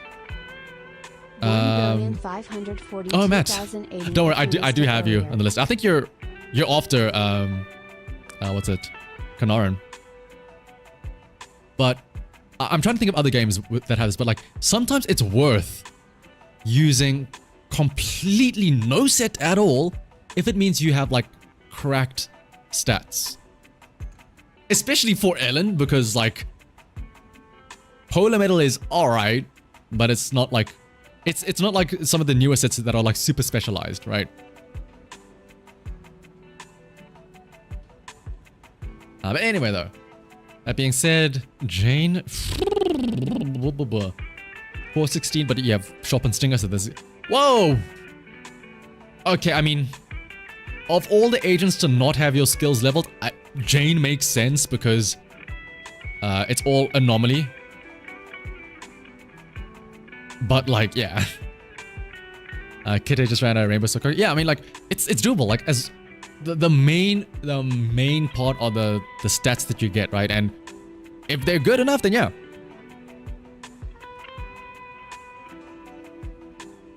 Not gonna reach his faithfulness because non-anomaly agents have under 100. Oh yeah. I mean, I do understand keeping Jane's skills at level 1 because like they're not really there for the damage, and all of Jane's attacks are just to build up the anomaly, and leveling them up does not increase the rate at which the anomaly is applied. But at level 1 they're so cheap. Like, you can afford level 4 maybe, level 5, maybe level 6. I'm sure it probably doesn't matter that much, but you never know. Meanwhile, Yanagi, of course, Time Weaver. I mean, yeah, you're sorted with Time Weaver. Yeah, exactly. As Nomi says, like, level 7 is such little commitment. As long as you don't go above 8.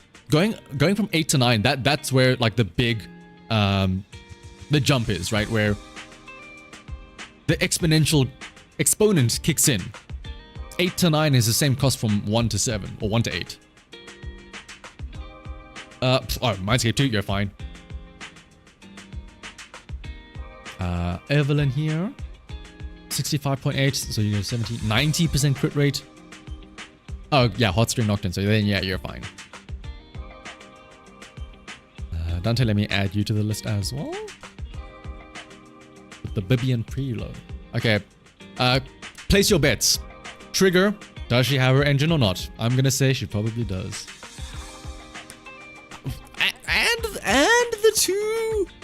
And the two, what is it called?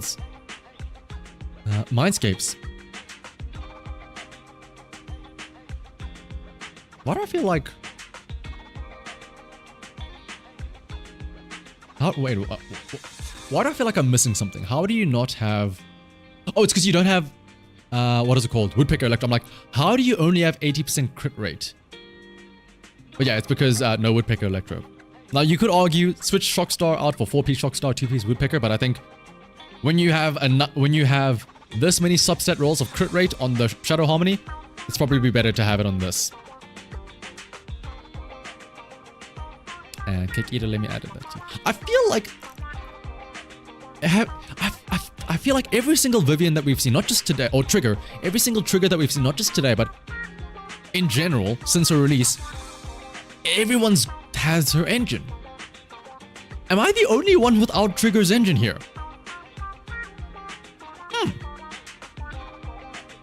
Yeah, you still do get the 90% anyway because of plus 12 from the combat effect. Alright, Matt, now you're up next.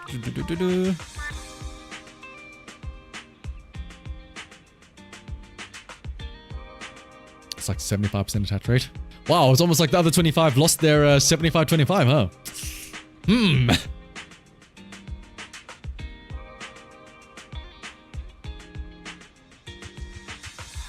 Ew, Miyabi, gross, yuck. I mean, yeah, branch and blade, so you get plus 12, so then yeah, 80 on the dot, which is always nice to see. Oh, I love to see it. I love to see the crit damage disc. You're missing Trigger's engine and you're at 0 polychrome. Luckily, you'll be getting Lighter's engine next patch. Yeah, that's a good way to put it, at least, Nami. Yeah, no, I'm well aware that the engine is good and the defense rate is nice. I am well aware. Alright, Lycan. I mean, yeah, Stunner. Can't really complain too much about this. As long as you have 194 impact, you're fine. 4-piece Astral Voice. Oh, I'm assuming, is this still, like, this is the team here, these three. So you have Astral Voice to be able to trigger the quick assist from Sokaku into Miyabi. Speaking of the Sokaku, I'm really glad actually. This coming back to the whole Hugo shenanigans about, like, you know, where is his disc set and stuff like that, and how Shadow Harmony ended up becoming a good disc set for Haramasa. I do hope that moving forward we get more disc sets similar to Phaethon's Melody, in the sense that they're useful obviously for Vivian, but then they also become usable for other agents. Kind of Astral Voice, also a great example. Astral Voice obviously made for Astra, but also it's just a great support set in general. Phaethon's Melody, great for Vivian. Also good for anybody that wants to apply anomalies.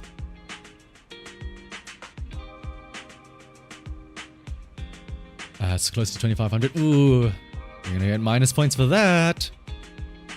It's like, yeah, if we want to get nerdy, Nomi, that's minus 4 attack for Miyabi, but then that's 4 attack that gets multiplied by like 1,200% from her slash attack, and then that then gets multiplied by the crit damage of 170, which then gets multiplied by the stun multiplier from Lycan, which is now going to be like 185%. So that 4 damage can snowball to, but I'm not going to do that. For the most part, it won't matter. But yeah, you will like, this does not matter at all in terms of clearing. What matters is there's that little voice in the back of your mind that says, I'm not there yet. She's close to perfect, but she's not perfect. And that is probably the worst thing that you could have. The little voice in the back of your mind. Regular Anby. This is I assume the Vivian bag holder, right? It's like 10,000 damage lost over the course of the Deadly Assault fights. Yeah. Okay, first things first, how many anomaly proficiency rolls? 11. Okay, I was gonna say, like, okay, obviously slot 4 doesn't have anomaly proficiency substat rolls, but the fact that you have 3 attack percent rolls, that's the best possible alternative substat that you could get. And then obviously, yeah, slot 5 doesn't have proficiency, but again, it's the next best thing of, what is it called? Attack percent. Ideally, there's more, but it's fine. It's, in the grand scheme of things, it's fine. If you do end up going for Vivian's engine, like you get shut out. You shut out so much anomaly proficiency from all of that stuff. Like you will be fine. Like I think it's depending on your substats. Even if you have like average subpar substats, you can easily hit like 500, like 550 maybe even anomaly proficiency once you take into account common buffs. If you have your engine, to be fair. Okay, you don't have engine. You're gonna want some more proficiency stat rolls then, yeah. But yeah. But this is the go-to though. 4-piece Faith and Melody, 2-piece for what is it called? Either Freedom Blues or Chaos Jazz. Something that I will point out is I don't recommend it, but it is an option. Is that some people might find energy regen on slot 6 as a possible option. It's more specifically for, how do I word this? The best way to generate those feathers with Vivian is to use her EX skill, but EX skill obviously is a bit expensive, but obviously ideally you don't need to use her EX skill. Ideally you use her defensive assists and her parries and whatnot to generate the feathers. So you should not need to use energy regen, but if there are people that are struggling and they find themselves constantly running out of ways to get feathers, you can use energy regen, but Anomaly Mastery is probably better. You have a Godless Bernice that you'll rip off. Poor Bernice, no! Where's the Tusks of Fury, Matt? Come on! One job! You had one job! But it's fine, at least you can do some more impact at least to stun them faster.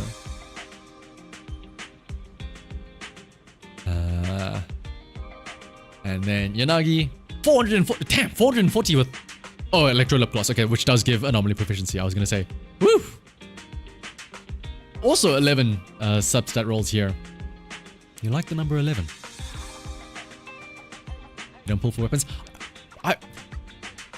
You know, at first I was gonna say that sounds like the correct thing and what most people should do. But after seeing so many different accounts where people, it feels like everybody has, you know, the Trigger engine, everyone has Anby's engine, everyone has Evelyn's engine. I am genuinely surprised at how many people have been rolling for engines. You only have 2 right now, Jane and Miyabi. I think I'm the same. I only have, I guess, 3 in total now. Miyabi, Caesar, and then I just got Soldier Anby's.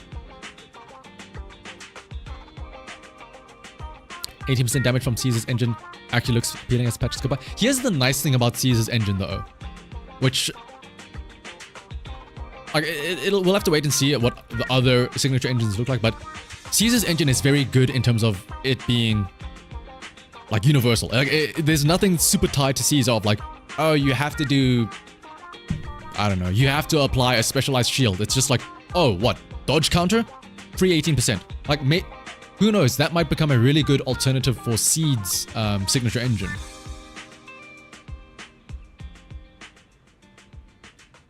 Pulling engines gets more justifiable as you already end up getting better form. Oh, yeah. Especially, again, like we were saying, as of late, the engines are getting a lot more, like, impactful in terms of how much they add to the agent's kit. But yeah, I think that's just everyone's story is just going to be the anomaly hunt, right? Like, you could argue that these two here, slot 4 is fine because you can't get anomaly proficiency, and slot 5 is fine because, what is it called? Attack percent is fine, and I wouldn't. Slot 5 is the hardest slot to get unless you use a tuning calibrator.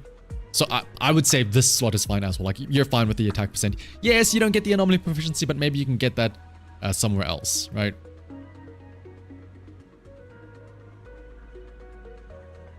Your slot 6 will change to a 4 AP. Whew!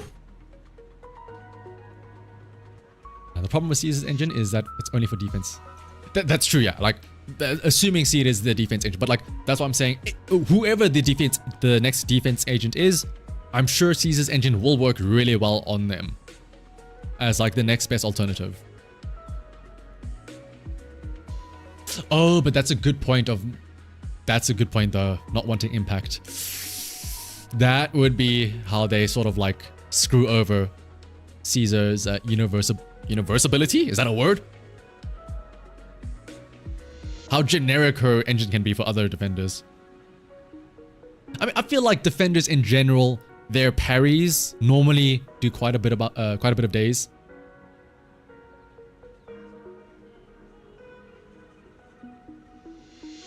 The Vivian early access video got not really taken down. Like, there's nothing wrong with that video.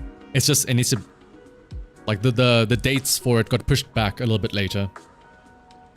Like, if you were one of the few people that did watch my early access video, there is literally nothing new when I re-upload it. But yeah. And Kit, yeah, you can ask a question. But yeah, next up is Kurokaze or Shino. That said, you don't care about what Caesar's engine does value-wise. Okay, but here's the thing though, Nami. Do the engines make the hair glow? Actually, hang on. Question about Seed. What's gonna glow on Seed when you have his signature engine, right? There's no hair to glow. I hope he gets like vinyl, like neon lights or something on his mech suit. That'd be cool. Me, I do have you on the list, yeah. It's Shino, then Nomi, then Mia, and then me, which is you. He'll light up like I hope he has like some goofy light up mechanics. Like, he's a big guy. There's lots of room for spaces to be lit up. But let's see. Cannon rotor. Ooh. Whoa. Oh, Thunderman. I don't know why I saw this purple disc and I thought it was Phaeton's Melody. Then 68.2 plus 12 gets you to 80, so 90% crit rate. Damn. Oh, that's worth the crit damage disc. Oh yeah, 10 crit damage rolls. I mean, could be better. Oh, I mean, could be worse, but yeah, it's fine. Oh, attack percent. I mean, that's also good.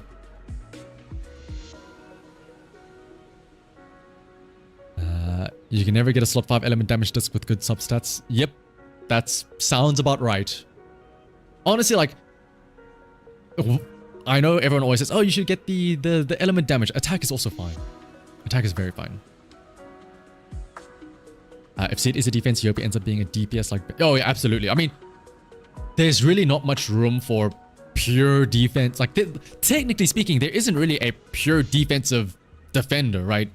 They either provide support like Seth or Caesar, or they do damage. Like, if there really is a pure defense agent, they would be so useless. Haru Masamasa. 51. But then, yeah, his passive gives a lot more. And then the Shadow Harmony. Where is the...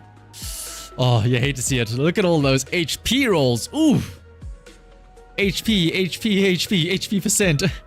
And I'm seeing a lot of shields as well. A lot of defense rolls here. Oh boy. You've been playing Evelyn, Pulchra, Bernice, and it's just barely clearing 3 stars in Deadly Assault. Builds can be better. Thinking about putting Jane to replace Evelyn and saving Evelyn for a future team. Okay, well, firstly, do you actually want Jane? Like, do you like Jane? Do you like her playstyle? Do you like her as a character? Or are you saying that you want to pull her just so that you can clear Deadly Assault? If it's the former and that you just like Jane and you want to play as her, go for it. If you're thinking of pulling Jane just because you're struggling to clear Deadly Assault, that's not worth it, right? Is it worth spending tens, maybe hundreds of pulls just so that you can get an extra, like, what, 20 polychromes? Jane's playstyle is one of your favorites. You love her character too. Well, then I think you've just answered your own question. I think you have just answered your own question. Also, yeah, if you do want to pair Jane with Bernice, those two do work very well together.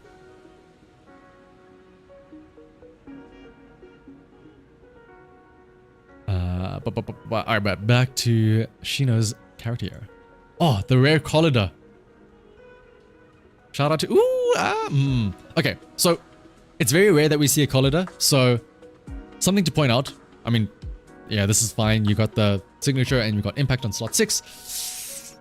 Of the skills here, it's very interesting that the dodge attack is the lowest, or the dodge counter, whatever, is the lowest leveled skill, which for every other agent would make sense because you're not really dodge countering or dodge attacking that much. You're mostly using the skill, the ultimate. You're rather gonna defensive parry instead of, you know, dodge because you can get the big daze effect.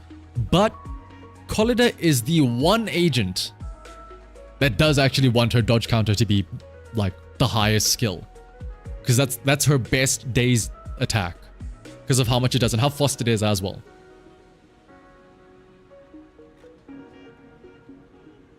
Like when the enemy comes in and you just like do it, the Beyblade spin, like let it rip and you just go over and over and over again. Bernice is your only other anomaly, so it's hard to put together. Okay, yeah. Yeah, if Bernice is your only other anomaly, I mean, I'm sure you have Piper. Vivian does work well with Piper.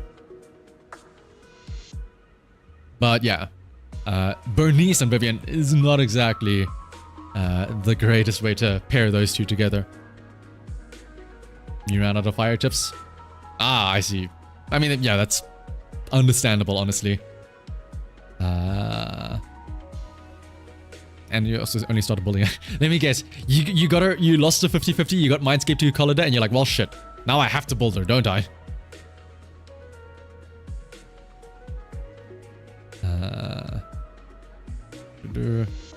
You do think using Vivian and Bernice could be fine with the support third wielding as the on-fielder? Yeah, put Astra there. And then it's just an argument of like, who's gonna be the one on field? It's like, no, not me, you, no you, no you, no you, no you. Mia Bibidi. Oh, yeah, some of these substats are a bit rough, but I mean, that's fine. Because you're getting the plus 12, so you go up to 85. Yeah, the crit damage is alright. I mean, obviously, ideal world is that you get more crit rate substats that you can switch this out for crit damage, but I mean, that's a tall ask, right? Easier said than done.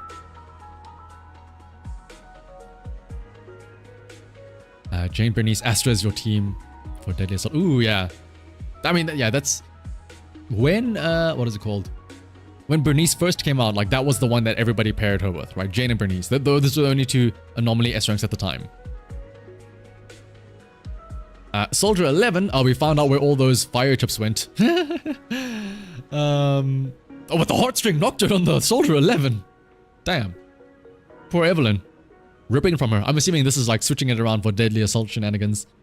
But then you also have Inferno Medal on top of that. So that's like what? Plus another 25. So 90-ish crit rate. And then Yanagi. Oh, dude. 410 AP with the Time Weaver. 16 substat rolls. Woo-wee. They'll love to see it. Alright, next up. Nomi, then Mia, then me, then Neptune, then Forgore, then QT, Dante, and then Cake Eater. So there's what? 1, 2, 3, 4, 5, 7, 8. I might be able to go to sleep tonight soon. Call it a DPS number 1. Wear Pulchra S rank. True. You better have Pulchra Mindscape 6. Okay, good. Call it a DPS number. What the Miyabi engine? Hello? Is this? Wait. Trying to think. What other crit rate engines are there? None. No. Well, not many, right? But anyway. 4-piece Inferno Medal, so you have 25, so 87 crit rate with 166 crit damage. Sheesh. Yeah, like I'm assuming, like, I mean, this is only just for the crit rate, right? So I was trying to say, like, what other crit rate engines are there? So there's Trigger, but that's also S rank. Markata Desire, but Markata Desire is an A rank, so that only gives 20% crit rate. And yeah, it's a lot of the, I think it's all of the attacker engines are the paid ones. Like, in terms of crit rate main stat free engines, Markoto Desire is the only free engine that has crit rate as a main stat, I think. If I'm not mistaken. It's funny that Miyabi's engine is better than Trigger's. Wait. Is it? I'm assuming, like, they both get 24%. Are their attack values different?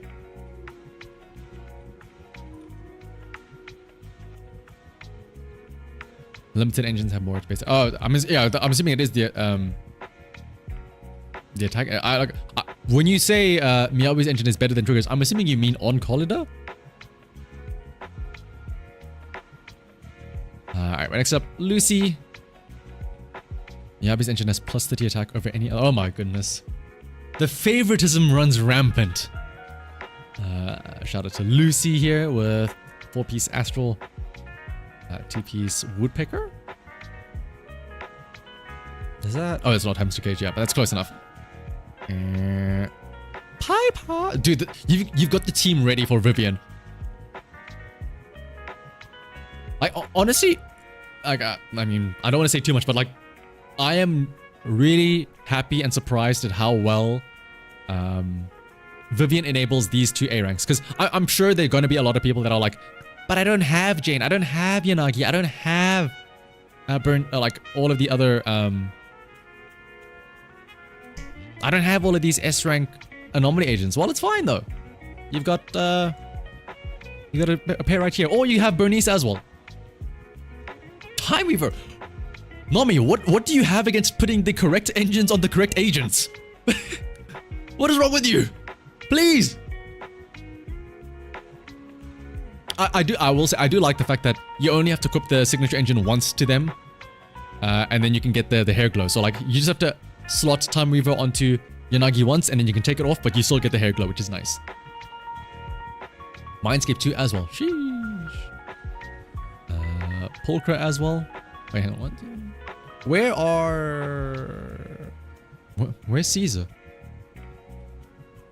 There's a lot of Sons of Caledon out here, but where's Caesar? You don't have Yanagi, so you literally just pulled the Time Weaver just for Bernice. Kinda base, not gonna lie. You lost Yanagi to another busty electric anomaly agent. Ah, Anton. I see. Oh, okay. I guess, yeah, it does work specifically with Grace, technically speaking, right?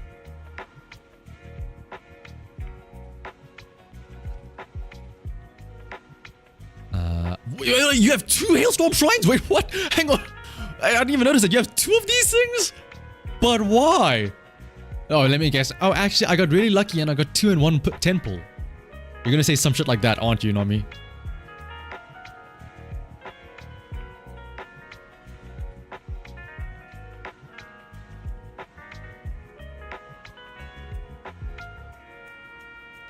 You got them in two temples. Oh.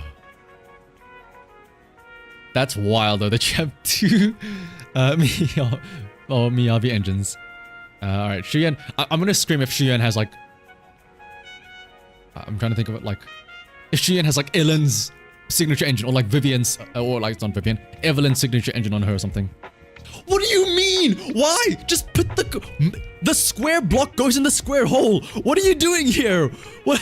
Why? Put the square block in the square hole. Nami. Well, I mean, I understand it gives crit damage, and it's honestly, it is not that bad. And like, yeah, if you don't have Shuyan's signature, it's just funny to see that, like, you could put this on Harumasa, but instead you're like, nah, fuck Harumasa. Let me just give it to Shuyan. Can I say also? Oh, holy shit! Wait, you have 230 crit damage, but that's with an attack percent. Holy shit! I was gonna say, oh, you have big crit damage because you have, like, you know, a lot of what is it? A crit damage disc here. But no, that is not a crit damage disc. That's nearly 4,000 attack while still having like 230 crit damage. Also, shout out to the the 29% crit rate, it's fine. Plus 30 from passive, 59. Plus 15 from Nicole, 74. Wait. Yeah, 74. It's fine. People out here running around saying, oh, you need 40%, like 50% crit rate. No! The lower the better. Again, remember, Shu Yan is bottom heavy. Both in game and in stats here. That crit rate is insane. You know, you want to see something insane? Be ready. Remember, I don't have attack anywhere near this. But this is my Shu Yan. 17 crit rate and 195 crit damage. And I do not have the excuse to say, oh, it's because I have everything else into like 4,000 attack and 222 crit damage. No, this is just my raw substats are just that bad. But it's fine though. 17 plus 30. So you get 47 from the core passive plus 15. So you're up to what? 62%? That's fine.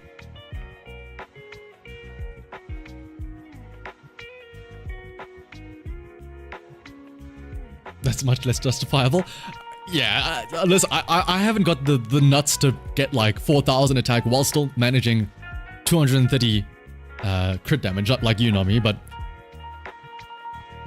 I hope that you at least like put the herb case onto Haramasa once just to get his hair glow and stuff like that. Oh my god, it's just I'm still just baffled at like all of the signature engines being on not the signature agent.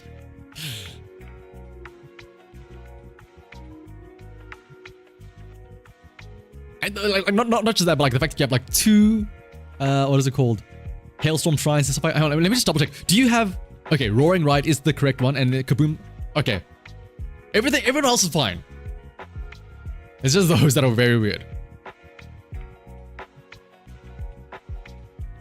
You actually built Haramasa, so he does get to use the signature. Okay, good. Mom! Nami said it's my turn to use the Zanshin herb case. Oh, but it has my pulls! So what? Confiscated. You didn't even have me up you. What do you mean? You have two Hailstorm shrines. Oh my goodness.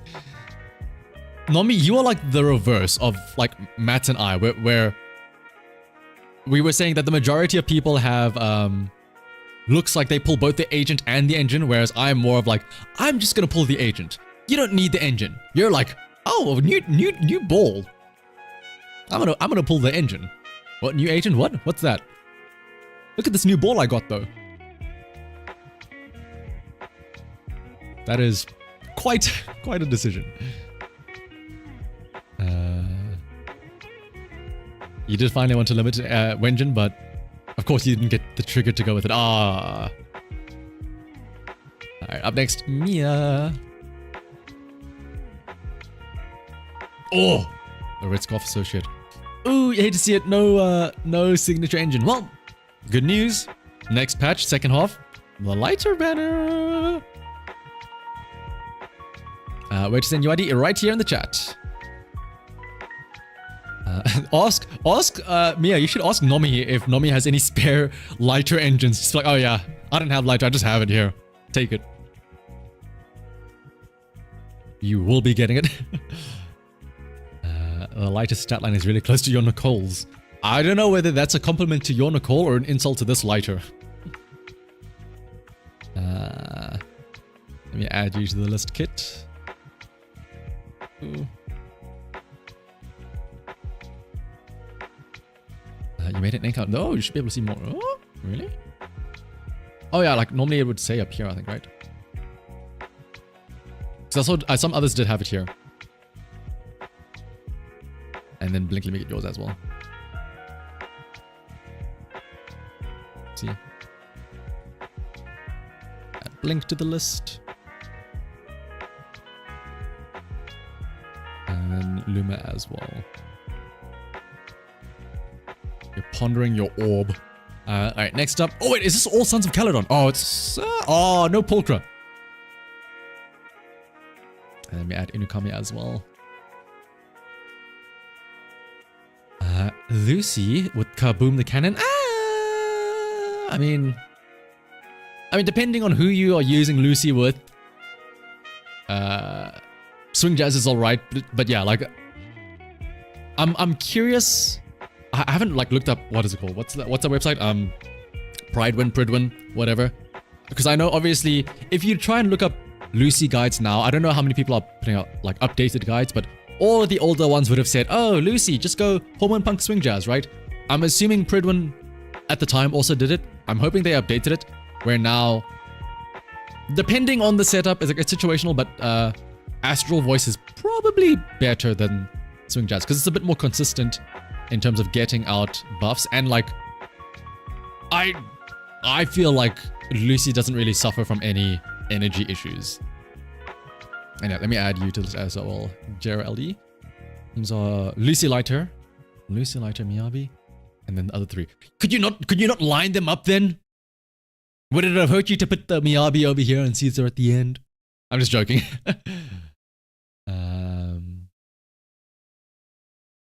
She only needs 1.9k attack to max the buff. I mean, yeah, but don't forget about the boars. That extra bit, that's for Woody, Brookie, and Grossi to beat you up. That's what that is. That's what that extra 300 attack is for.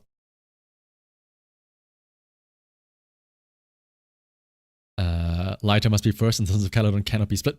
Valid. Fair enough. Where the music at? What? Why it stop? Oh. I better see Tusks of Fury.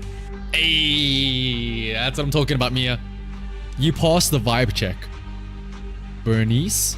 Playmaker checker. Hey, you have the correct signature on the correct agent. That's what I like to see.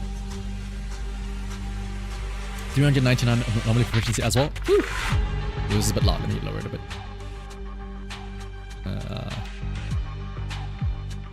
And then Piper. Going right. Hang on. 4 and 5. Okay, yeah. I need to get some copies of. I feel like because I don't really roll for engines, signature engines that often, all of my A ranks are sitting on like Refinement 2 Roaring Ride, Refinement 2 Kaboom the Cannon, and whatnot. All quite low.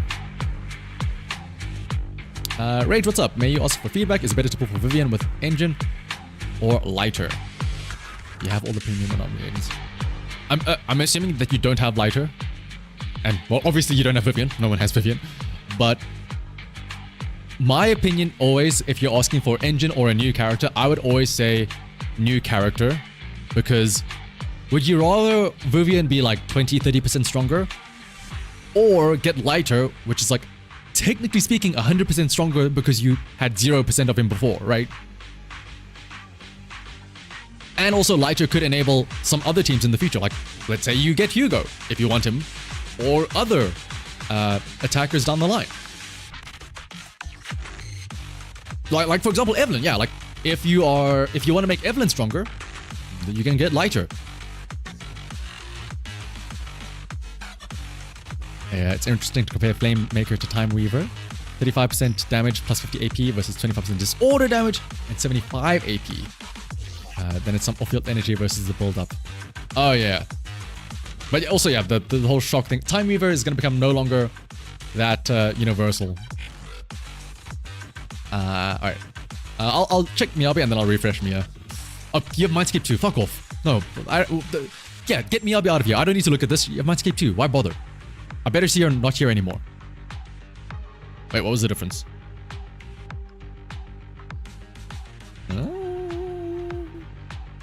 Did you change the order? Did you switch? No. No, wait. Now you're making me go schizo. You switched around these two, I think, right? No. This was the same order. Yeah.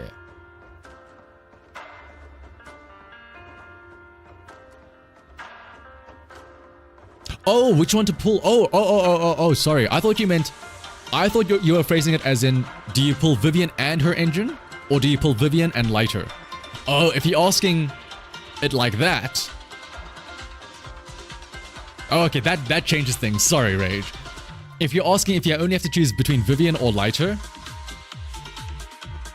I would probably say Vivian. because from what we've been seeing as of late, I don't know if it'll carry on as well into Season 2, but it feels like anomaly agents and anomaly teams are very much more favored compared to attacking teams, right? I mean, yes, we got Evelyn now. We're gonna get Hugo, but like, in fact, that's a great example. Hugo versus Vivian, right? Vivian has her whole Phaeton's Melody disc set made for her, fine-tuned for her, getting a lot of special treatment. Whereas Hugo just has to like stick with whatever disc sets we had before, right? So like, let's say you do end up getting Hugo as well. Hugo isn't receiving as much special treatment as an attacker compared to Vivian and like her special little disc set.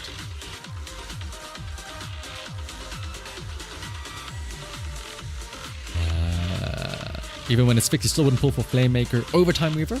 Any problem since you don't have Fusion File for Grid? Ah, I see. Oh, that's why you wanted time thingy 4 thing. Now refresh.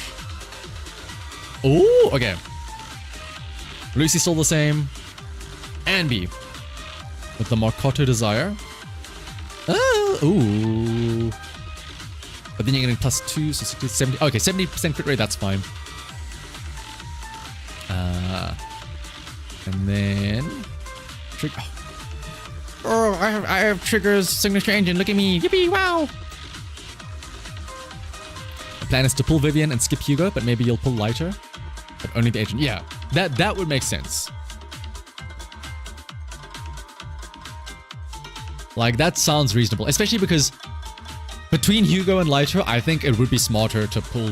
Like, pulling Vivian, cool. And then if you're gonna pull one of Hugo and Lighter, I feel like Lighter would be better because it's just how gacha games work, where normally the support agents, which I know Lighter isn't a support, but like the stun, he's basically like supporting, have a little bit better shelf life than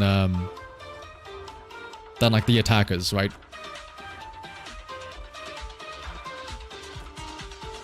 You just wanted the last Kaboom the cannon. Guys, don't try and pull for the A ranks on a banner. Don't, it's not gonna work out. You're gonna end up with shit like this where you accidentally get the S ranks, or you're gonna get the other A rank engine like 9 times out of 10 and stuff like that.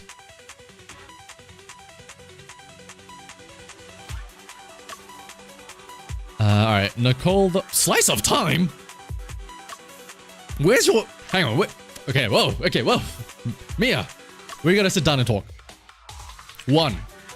F your agents, F your Nicole. The defense shred here. F your Nicole. 2. Okay, it's a bit harder to say, but like Mindscape 6. Okay, forget about the vault. Okay, vault, that can be fixed. This though, this is egregious. F your Nicole. And, I mean, yeah, it's... Nicole has been in the shop multiple times, right? Is it Nicole in the shop now? I don't think she is, but... the next time she is in the shop... That's 15%, okay, no, it's Seth and Corin. That's 15%, thingamajiggy there.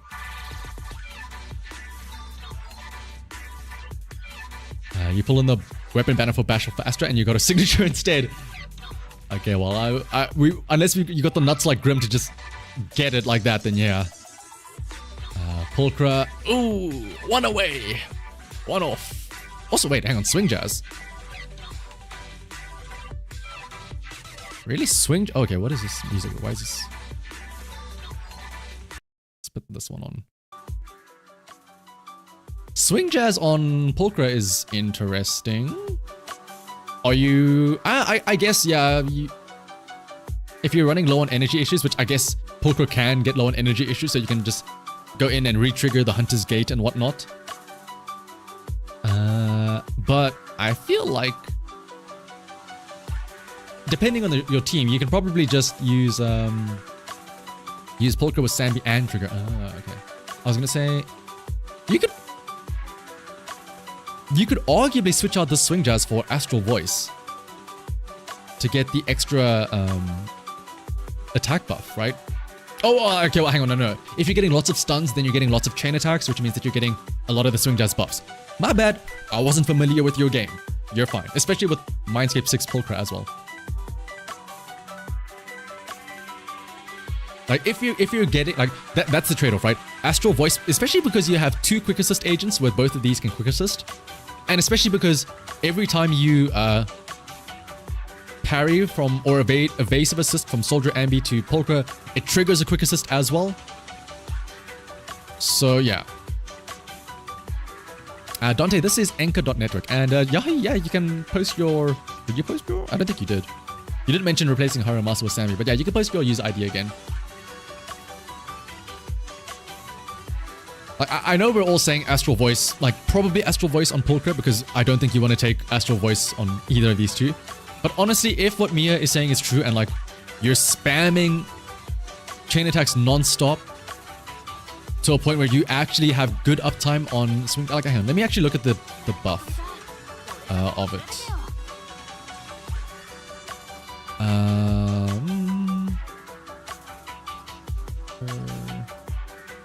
Swing Jazz versus Astral Voice. So Swing Jazz, if you have like permanent uptime on it, gives 15% damage for 12 seconds after a stun or after a chain attack or ultimate. Astral Voice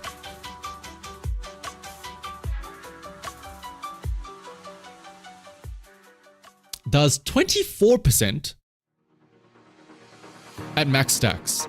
But that technically speaking, that's only for the agent that is on field.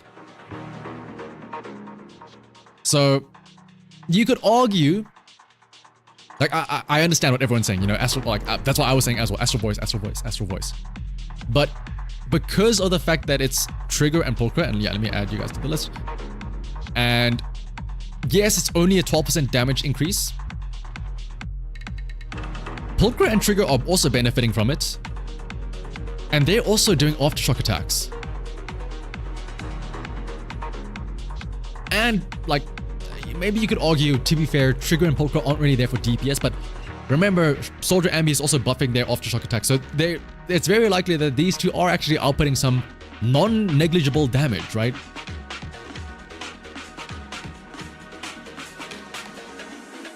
Both works, just Astral. Yeah, I will say that is true. Astral Voice is definitely very easy to keep high uptime on because of your 2 quick assists. But again, if Mia is getting stuns left, right, and center, then yes, Chaos, not Chaos, Swing Jazz is probably alright. You put Astral Voice on Trigger and Swing Jazz on Polka. It's more reasonable to pull good damage on Trigger or Polka. Yeah, exactly, yeah. Like, I think it's probably better to just, like, how do I word this? This is a team. This isn't the Ambi show. This is, I want everyone to do damage. And yeah, I will say extra energy is nice, but I mean, to be fair, Polka, you have the Mindscapes, so you do have the, what is it, the 2 extra little attacks that you can do. That is my one kind of issue when I play Polka and I don't have her at M6, is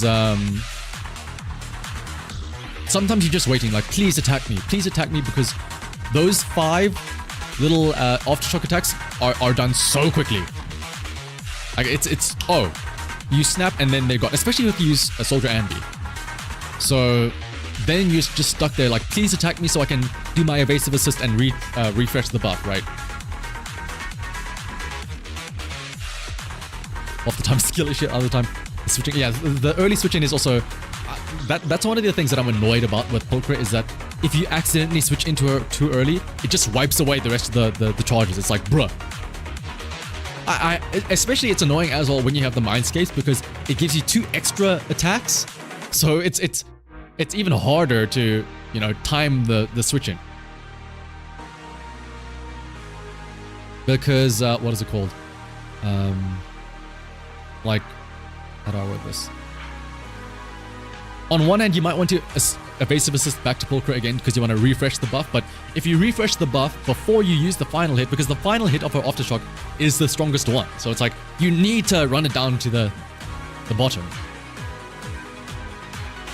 And yeah, like, let me add you to the list, as well as you, Genie.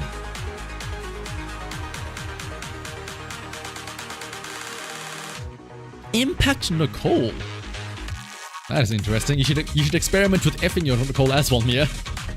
But alright, that's enough picking on you though. Next up, we have me. Not me, but like me. Like, his name is me. Oh, the Necromata engine. Ooh, oh, whoa, whoa, whoa, whoa. Okay, hang on a second. I'm gonna assume this is... I was changing around discs, and so this is what it ended up on, because... the one-piece woodpecker, two-piece... 1 for the woodpecker, 2 for the astral voice, 3 for the branch and blade, and 4 for the show. Like, what's happening here? The discs are in a mess. Okay. I'm assuming that this is like I was in the process of shuffling them around. So yeah, I'm assuming there's a woodpecker here and a branch and blade here. But I mean, otherwise, once you put the correct woodpecker on and you get the +8 from that, you'll go up to 68, and then you have branch and blade, which will give you the other 12%. So yeah, all things considered, this is going to be fine. Oh right, this is Jane. My eyes immediately go to crit rate, crit damage, and I'm like, brother, what do you mean? But then I realize, oh wait, it's anomaly proficiency that we should be looking for. In which case, 419, that's pretty much on point with what you want to get. Technically, 420 gives you the maximum buff, but 419 is also good. And I mean, I think Rainforest Gourmet gives you attack buff in game, but that's fine. Shuyan, ooh, Hormone Punk is an interesting one for the 2-piece slot. Just for the extra attack buff, I assume, yeah. 53 with the Makata Desire. Oh yeah, those crit damage substats are a little bit...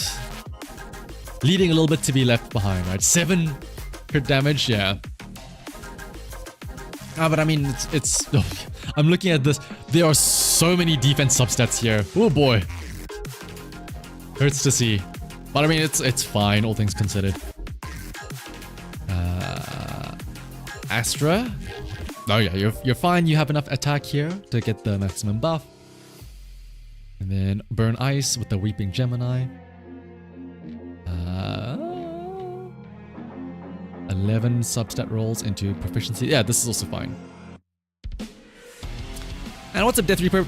I am very excited for Vivian, yes. I'm going to be pulling for her no matter what. Your Bernice is the newest. Ooh, I guess, yeah. Okay. You could I know you're not really using the skills that often of her, like her basic attack and her parry, but you could probably afford to level these up a little bit. But otherwise, for the most part, this is perfectly fine. Yeah, attack, I mean... Oh, 3 in health here is a bit rough, but yeah. 3 into flat health as well is a bit rough, but yeah, there's not really much you can do about that. Oh, hello, what is that crit rate? Okay, to be fair, she does get 25 from her passive, so it's not that low. It's, what? 38 plus... It's 63%. If you put her with Nicole, it's 78%, so it's okay, depending on the team setup. But yeah, it's just a bit of a jump scare seeing that.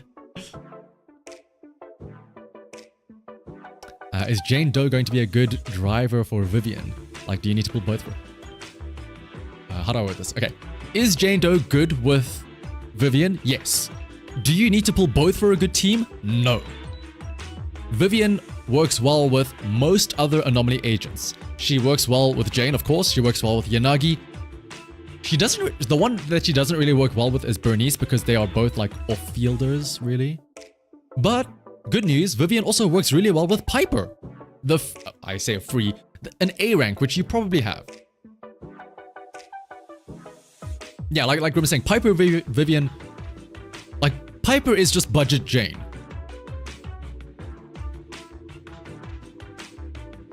Nicole is a debuff that wouldn't help you reach her additional ability threshold. His actual stat. Oh, right. For Evelyn's 80%. Oh, you're right. That's actually a very good point, Nomi. I forgot about Evelyn's like crit rate conversion or crit rate threshold of 80%. Like, yes, you can reach effectively 78 crit rate when hitting the enemy, but in terms of her conversion, yeah, then you're a bit, then you're what? You're at 63, which is a bit on the lower side. Wait, did I see Makoto Desire anywhere here? Depending on like what you're doing, like if you're using Deadly Assault, or if you're doing Deadly Assault, you can always just switch Makoto Desire out for the Starlight Engine though, to get the extra 20%, and then you'll be fine.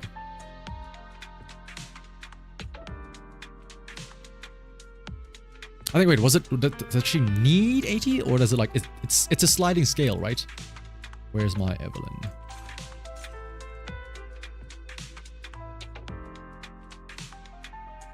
Oh, it has to be at 80.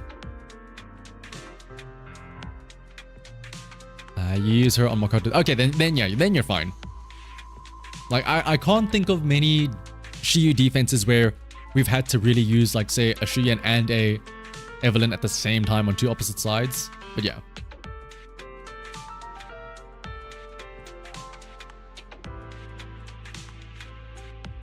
Yeah, the core skill gets 25 at max rank, and then, yeah, 55 will get you to...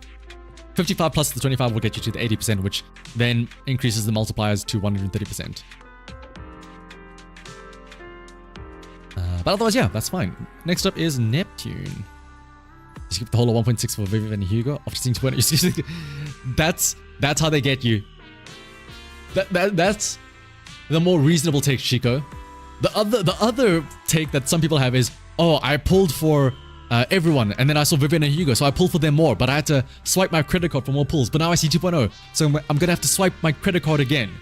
You are taking the more reasonable response of let me save instead. And Corey, you can just post your user ID in the chat. Oh, hello, Soldier 11 with Mindscapes. Hello, hello, these substats. Okay, it's okay. Never mind. You had me in the first off. I saw a disc with 19 crit damage. I saw a disc with 9.6 crit rate, and then I saw the 19.2 flat defense. I was like, oh, whoops. Never mind.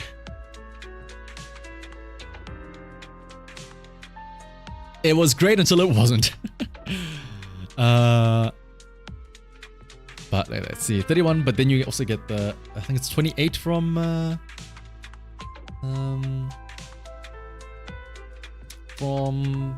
the buff, right? Or from Inferno Metal, so you get like 60% crit rate. Let me add you as well, Jonathan, to the list. But yeah, energy regen, I get it. Soldier 11, her skill is very energy hungry, but honestly, you really shouldn't be focusing on Soldier 11's skill. You should think of Soldier 11's skill as more of just like a baby mode, so you don't have to time the attacks. Like, honestly, if you just spam the properly timed attacks, it's probably better than just using her skill. In which case, you don't really need the energy, and you could either go... Honestly, you could go for the extra 8 crit rate to go up to like, what? 67 effectively crit rate once you're like, they're on fire or whatever. But also, yeah, just replacing this disc in general with anything, regardless of whether or not it's swing jazz, because, damn. 3 into defense percent and 1 into defense flat, like, whew, that hurts to see. You're working on discs, you haven't looked into them too much. Okay, that's fine. I will say that I'm glad that you did decide to, you know, focus on getting to F and leveling up the skills first, because that is the better approach, to take the guaranteed, even though it's smaller, take the guaranteed level ups and increases as opposed to gambling on discs, right? Oh yeah, there is value to the the skill, because the 4 or the 8 when you use ultimate attacks, you don't have to wait for the timing, so technically speaking, they are a little bit faster. But if you're sacrificing, you know, the extra crit rate to get energy for those attacks, then it's a little bit not as worth. There are other things you gambled on. Oh no. Oh no. Oh no!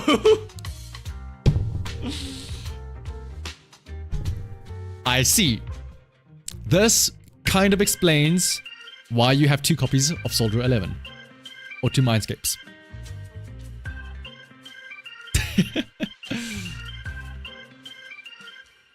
Well then. And you hamster caged. Okay, that's fine. Okay. I feel... Okay. You have great luck or a big wallet when it comes to getting Mindscapes or Brinies. But I just want to point out again. Anomaly proficiency, you have 4 substat rolls. 4. Yeah, your gambling is great in one side, but not so much the other. To be fair though, with Mindscape 6 Bernice, I don't think you need to worry about any substats here. You're probably fine. Am I about to see M6 lighter as well? Okay, whew, we're safe. You're just a Bernice enjoyer. Yeah, Bernice is very concerned, that's true.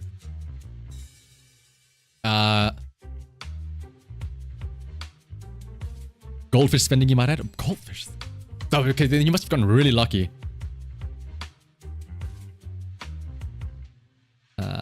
Wait, he has 2-3 sets on Bernice? 2-3 sets on Bernice? Mia, ignore anything on this right side. 2-3 sets, you can run 0 discs.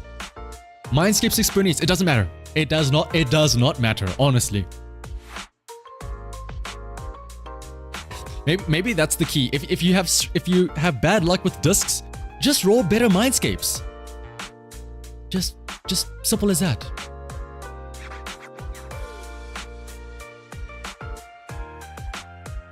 But yeah, lighter, not really much you can argue about. Hellfire. Oh wait, yeah, Hellfire gears. That's call it is, but I mean it's fine. It's an impact thing. Everyone has their. Does everyone have max skills? Ooh, Ellen doesn't. But that's fine as well. Lycan with the steam oven. Oh, it's because steam oven, so yeah, the impact is a bit lower, but that's fine. And then Necom. Okay, this is the craziest thing to me. The fact that you have 1, 2, 3, 4. The fact that you have 7 Bernices, effectively speaking, and yet you only have 2 Nekomatas. Like, hang on, 7, 8, 9. You have effectively pulled 9, like, limited S ranks in total, right? I don't think I've got 9 limited. Actually, I probably do, but like, the fact that you've done all of that and you don't have like an M3 Nekomata, that's wild, honestly. I feel like I'm actually now educated enough about Nekomata to critique Nekomata builds. But crit rate, 65, that's fine. 117 crit rate. Yeah, I mean, it's kind of difficult to get some good stats on Nekomata, so I understand this. And no worries, Blink. Have a good rest. And Rook, let me add you to the list as well. Okay, I like how I said earlier we only have 8 accounts in the list, but now it's been growing, so I'm gonna have to start speeding up a bit. After lighter, you said all for the second Bernice run. Oh, that makes sense, yeah. So you had 2 chances for this, so that's a little bit more understandable. What standard do I have the most Mindscapes for? It's probably Nekomata, honestly. It's probably tied between Nekomata and Soldier 11. Soldier 11's at Mindscape 1. Collider is 0. Rena is 0. Grace is 0. Nekomata 1, yeah. Nekomata and Soldier is at tied. Well, technically speaking, I do have an extra Nekomata engine. So I have gotten more Nekomata stuff in general. But alright, I'm going to switch over to 5 for gore, and then I'm going to take a sip of water real quick, and also go to the bathroom, so I will be right back.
Alright, I'm back.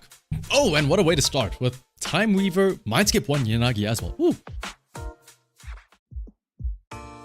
And Corey, I think I do have you on the list, Corey.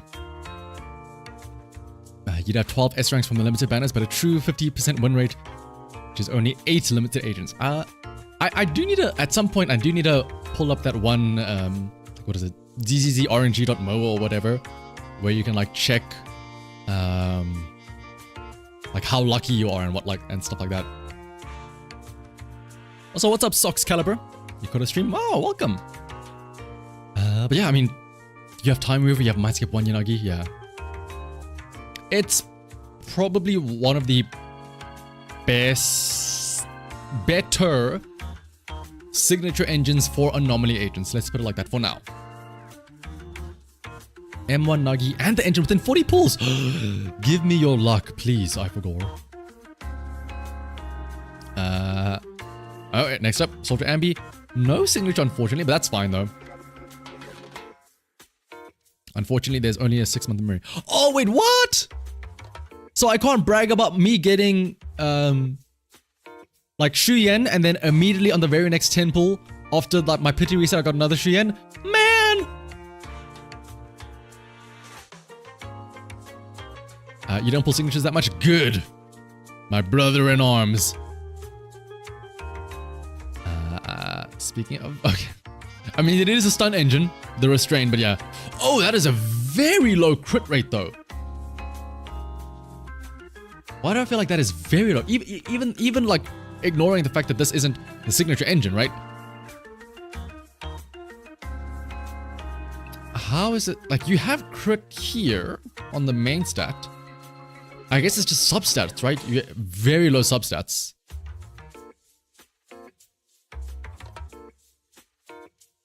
They called you lost, a dreamer adrift, chasing tails through shadows swift, but in the quiet moonlit strife, I found my truth, Nekomata. Oh, Benz, you would have loved the deadly assault runs that we did earlier. You're still building Trigger? Okay, I forgot. Yeah, Trigger is still, technically speaking, the most recent character, so there are people that are still in the process of building her, but yeah, that's a wild crit rate there.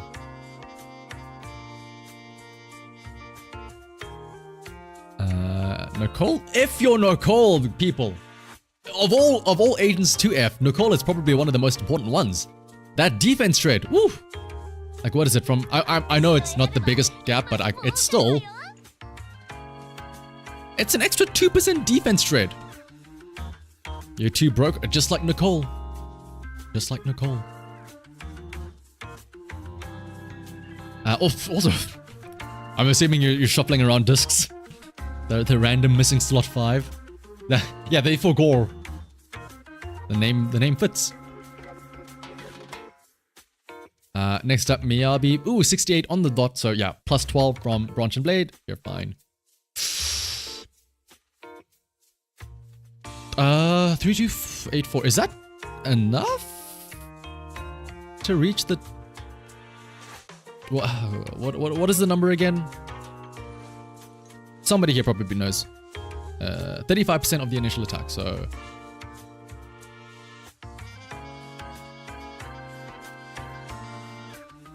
I mean, it's probably not a train smash. Thank you, Tico. Yeah, it's probably not a train smash that you're like 200 attack off. But like, technically speaking, you're missing out on... what? You're only getting like 1,150 attack buff, so you're missing out on 50 extra attack, which like, it's whatever. It's not a train smash. But yeah, like, I mean, hang on. Energy, attack. Yeah, this is literally just a substat issue. You've got the right setup of like, you know, if you have Sokaku's engine, then yeah, energy regen, attack should get you the 3,400. It's literally just substats.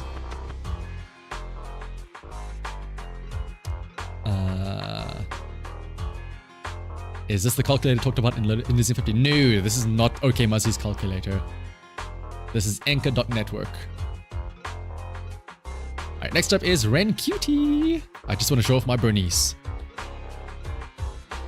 Are we gonna see a Mindscape 6 Bernice? First off though, Ellen. Ooh, wow, 72%. Whoa, look at those crit rolls. 12, 12, 12 into crit damage, 12 into crit rate.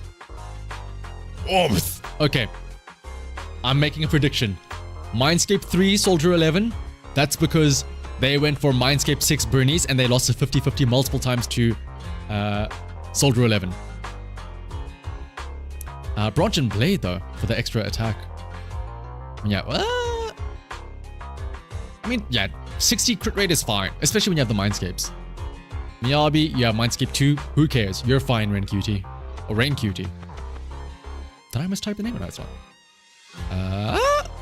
Whoa, okay, hang on. Okay, cool, you have the signature engine, but... okay, wait, hang on. Swing Jazz, so I'm assuming that whoever Astra is being paired with, they're the one using Astral Voice? And yeah, Corey, I do have you on the list, don't worry. Okay, so I'm assuming somebody in the team will have Astral Voice, if not Astra herself. And then, if you're going that hard in the energy regen, do you really... Oh wait, Anomaly Mastery, hang on. This is the DPS Astra.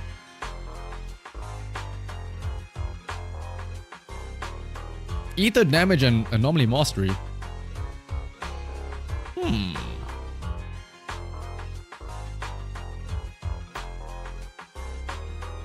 A bold choice. You are sacrificing a little bit of attack buff, which I'm not a fan of because, like, yes, maybe you can get more damage from Astra herself and like her anomalies and whatnot. Like maybe it's Astra and then Nicole has Astral Voice on it, on her rather.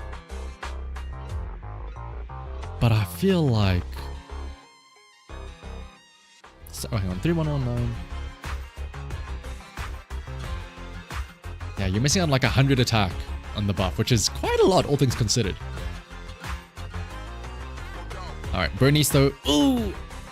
Okay, well, to be fair, Ren did say that this is what they wanted to show off. Right? Where did you drop that? Yes, just here in the chat.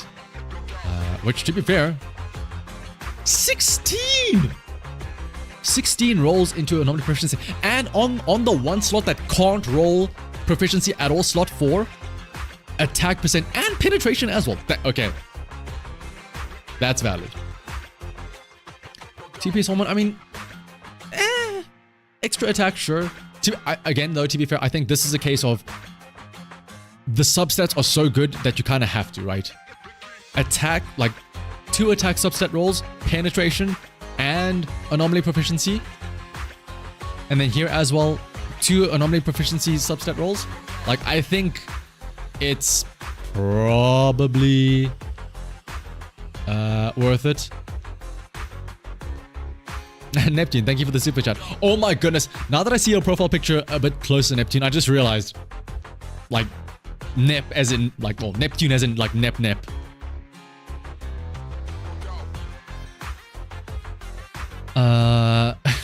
I can't believe it took me that long to realize. Like, also, wait, whoa, hang on. Forget about everything else here. Floor 700 on the tower mode. Cutie, brother. What do you mean? "700 floors of the tower. Brother. For what reason?" Let me also add you to the list, Snowpiercer. Alright, I think I am gonna end the list now. Snowpiercer will be the last one, because I would like to go to bed sometime later today.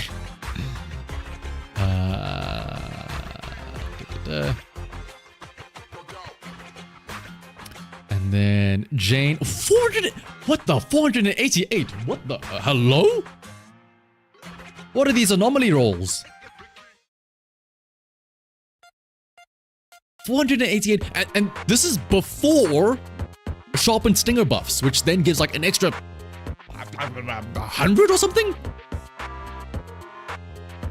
18 substat rolls. Holy.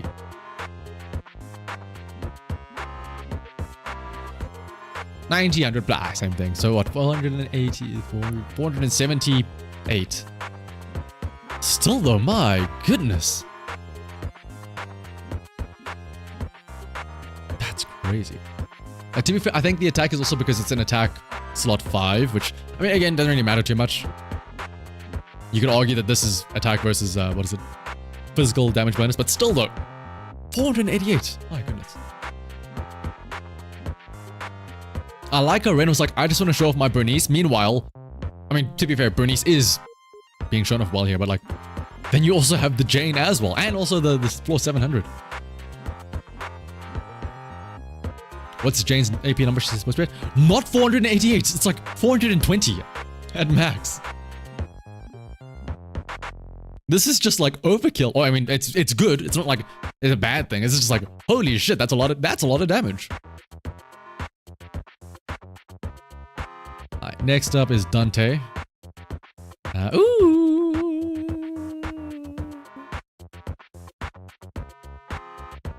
Technically speaking, you're getting plenty of crit rate once you are in battle with the Branch and Blade. You're getting like 92.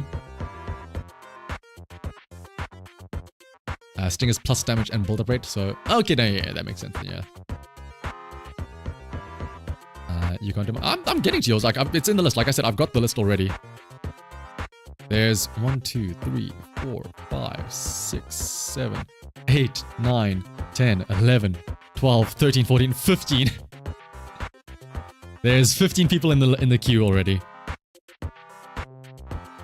You got 47k on Jane in Deadly Assault. Damn.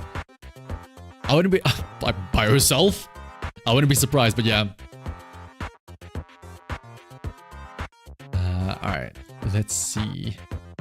And then we have Yanagi, 402 AP. Oh, that's because of Electro Lip Plus, but this is fine, yeah. I like as well, Ren, that you were like, oh, I'm showing off my Bernice. Meanwhile, the sleeper Jane at the end is like, yo, what up? It me. Oh, ooh. Damn, that's a lot of. Oh, if only these 3 crit rate substats were on the crit damage instead. Oh, that would have been amazing. Oh, that would have been so good, because here you're at like 105 crit rate. You could have had like still 90% crit rate and then had like what would this be if it were at plus 3.4?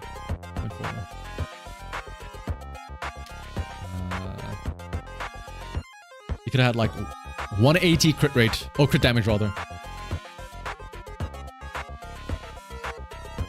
Oh, that is crit damage. Oh, I'm dumb. Wait, where? Why do you have so much crit rate then? Oh, it's just you just have a lot of crit rate plus Heartstring Nocturne as well. I mean, honestly, there's nothing really too bad.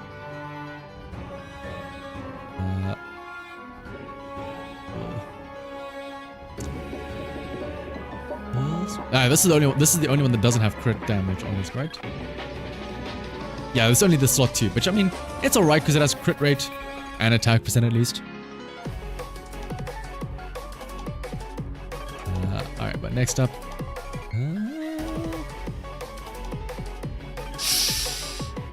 Wait. Is your plan? I mean, again, you're like technically speaking, you're 100 attack off of the buff max. But honestly, this is the one scenario where like you have the signature and you're close enough that honestly, maybe it is worth it to just have Astra's Tremolos do a little bit more damage than you know, trying to focus on the extra 50 attack or whatever. 5% extra crit rate, yeah. It's actually, the extra crit rate actually takes away. So it's like, I don't know if you guys have done this with like Snakes and Ladders, where if there's a house rule where you have to land exactly on the final block. Like if you're 5 spaces away and you roll a 6, you go 1, 2, 3, 4, 5, and then you go back 1. I don't know if I'm the only one that had that house rule, but like, imagine if that was how crit rate worked, where if you have too much, it's actually bad. Next up, Collider. Again, it's very interesting that people, for Collider as well, they keep the dodge skill the lowest, which technically speaking, Collider is the one rule where, or is the exception to the rule where she's the one that actually wants her dodge skill to be the highest, because that's how you do most of the stunning with the dodge attack, as opposed to anything else. Or is it really the real rule? Oh. Oh, okay. This is a Vivian guinea pig mule. The discs. I was about to say, brother, why? But yeah, let's see. Oh, this is a great disc. This is a great disc. Hello. Proficiency, and then you have attack percent, which is like the next best thing you could ask for. And then pen is another good offensive stat. Ooh. I understand the struggle of trying to get AP on slot 5. Yep, that sounds about right. You have the substat, but it dodges everything else. But otherwise, though, you got AP over here as well. AP over there as well. Yep. Yep, pretty much set, yeah. Plenty of anomaly proficiency.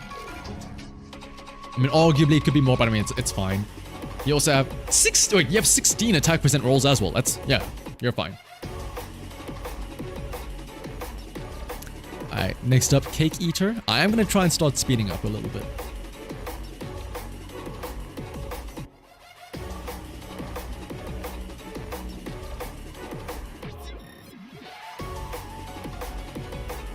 Before you can even start on the board, you have to roll a 6. Wait, what? Was that a rule as well? Just defensive assist, on-field DPS when playing. Oh, for the parries, yeah. I'm thinking of when I used Collider for the one deadly assault where you got points for dodging, I think. And I remember that. I just remember then I was like, okay, I need to upgrade her dodge attack a lot because I need to spam the dodges with her.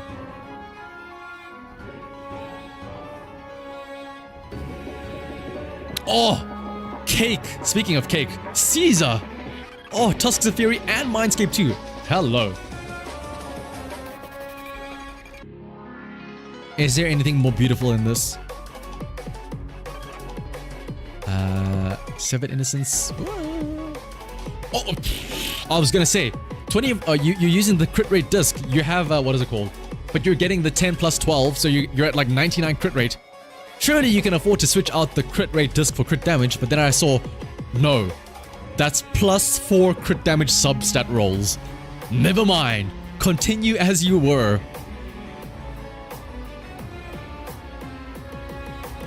You do not want to switch that shit out.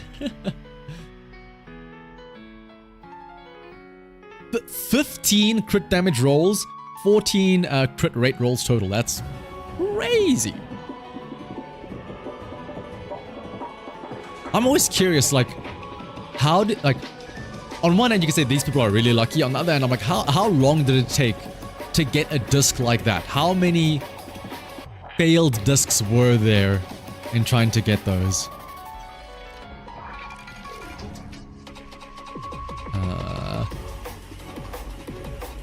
What does M1 and M2 do for Caesar? M1 Caesar, effectively speaking, it like decreases all enemies' resistances by 15%. So effectively, it's like you do 15% more damage, kind of, while they are around you. Mindscape 2 increases the attack buff by 50%. So instead of 1000 attack, it's now 1500 attack, which is quite a lot, if you can imagine. Video. Oh, wait, video sports, yes. Alright, Pulchra. Mindscape 6. Shadow Harmony. I mean, if you're going for DPS Pulchra. But I feel like, again, depending on the team, maybe Pulchra is better off with like Astral Voice. Or even like Swing Jazz, like we said earlier, as a buff. Like, yes, Pulchra can be built for damage because Sandy does buff her a bit, but like, it's not really that much damage. And then Evelyn plus 25, so 95 crit rate here.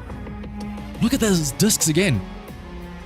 2 crit rate rolls, but also on the like the fat crit damage one. Even Protopunk as well. Like for Pulchra or like just the supports, like let's be real, Pulchra's not going to be doing much damage here. Like you'd probably be better off buffing one of the other agents in the team instead. Like, oh wow, Pulchra has an extra 12% crit rate thanks to Shadow Harmony. Now she'll crit 50% of the time instead of 43% of the time. Mia Bibbidi Skibbidi, 77 plus 12, that's fine. Jane Doe, ooh, 416. It's so close, but I mean, it doesn't really matter. It's basically there. Plus, when you get the Sharpened Stinger, you're fine. Okay, well, I was wondering why we keep saying 420 for Jane. The reason why you want 420 anomaly proficiency on Jane is because it's the funny weed number. So when you get that weed number, she smells it out and then she gets like all like drugged up and like super high. So she ends up doing more damage because she's in like, she has a high. That's why. Alright, next up though, we have Kit Collins.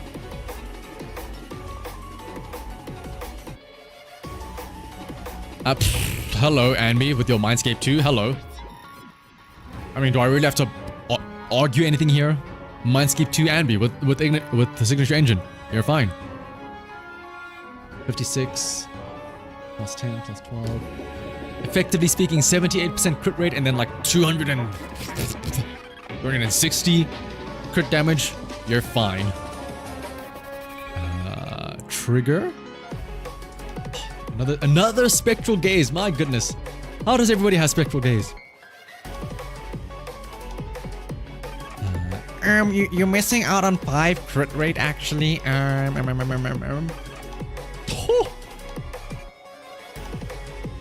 What is that? 3 crit damage rolls on the impact there. My goodness. Chingy, do you have something against the letter F? What did the letter F do to you, Kit? Ice J Teapot, and then yeah. No, again, stunners are very nice to or easy to review because it's just like, oh, do you have 190 impact? Yes or no? Evelyn, 77 crit rate. So you're getting like what, to 103 crit rates? But I mean, you already have crit damage here, so oh, this is just unlucky with substats, right? If you could only switch around, like all of these crit rate substats went into crit damage instead, right? 11 versus 6. That would have been very nice. What does the letter F usually mean? Core skill F.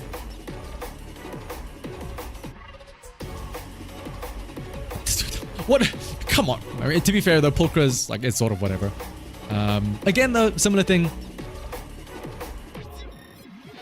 Depending on the team that you're using Pulchra on, honestly, Swing Jazz, Protopunk, any of the buffing sets, Astral Voice, it's probably better than Shadow Harmony. Because, like, okay, I could understand the argument of like, oh, but like, look at this crazy crit rate that I have here. Like, wow, Pulchra's gonna do, you're gonna crit with Pulchra. Yay, and then she's gonna do 69. Nice, crit damage, but her attack is only like 1,800. Like, is it really worth it? Evelyn, Pulchra, Bernice. Okay, so in that case, let's actually look. So, Bernice. What did the letter F do to you? Bernice is fine. But what I'm noticing is, in this team of 3, you technically speaking do not get any buff. Like how you would get, like, say, Lucy support, right? Lucy's skill buff, or Astra's skill buff, or Sokaku's skill buff. Pulchra is not doing a lot of damage here. Pulchra is nice because she's, you know, she's gonna stun them. But like, how do I word this? If you get Astral Voice, sure, you're gonna sacrifice a little bit of Pulchra's damage, right? But then you also give Evelyn plus 12 damage, and then you give Bernice plus 12 damage as well.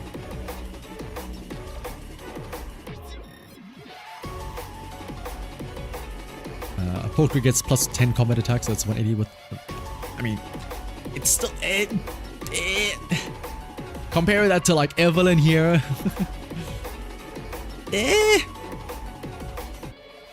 That's how you're struggling with the team and you want Jane.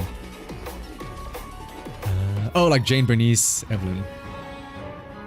Like, in a vacuum, like when you look at Pulchra by herself, then yes. Shadow Harmony is probably, technically speaking, the best for her. But remember, she's not the only one on the team. And when she is not the only one on the team, she's not really there for damage, right? So why invest in increasing her damage when she's not really... That's not really what she's doing. Jane Pulchra. Ooh, that's an interesting one. Jane Pulchra Bernice. Hate Pulchra's Mindscape so much. Actually, the worst Mindscape. Dude, yeah, it's like... what are they? It's like, oh, she does extra 10% crit. Wow. What are they? Mindscape 1 is 10% crit rate. Wow. For a stunner, by the way. Mindscape 2 is 10% attack. Wow. For a stunner, by the way. Mindscape 4. 5 less energy. Wow. Like, if it was, like, I don't know, does 10% more days? Maybe I could argue and stuff like that, but yeah. Jane Pulchra Bernice and the assault happens so often. Oh, because now you have 2 assault users, right? In Pulchra and Jane. Yeah, pretty is essentially summing it up nicely for me. Like, Pulchra's damage is so negligible. You're buffing 0 attack to 1 attack, right? Right, next up, Blink.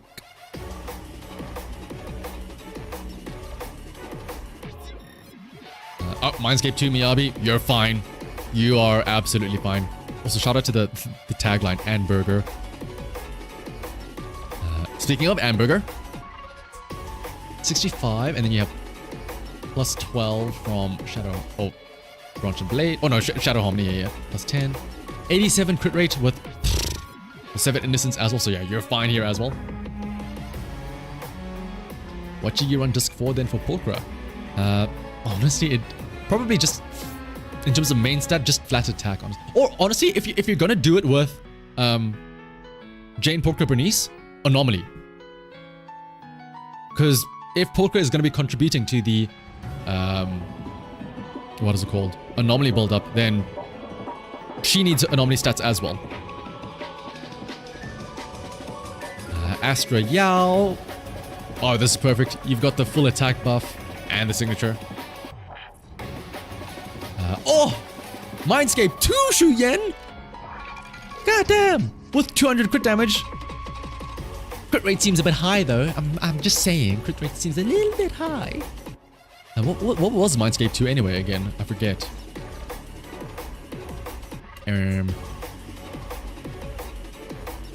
Oh wow, Shu Yen takes 10% less damage. Yip-de-doo.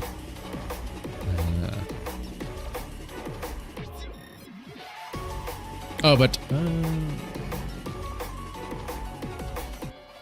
okay, but then it is a stacking 10% more ether damage up to 50%. That's pretty good though. So it's like, it ramps up her, what's it called?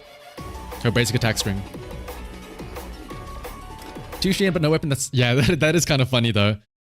3 copies of Xian, but it's like, nah, I don't, but at that point, just get the engine just for the glowy hair. Like, come on. You have the signatures here, here, and here. Don't you want to give Shu Yen her nice glowy hair? Okay, to be fair, Shu Yen was back when agents had like absolutely fuck all for visual effects for signature engine. Like, I think it's like just her red highlights that glow. But yeah, still. Burn Ice with the Weeping Gemini. 350 anomaly proficiency. Yeah, can't really complain about that. TBH, her signature is not good. Ours 5 extra crit rate, outperforms a 30% damage. I feel like you're right, to be fair, Nami, but I feel like that's just you trying to get away with slander of trying to put the circle through the square hole. To be fair though, counterpoint Nomi, glowy red hair. What is your response? What's the best engine for Bernice beside her? Oh, probably Weeping Gemini, honestly.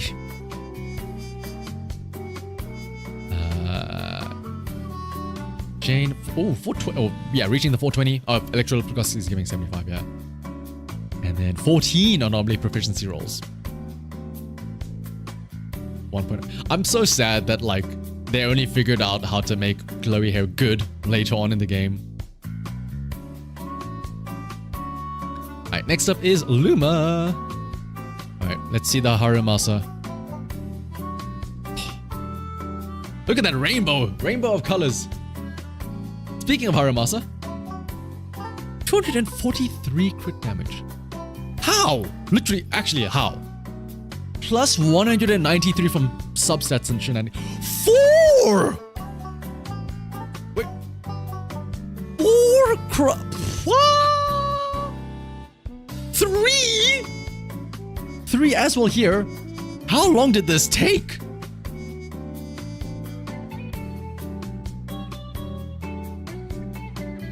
You put that in the player server, make better glowy hair. Yeah.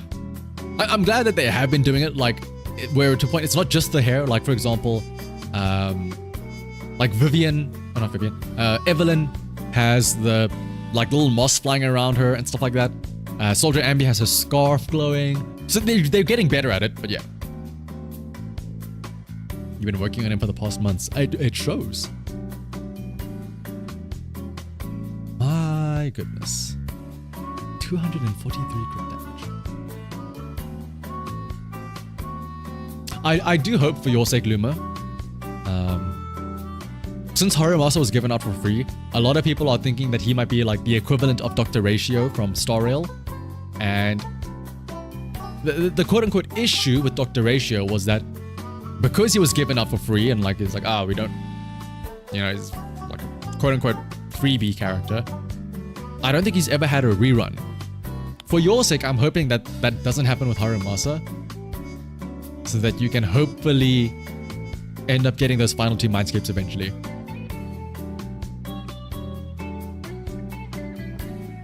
The hair power creep is real. The fashion creep. Actually, fashion creep is literally a thing. Probably.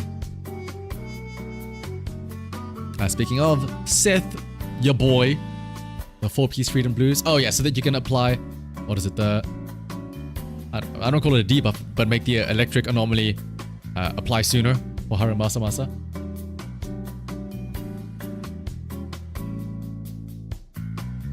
Honestly, the M4 giving the ultimate mines. It does seem like something that everyone else has, right? Where, like, what is it? Evelyn gets a burning tether point after an ultimate. Vivian gets 5 stacks of flight feathers after her ultimate. Trigger goes into that special bar after her ultimate. Shuyen will get like a bunch of energy or bullets back. Yeah. And then we have Trigger as well. Spectral Gaze, but only 80 crit. Oh, you have, what is it called?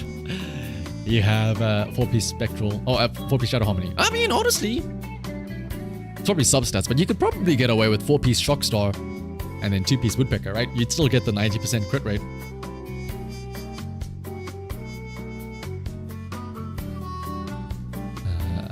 You'd rather that be in the base kit and his M4. Oh yeah, absolutely. A shout out to the Billy. Oh, the rare Puffer Electro. When last have we seen a 4-piece of that?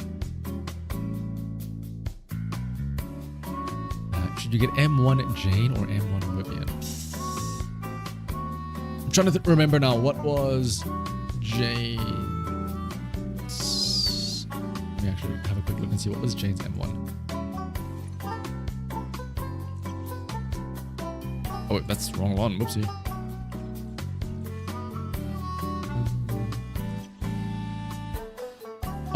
Jane's M1 just gives an extra use of the held basic attack, and anomaly build-up is increased by 15%. And then she also gets a huge boost to her anomaly proficiency. It's hard to say, really. Where's Mindscape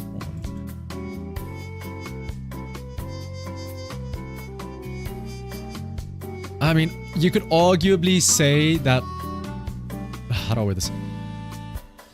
Jane's Mindscape 1 obviously increases Jane's damage. Vivian's Mindscape 1 increases everyone's anomaly, technically speaking, like both hers and Jane's, because it's like a team buff thing, so it's kind of hard to say. Since he's paired with Qingyi when he does his fully charged ult after Nicole hits, it just straight up deletes bosses. That sounds about right, yeah. Oh yeah, I'm glad that you did the thing where you like splice him into the two teams. Speaking of Qingyi with the restrained, the square goes into the circle hole, or the other way around. Whoops. And then yeah, the classic Nicole with swing jabs, because yeah, you're stunning a lot with Qingyi. That makes sense. Alright. Next up, Inukami. I know I keep saying this, but I'm gonna try and speed up a little bit. 219 with 7 Innocence, and then you have the buff from 7 Innocence. That's like 300, is it not? You're basically hitting like 300 crit damage. Holy!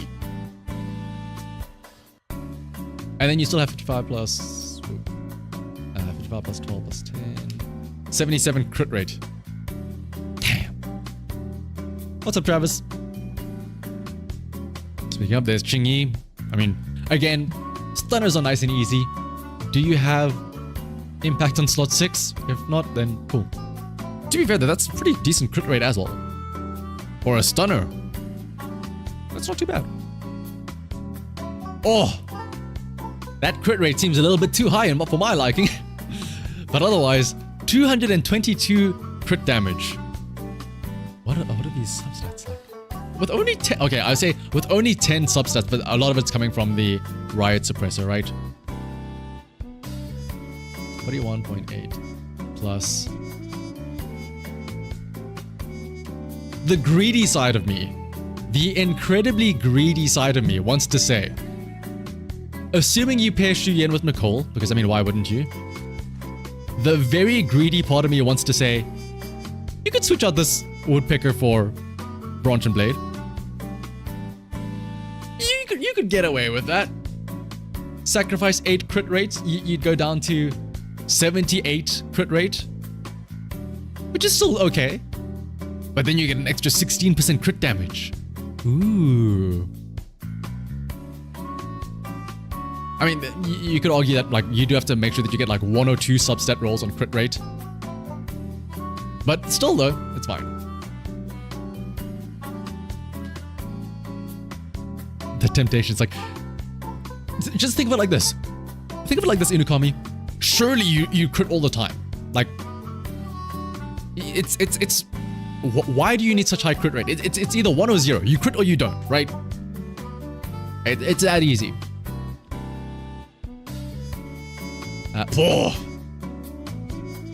4 copies of Soldier 11. That means that you lost a lot of 50-50s along the way somewhere here. I'm hoping that this was like, oh, I actually went for like Mindscape 6 trigger and I just got a lot of Soldier 11s. But 58, and then you have the 28 from Chrono Metal. Oopsie. So yeah, 86% crit rate. XCOM has taught you that. Okay, to be fair, XCOM, it's a very valid point. And if it's not 100, then it's basically 0. That's a good counterpoint. 4 triggers and 4 Lycons. Oh, speaking of... Okay, well, at least you didn't get Nekomata. So that's yippee. Wow, that's a big crit damage. What the heck? Why do you have so much? How do you have so much crit damage? Tell me how. Oh, I guess Branch and Blade. Yeah, that makes sense.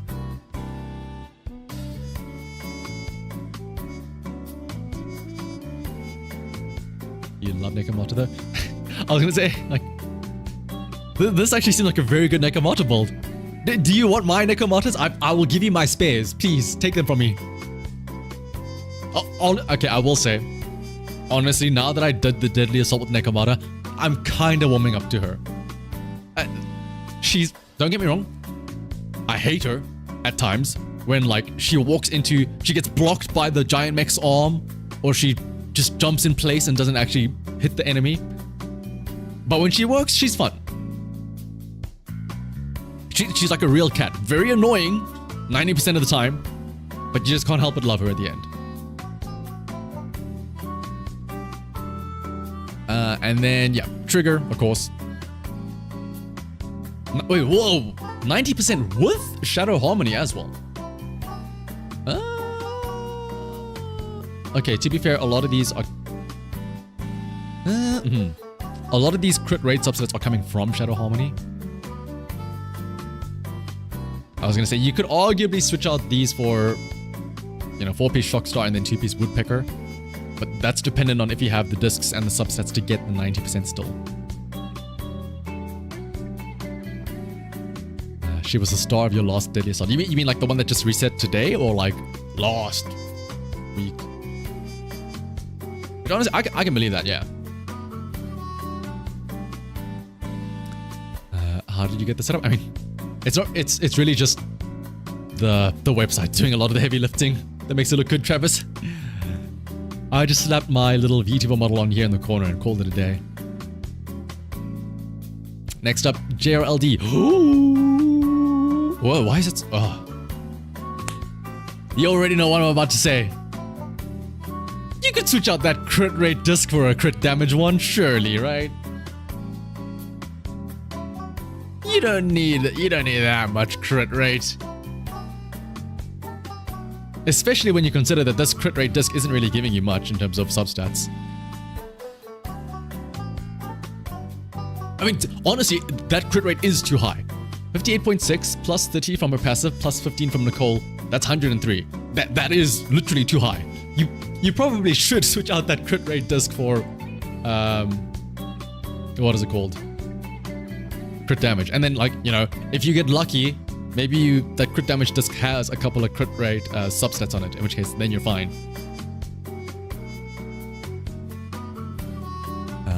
Astra. You're missing out on like 2... You're missing out on like 5 attack! You could swap that out. I mean, honestly, like... That, maybe it's like the old speedrunner in me that's speaking, where it's like... You don't really need consistency with crit rate, right? I mean, technically speaking, you can, but like... just get one good run where you get a lot of crits, and then you're fine.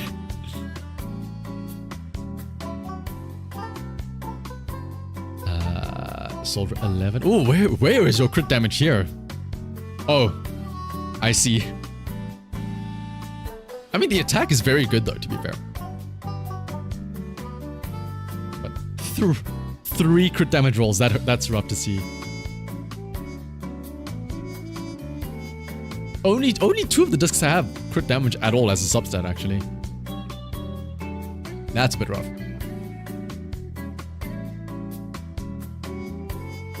Ching-Yi. Why does your Ching-Yi have so much crit damage in comparison to your Soldier 11? Look at that. 3. Oh, look at this is where all the crit damage substats went. Ignore the main stat disc. Still, that's pretty funny. That sounds about right though for discs substats. Oh, Caesar rocking the Spring Embrace. Oh, what does Spring Embrace even do? I know it's not. I know it's not good. I'll tell you that.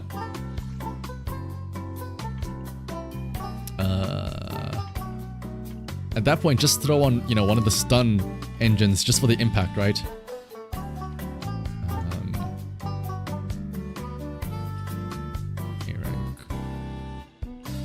Wait, is that the Battle Pass one? That is the Battle Pass one.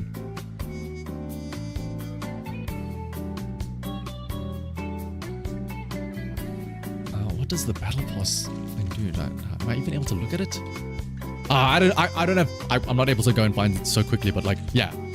Ideally, you just switch this out for, what is it called? Precious fossilized core for the increased impact and stunning. Oh no, you don't get the stun effect, but like, you get the impact at least. Who am I going to pull in 1.7? I'm going to pull Vivian. I feel obligated to because Vivian is my mother's name, so I feel like I'd be doing a disservice to her by not pulling for her.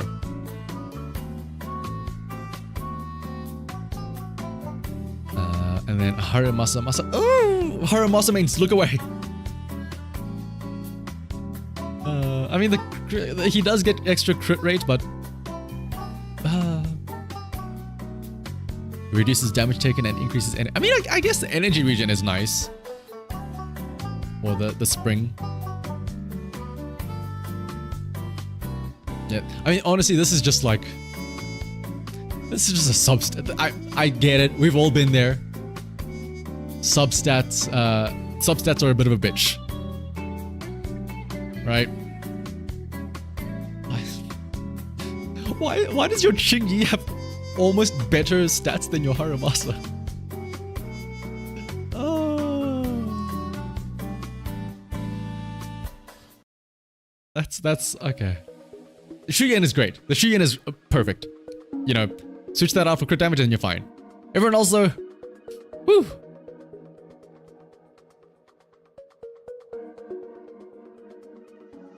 The boss also swaps over. Oh, okay. I mean, yeah, the energy regen is probably the only redeeming quality of that thing. All right. 1, 2, 3, 4, 5, 6, 7, 8. 8 more! Wing, unfortunately, I would say that it's very simple. You just have to post your user ID in chat. But unfortunately, we are like fulled up for today. So the next time we do a stream, you can always just hop on by and then post your user ID there in a different stream. Because I feel like this is a routine now where we'll yap a bit, we'll play a bit, and then the final like couple of hours is just roasting people's agents.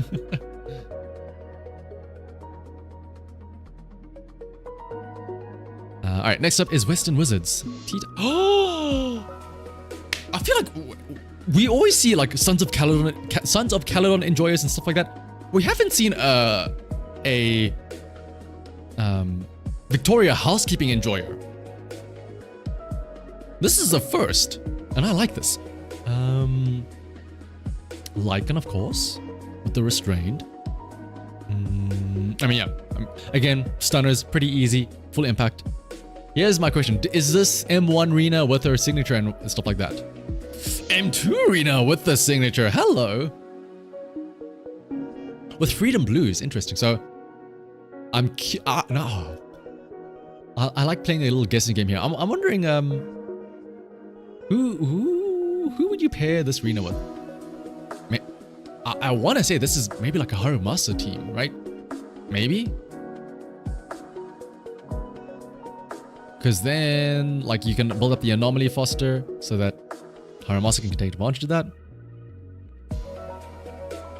It is an odd choice for being 9. Are they all 9? Okay, 12, 13 there, yeah. Yeah, like, this seems great for Haramasa. Look at that crit rate. This Rena's crit rate is better than the previous, than JRLD's, like, Haramasa. I shouldn't be dunking on them, but yeah. This is great. I mean, what is Rena's M2? I know everyone always fawns over Rena's M1 as the big one for extending the lingering buff thing to be actually usable.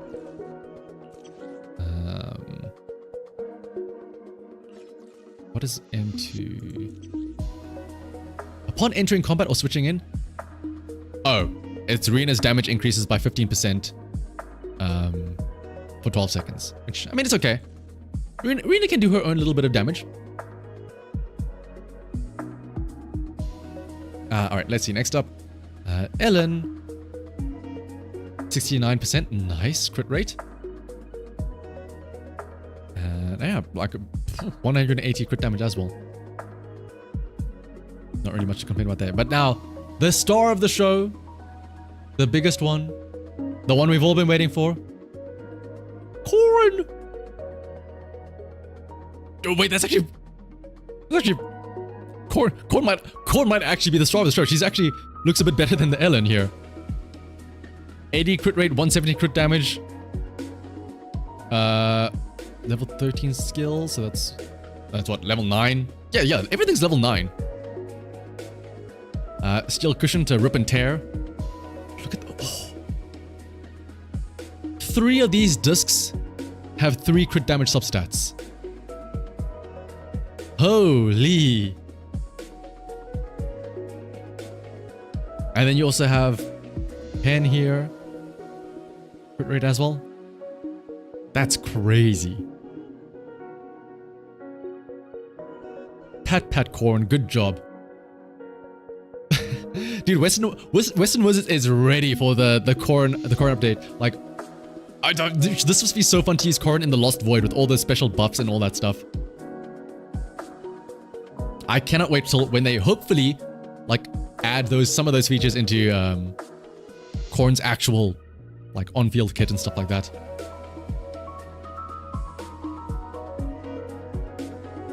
That's really nice. A rare what is it called? Victoria Housekeeping Enjoyer. Alright, next up, Chilyahi. You have Mindscape 2 Miyabi, who cares? You're fine. 420 anomaly proficiency with the Time Weaver. Oh! You love to see it. 45 AP on slot 6, 36 on slot 3, 36 on slot 2 as well. Okay, yeah, you're set. You're fine. I just really want her dash. Imagine if this game were like Genshin, where you could use the characters like sort of like to roam around in the world and use their abilities and whatnot to move around. And then you can just like ride around as Corrin's little chainsaw to explore. Next up, Sokaku with the swing jazz. I'm curious. It's always a guessing game of like, did they arrange this to be like, this is the team, and then this is the other team? Is it worth F Lucy? Ren, honestly, it's worth it to F rank everyone. Lucy's initially might not sound worth much because it doesn't affect her buff or anything. But I'll just say this. What is it called? The boars, don't neglect them. Like, upgrading Lucy's core skill to level F, it only increases the damage of her boars, but the boars do a lot of damage, to be fair. Like, over time, they stack up. Especially if you have, what is it called? Like, her actually built up with a lot of attack and whatnot to actually make usage of transferring it across. So that you're not, just getting the bare minimum for the buff and whatnot.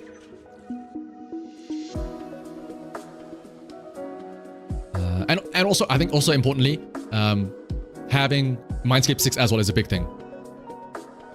Because remember, if you have Mindscape 6, let's say you increase... So remember, it's all a stacking thing, right? It doesn't sound like much. Going from E to F, it's an extra 10% of Lucy's attack that gets transferred over to the boars. Okay, so what? 10%. Okay, let's say you have Lucy at like 2,800 attack. Hypothetically speaking. That's an extra 280 attack being transferred to the boars. Okay, so what? It's extra 280 attack. Then, Mindscape 6 causes the boars to like rain from the sky. Those attacks deal 300% of the guard boar's attacks. So, let's say you have 280 attack from Lucy. That 280 gets transferred to the boars. That 280 then gets multiplied by 300%. And that is the damage that is being done by those raining boars, which is happening very often. So, like, that's why I say, it always, these buffs always, it's hard to look at it on paper, like in a vacuum, right? To see, oh, it's only 10%. But then you have to like remember the big scheme of like, okay, but where does that 10% go? It goes into the boars like their attacks. Okay. What did the boars attacks do? Okay, well, oh, then you have Mindscape 6. Oh, but then you have this, which does like a shit ton of damage. Okay. Maybe it's not. Maybe it is worth it, right? But on the bread, this is called Enka.network. But anyway, back to Yahi though. So yeah, this is the team then. So 1, 2, 3 and 1, 2, 3. Next up we have Sanbi.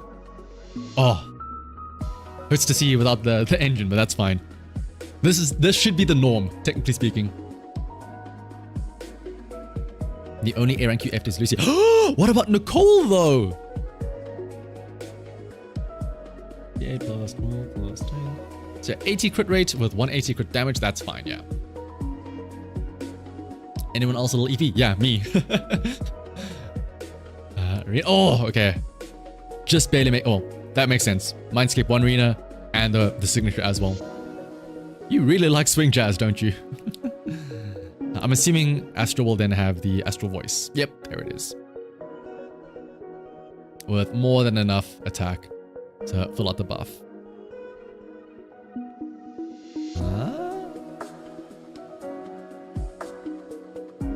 Alright, next up is Light. Okay, M4 Miyabi, who cares? You're good, you're fine.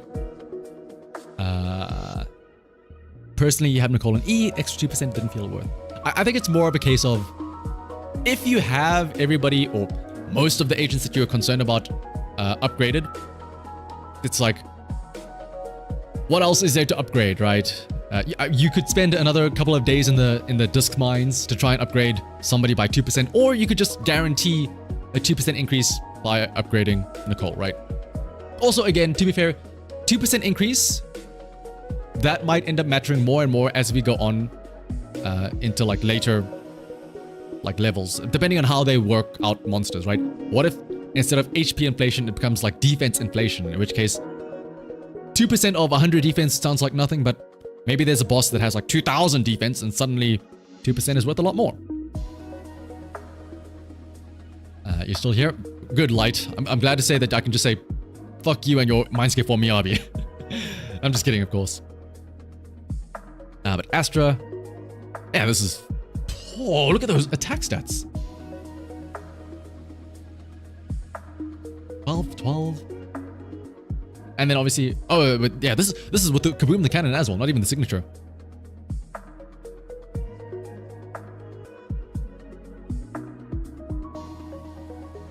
Hormone overswing. That is... Okay, here, I think I might understand though. If you switch... Here's the problem though, with that Grim. I get what you're saying of, oh, you can maybe get a more energy regen. Don't forget, Kaboom the Cannon is giving energy regen. Secondly, if you were to switch Hormone out here, you're not only switching out Hormone Punk, you're also switching out the two discs that have combined 24% attack. So if you switch these two out, then yeah, it's kind of difficult.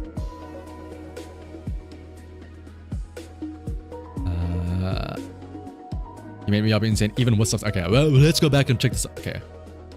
176 crit damage. Holy. Okay, wait. Okay, yeah, 13 crit damage and 12 crit rate as well. Alright, I think you don't even need...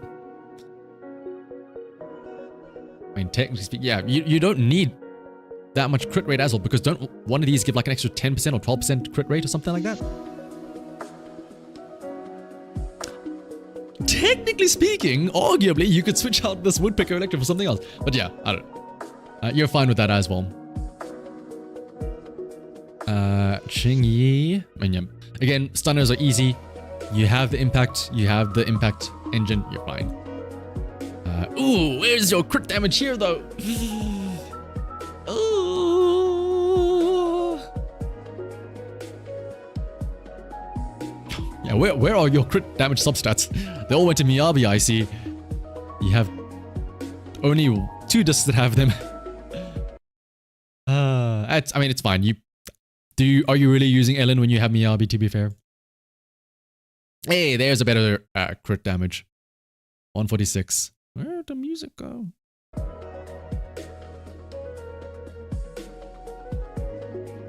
And then 63 plus 28 from... Oh, yeah, you have plenty of crit rate here as well. Oh, and then the light. Oh, come, I was so excited. I was like, yo, somebody actually built a Grace. Somebody's here to show off a Grace. Oh, wow, what a first. And then it's just a mule for Vivian. Oh, I was so ready to be like, oh, a rare Grace enjoyer. Well, okay, let's see then. Electro Lip. Oh, okay, I'm assuming, yeah, this is just level 1. So yeah, once you upgrade this to level 60, then this will be a lot more. Yeah, Anomaly Mastery. Ether damage, Anomaly Proficiency. Oh, yeah. Okay, also, firstly, Chaotic Metal, probably not the best play. Which is good because this Chaotic Metal disc sucks ass.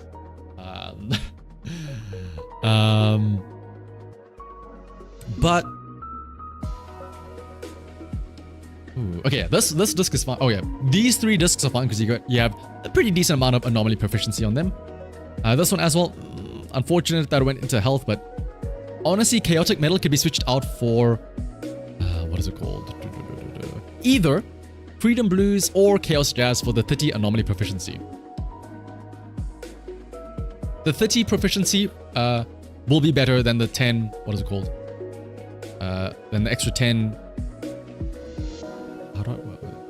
ether damage. Because remember, then you also have the disorder shenanigans that trigger off of the anomaly and all that stuff.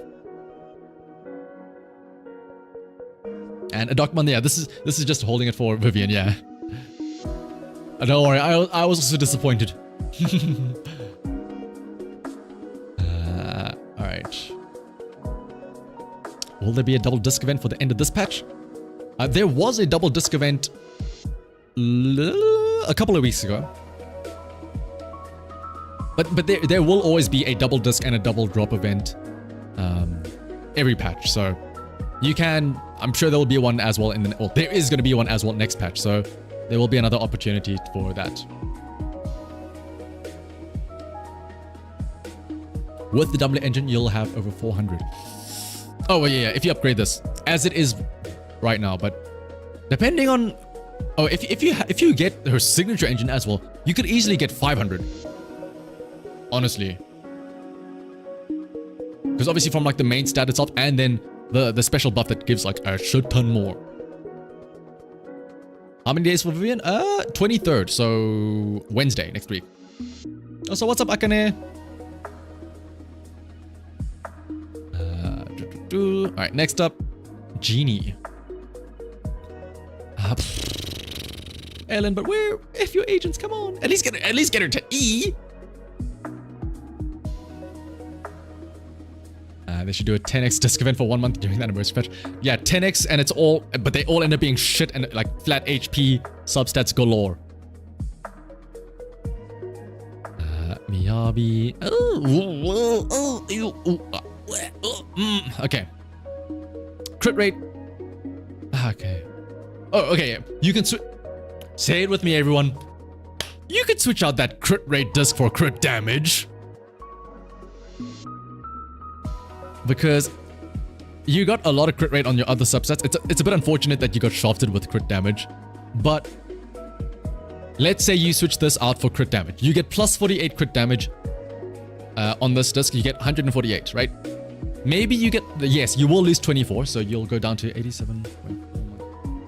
You'll have 63 crit rate. Right? As long as you get this slot 4 crit damage disc with like 2 subset rolls into crit rate. Right? You'll get plus 8 again. And then you'll have the plus 12 from Branch and Blade, which gets you back up to 80.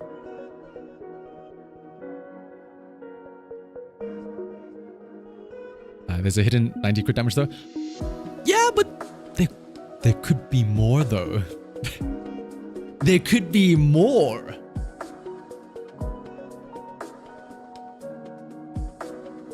Like, how do I word this?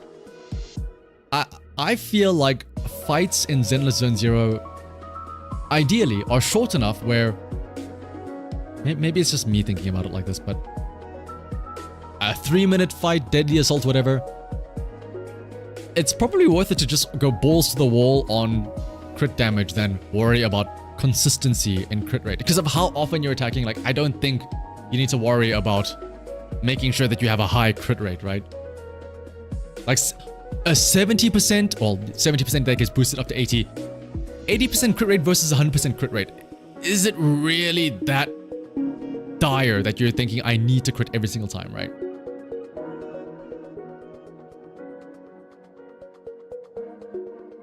Oh, dude, Grim has the biggest brain idea, actually. Get the best of both worlds. Attack percent main stat, crit damage and crit rate on the substats, and just get +2 in both of them. Paul, there should be a link in the description of this video. Otherwise, you can always just type in discord.gg/shanahavt. Here's the thing though. Okay, to be fair, I understand. That is very valid. What is it called? It's very easy to say, just get a better disc. Trust me, I know firsthand that it's a lot easier said than done. If it were that easy to just get better discs, do you think I would be sitting on 17% crit rate on my Shuyen? Also, okay, firstly, never mind that. Genie. If your agents, please, if your agents. If I see Harimasa, Evelyn, and Billy all on E as well. Brother, okay, Evelyn is. Brother, if your agents. Coming back to what you were saying about disc subsets being trash, okay, I understand. You spent days farming discs and they were all garbage. You wasted away all of that. You could have spent that stamina getting the notorious hunt drops, getting the expert challenge drops, and then upgrading these core skills to F.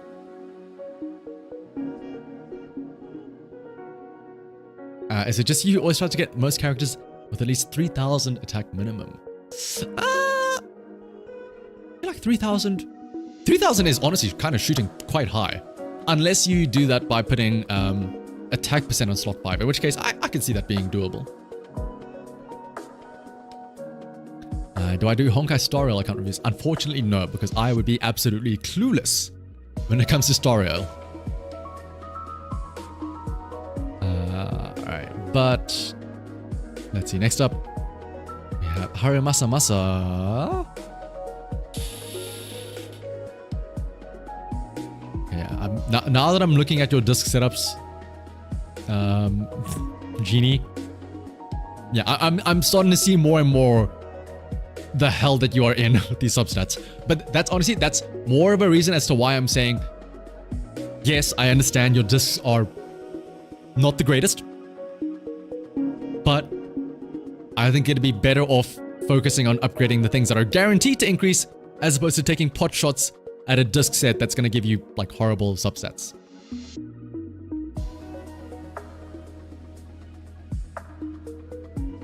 Star Rail crit rate matters a lot. Okay, to be fair though, you can't spam attacks non-stop like you can in Star Rail. So yeah, you need that shit to crit when you need it to crit. If you don't, then it's like, ah, shit.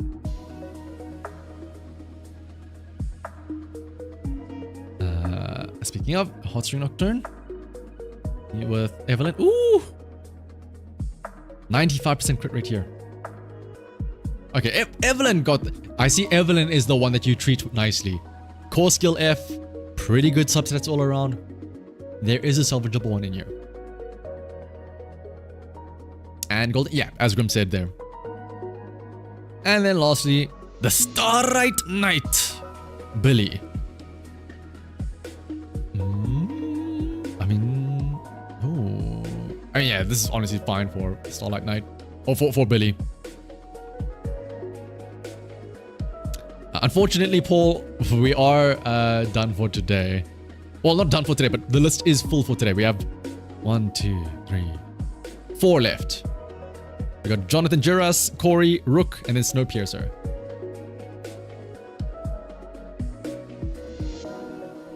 You can always stop and buy next time. I probably will stream again tomorrow night, depending on how late I get home. Alright, next up, Jonathan. Okay, well, fuck off.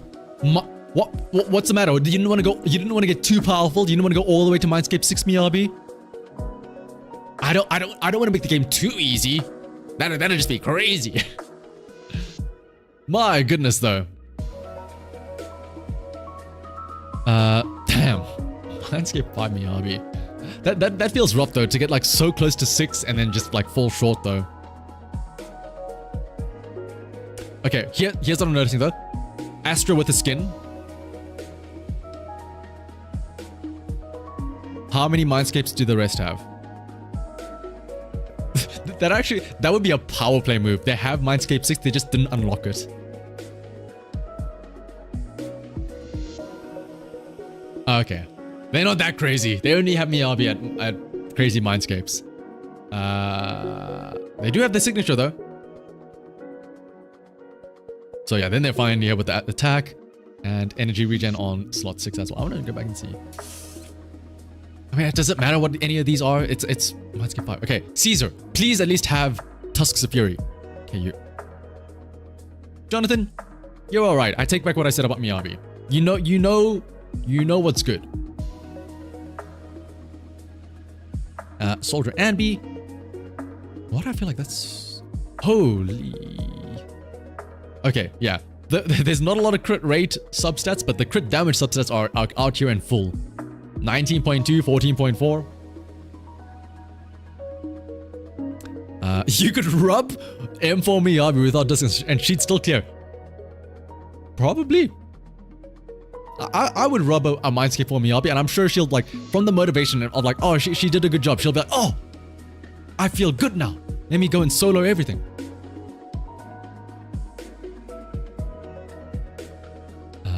Yeah, that's a bit rough on these the crit rate substats though. But I mean, 65. You're fine at the end of the day because 65 plus 12 plus 10. Yeah, 87 crit rate, and then Severed Innocence gives you like a bajillion crit damage, so you're fine. Pulchra, how do you like? Maybe. Oh no, yeah, no. What I'm saying, I did get lucky with Soldier Anby. I'm like, how did people have Mindscape 6 Pulchra? I forgot that it only took me like 30 pulls to get Anby, so I didn't have a chance to get any Pulchra copies. Same well, I don't want to say mistake, but same thing again though. Maybe, I guess you could argue if you're running Pulchra with Soldier Anby and Trigger, like Soldier Anby is buffing the aftershocks, but again, Pulchra's not doing that much damage that you're like, oh, I gotta make sure I gotta increase her crit rate to make sure I get the most out of these aftershock attacks, right? Like, why not go for Astral Voice? Because you have 2 quicker sisters, so you can very easily stack it up, right? The Miyabi rubber. Hey, some people would wish to be, I mean, what is it? No, it's the other way around. Some people wish to be rubbed by Miyabi. There's that one girl in the, when we first meet Section 6, she's like, Mrs. Miyabi, please step on me!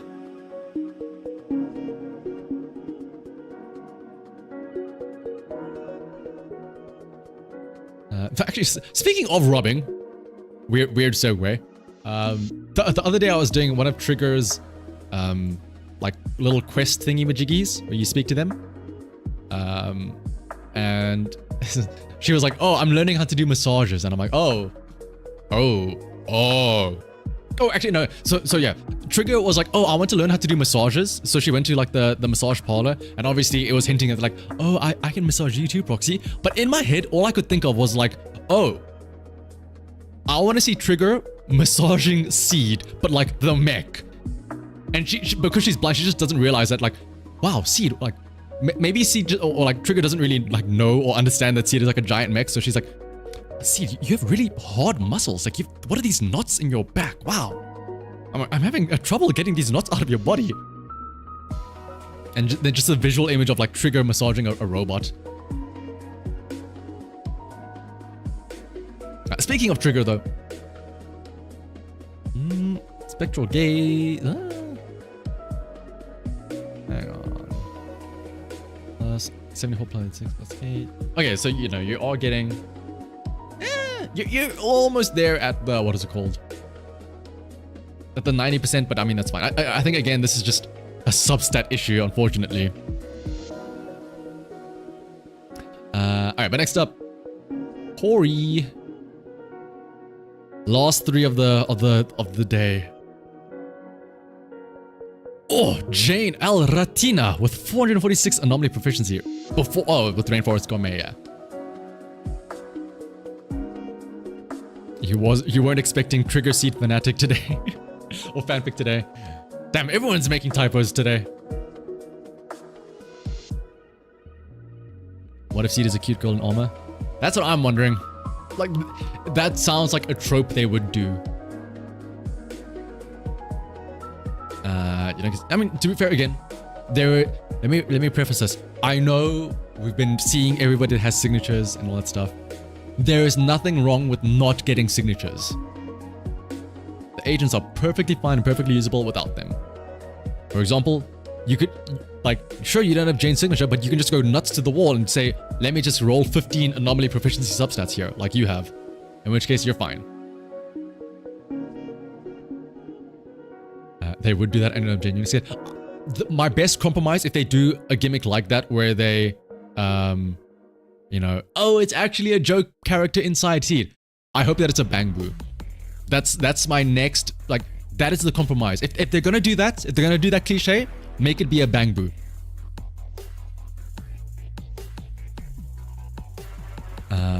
And then, yep, Electro Lip Gloss. Yeah, Dino Engine is good for Jane. Like, Dino Engine or Rainforest Gourmet, Jane, and then Electro Lip Gloss for Yanagi are like the go-to 3 engines. And then, yeah, 386.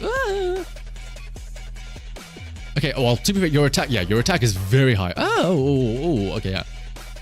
I guess you are going all in on the attack, right? As opposed to getting Anomaly Mastery here.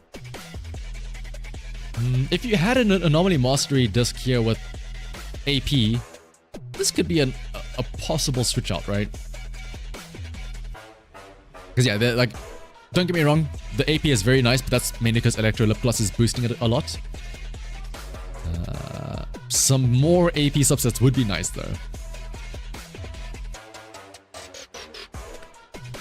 So, Trigger, Spectral Gaze, 90%, you're fine. You have 90% crit rate with a decent amount of crit damage actually. Wait, what? Oh wow, look at all those crit damage substats. Yeah, no, this is fine now.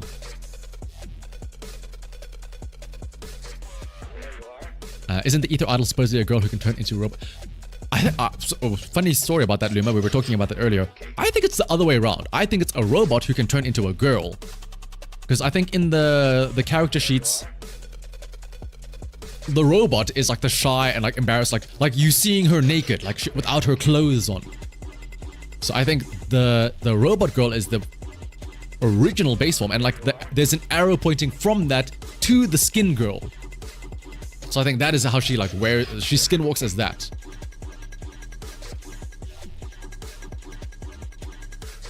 Alright, next up, Astra. Oh, you're fine. You've got enough attack here. Bashful Demon with energy regen. Yeah, you're fine here as well. My brother, that's... we have another person. The circle goes in the square hole. I'm assuming, yeah, you don't have any other... What is it called? I mean, to be fair, this is... Again, this is the better engine. It's just funny seeing a signature on, like, the wrong, quote-unquote, agent. But I like what I see. Barely any crit rate, because you know, plus 30 from core passive, or team passive rather. Plus 15 from Nicole. That's what I'm talking about. You share the Haramasa engine for the crit damage? Yeah, that makes sense. I think a lot of people do that. What if EOS is plotting something through Phaethon as an agent for getting powers? That'd be interesting to see. No worries, pretty. Yeah, we got like what, a couple more accounts left, and then we'll also be heading to bed. Yeah, enjoy having dreams of robbing Miyabi, pretty.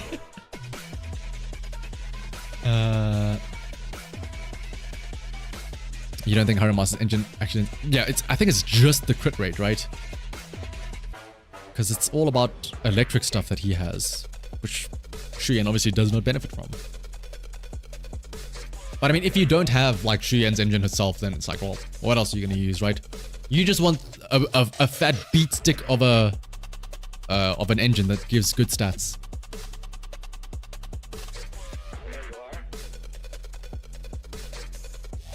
But anyway, though, let's see. Next up is Eberlin.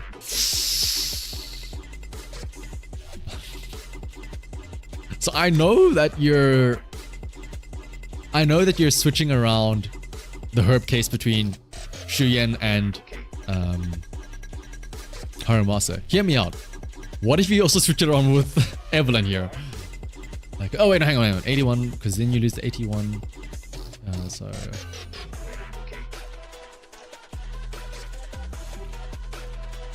wait. Oh yeah, because you will still get the 86% crit rate. Oh, you do. Okay, you do. Okay. yeah. Because you'll still get the 25% crit rate from the core pass or core skill, so you can still make the 80% threshold. Then yeah. I'm very glad that they allow you to do that in Deadly Assault. They could have made it really annoying and locked all the discs and like engines between agents, between runs, like they do in Shiyu Defense. Oh, this is a week-old Shuyen. Oh my goodness. Oh yeah, it shows. Rocking the plus 19.2% defense disc.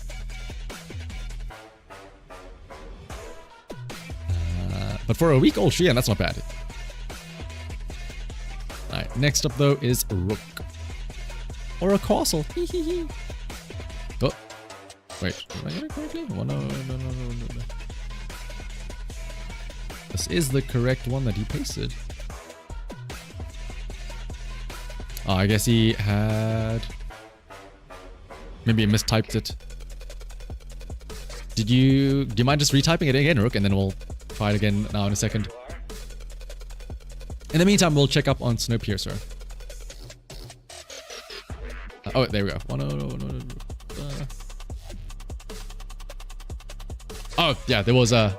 I think it was a 9 instead of a 0 last time. Okay. Oh! Astral... Okay, wait. Astral Voice. Okay, I'm assuming, yeah, because obviously Elijah can quick assist and whatnot. With the Blazing Laurel. Fully... What is it called? Full hamster cage on the lighter. Caesar King. Oh, Tusks of Fury. You love to see it. You love to see it. I'm about to make the dumbest chess joke ever. Do you castle with Caesar? Get it? Because like the rook and the king, if you haven't moved the king yet and there's no pieces between the two, you can castle them, and then it's like, yeah, I'm gonna stop. But yeah, Harren is your main. Ooh, okay. We'll save that for last then, I suppose.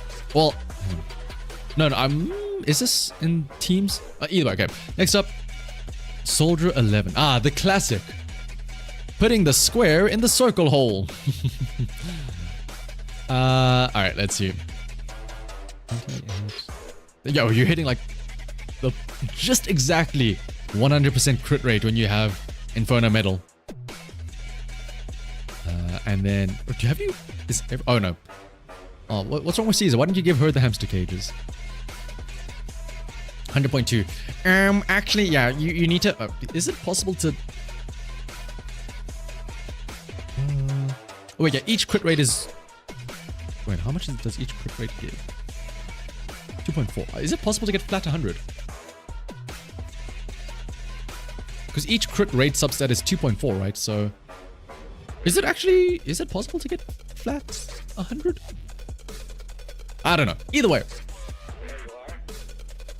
This is very nice. That's like, oh, now that I think about it, that's actually annoying that you can't get flat 100 crit rate. Oh! Now I'm annoyed. You switch the defense disc with another bronze blade with 9.6 crit damage and 4.8 crit rate. Ooh. The engine choice is sacrificing the king to save the queen. Alright. But yeah, this is a very nice Soldier 11. Ooh. Plenty of crit damage as well. Soldier and B. Ooh, 65. With the Mindscape 2 as well. 65 plus 12 plus 10. It's the 87 crit rate, and then, as always, 7 Innocence gives you like a bajillion. So like 280 crit damage. Also, look at these. Look at this. 19 crit rate. Substats. How?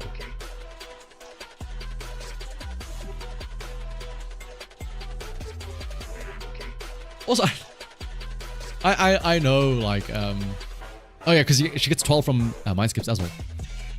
What is it called? It's always funny seeing 100% crit rate, because, like, I know it's just a cool number to see, but also it's like, are you that insecure about your crit rate? Like, are you that worried that the 1% is gonna bite you in the back? Alright, trigger. Oh wait, hang on. Does the mind skip 1 give an extra crit rate buff? What is mind skip 1? Stun damage multiplier increase. Okay, no, it doesn't. Yes, we are. Ooh, that 1% must. Oh no, you have what is it called? Shadow Harmony. So you're fine. Then you're getting. No wait, 89, 101.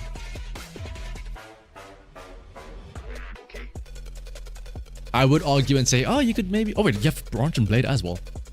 I was gonna argue and say, oh, you could go for the, you know, the 4-piece Shockstar, 2-piece Woodpecker, but I'm assuming, yeah, of course, a lot of these crit rate subsets are on the Shadow Harmony set. And then Ellen. I'm actually genuinely impressed how, like, incredibly specific your crit rates are. Okay, aside from these two. But like, aside from the 0.2, this is like 100 on the dot. This is like 99 on the dot. This is 101 on the dot. And I think this is also like 100.2 on the dot. That's genuinely impressive. It's all luck. It's very impressive luck, I will say. But, alright. On to the last account of the day and the stream. So I can finally go to sleep.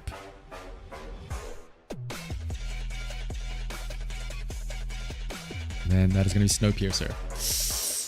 Speaking of people that really want to make sure they have the crit rate here. Okay. What is it called? Okay. Ooh, on one hand, I wanted. Oh, okay. That hurts to see the 19.2 defense there. On one hand, I want to do the classic thing of like, you know, switch out the crit rate for crit damage. But yeah, like I think it'll depend on this slot 6. Yeah, you've been trying to farm that disc 6 for so long. I understand the struggles. Don't worry. Yeah, Shockstar on trigger is good if you are still able to get 90%, you know, without Shadow Harmony. Like, Shockstar is good, but getting 90% crit rate is more important. Like, yeah, the best case scenario I think is get a non-shit slot 6 disc which has crit rate and crit damage. Hopefully it has some crit rate rolls, and then you can switch this one out for crit damage. And hopefully that also has crit rate rolls so that you can at least get like, what is it? 82? So that you at least have like 68% crit rate. And then you can have the 12% come from Branch and Blade later on. But yeah, that is rough seeing the potential for like what? 130 crit damage off of this disc, but then just being told, no, tank me, Arby.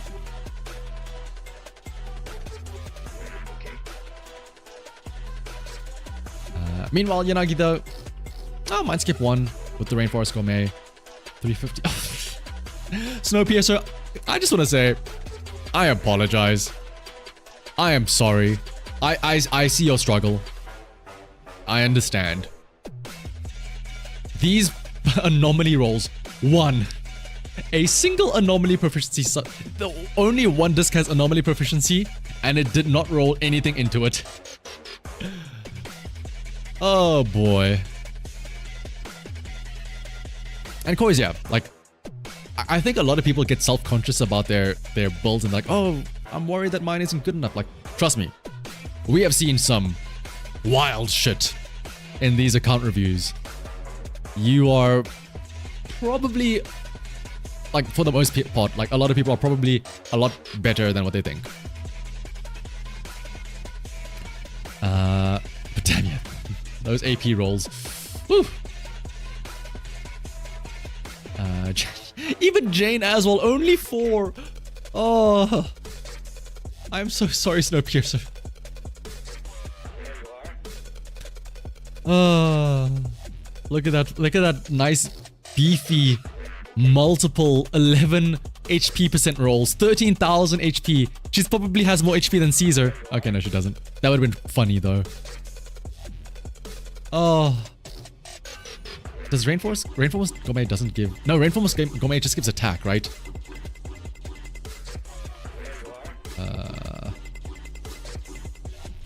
Yeah, it just gives attack. As like, it's bonus effect. But I mean, it's just a matter of time, right? Caesar. Where's your Tusks of Fury? Oh no! It's fine though. Wait, original Transmorpher. I need to look up what the hell this shit is. I don't know any of the A rank engines.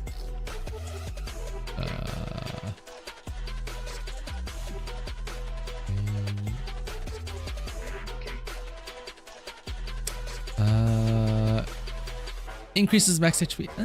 Oh, when attacked, the equipment's impact is increased by 10% for 12 seconds. I guess, yeah, it gives you the impact, right? 10% impact. To be fair though, I feel like, hang on. 10% impact. If you are using this for the effect, right, where it gives 10% impact, just at that point, just use a stun engine, right? Precious fossilized core at max level 60 gives you 15% impact, just permanently. And you do not need the extra 15% HP from original Transmorpher, right? You kind of have her in the back burner. How dare you! Caesar deserves the front burner. But yeah, like this is why Caesar was so beefy. It turns out, plus 22 HP and then plus another like 10 from the, what is it called? Engine effect, right? But yeah, like honestly, the precious fossilized core is just objectively better. Like there's no argument about it. Like permanent 15% impact versus 10% when you're attacked, which I mean, sure, that's easy to trigger, but yeah.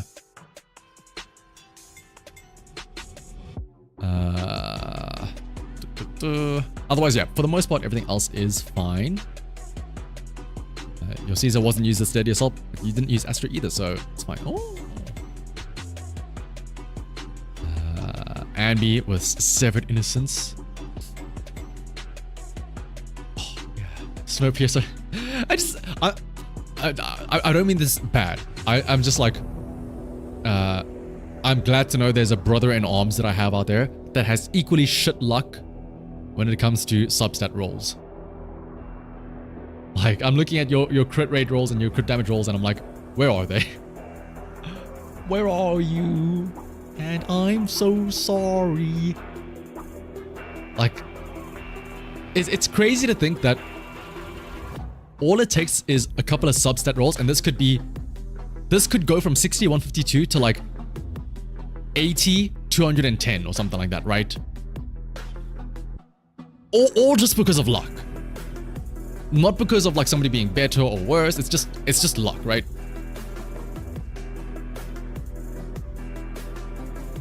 Isekai, unfortunately, this is the last account of the day because it is nearly 3 AM and I gotta go to sleep. But there will probably be another stream tomorrow, so you can stop by there and drop your user ID there for another round of account reviews. You saw my Vivian guide, it was pretty good, but I did release it a bit too early, yes. But don't worry, like, you saw it, so you pretty much have an idea. Like, when it does get re-released, there's basically no differences between the two. Pray to the glorious engine Kaboom. May they bless your rolls. Honestly, I need to pray to more than just Kaboom the cannon. I need to pray for fucking everything. Is it because you're black? Because you're not. Nah, we've already turned down a couple of others as well. It's because I am fucking sleepy. It's 2:45 a.m. and I gotta wake up at like 9 o'clock. I would like to get at least a couple of hours of sleep. Next up. Oh, this is actual Anby. I was like, is this gonna be Anby is this gonna be the mule for Vivian again? No, this is actual Anby. Oh, but I mean again, yeah. To be fair, stunner as usual. Actually, wait. Okay, so technically speaking, this Anby is fine. As stunners, all you need is just make sure you have impact on the engine here, impact on slot 6. But I just want to point out and laugh again. Like this is just a showcase of your luck, Snowpiercer. So 19 HP percent rolls. Brother, I apologize. This is like generational trauma that has somehow been dumped on you or something like that via your disc rolls. I don't know who you pissed off or what you did, but man, they want you to be tanky.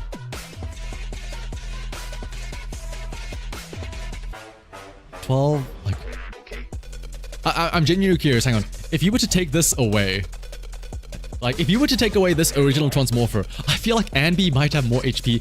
Anby and Jane have more HP than Jane probably. Like, hang on, let me. What does my Caesar have for her HP?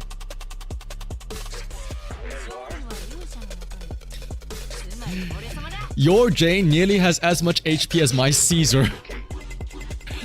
Jane is the real defender, apparently. And honestly, if you were to upgrade Anby to level 60, she probably would actually have more HP than like a regular Caesar as well. If you were to take away this stat stick of the 22 HP. That's really funny to think about.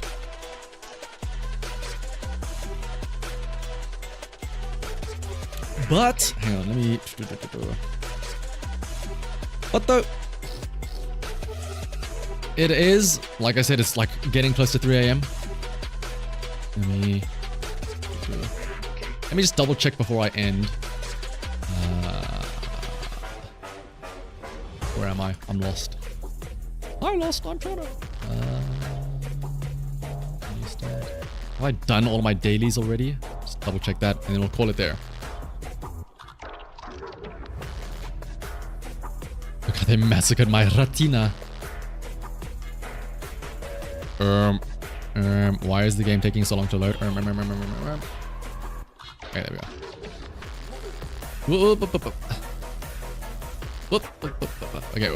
Okay, but everything's getting laggy. This is a bad sign. Maybe it's a good sign to stop. I just wanted to double check. How long is this event going for? Okay, it's still a couple of days. We can do that tomorrow. It's only 9 p.m. and you're tired enough to crash out after work. Your fortitude is impressive. I just like having fun hanging around with you guys. Is that so such a crime? Holy shit, 6 hours and 44 minutes. I probably should go to fuck to sleep. Alright, but thank you everybody for joining.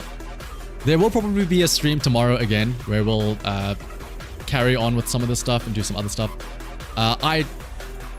Spoiler alert, I'm gonna say it. There probably won't be more Vivian stuff tomorrow. Maybe they'll do the teaser demo or something so we can watch that. But in terms of creator early access reviews, probably gonna have to wait a little bit longer for that. But good night everyone. I will see you all tomorrow. Same time, same place. If you want to be updated for when the stream does go live or anything else, you can always stop by in the Discord server. It's in the description, discord.gg/shanahavt. But until then though, have a good night and also have a good Friday. Have a good Friday if it's still early enough for you and it's still Friday for you. And have a good Easter if I don't see you until next time. Right. Good night everyone.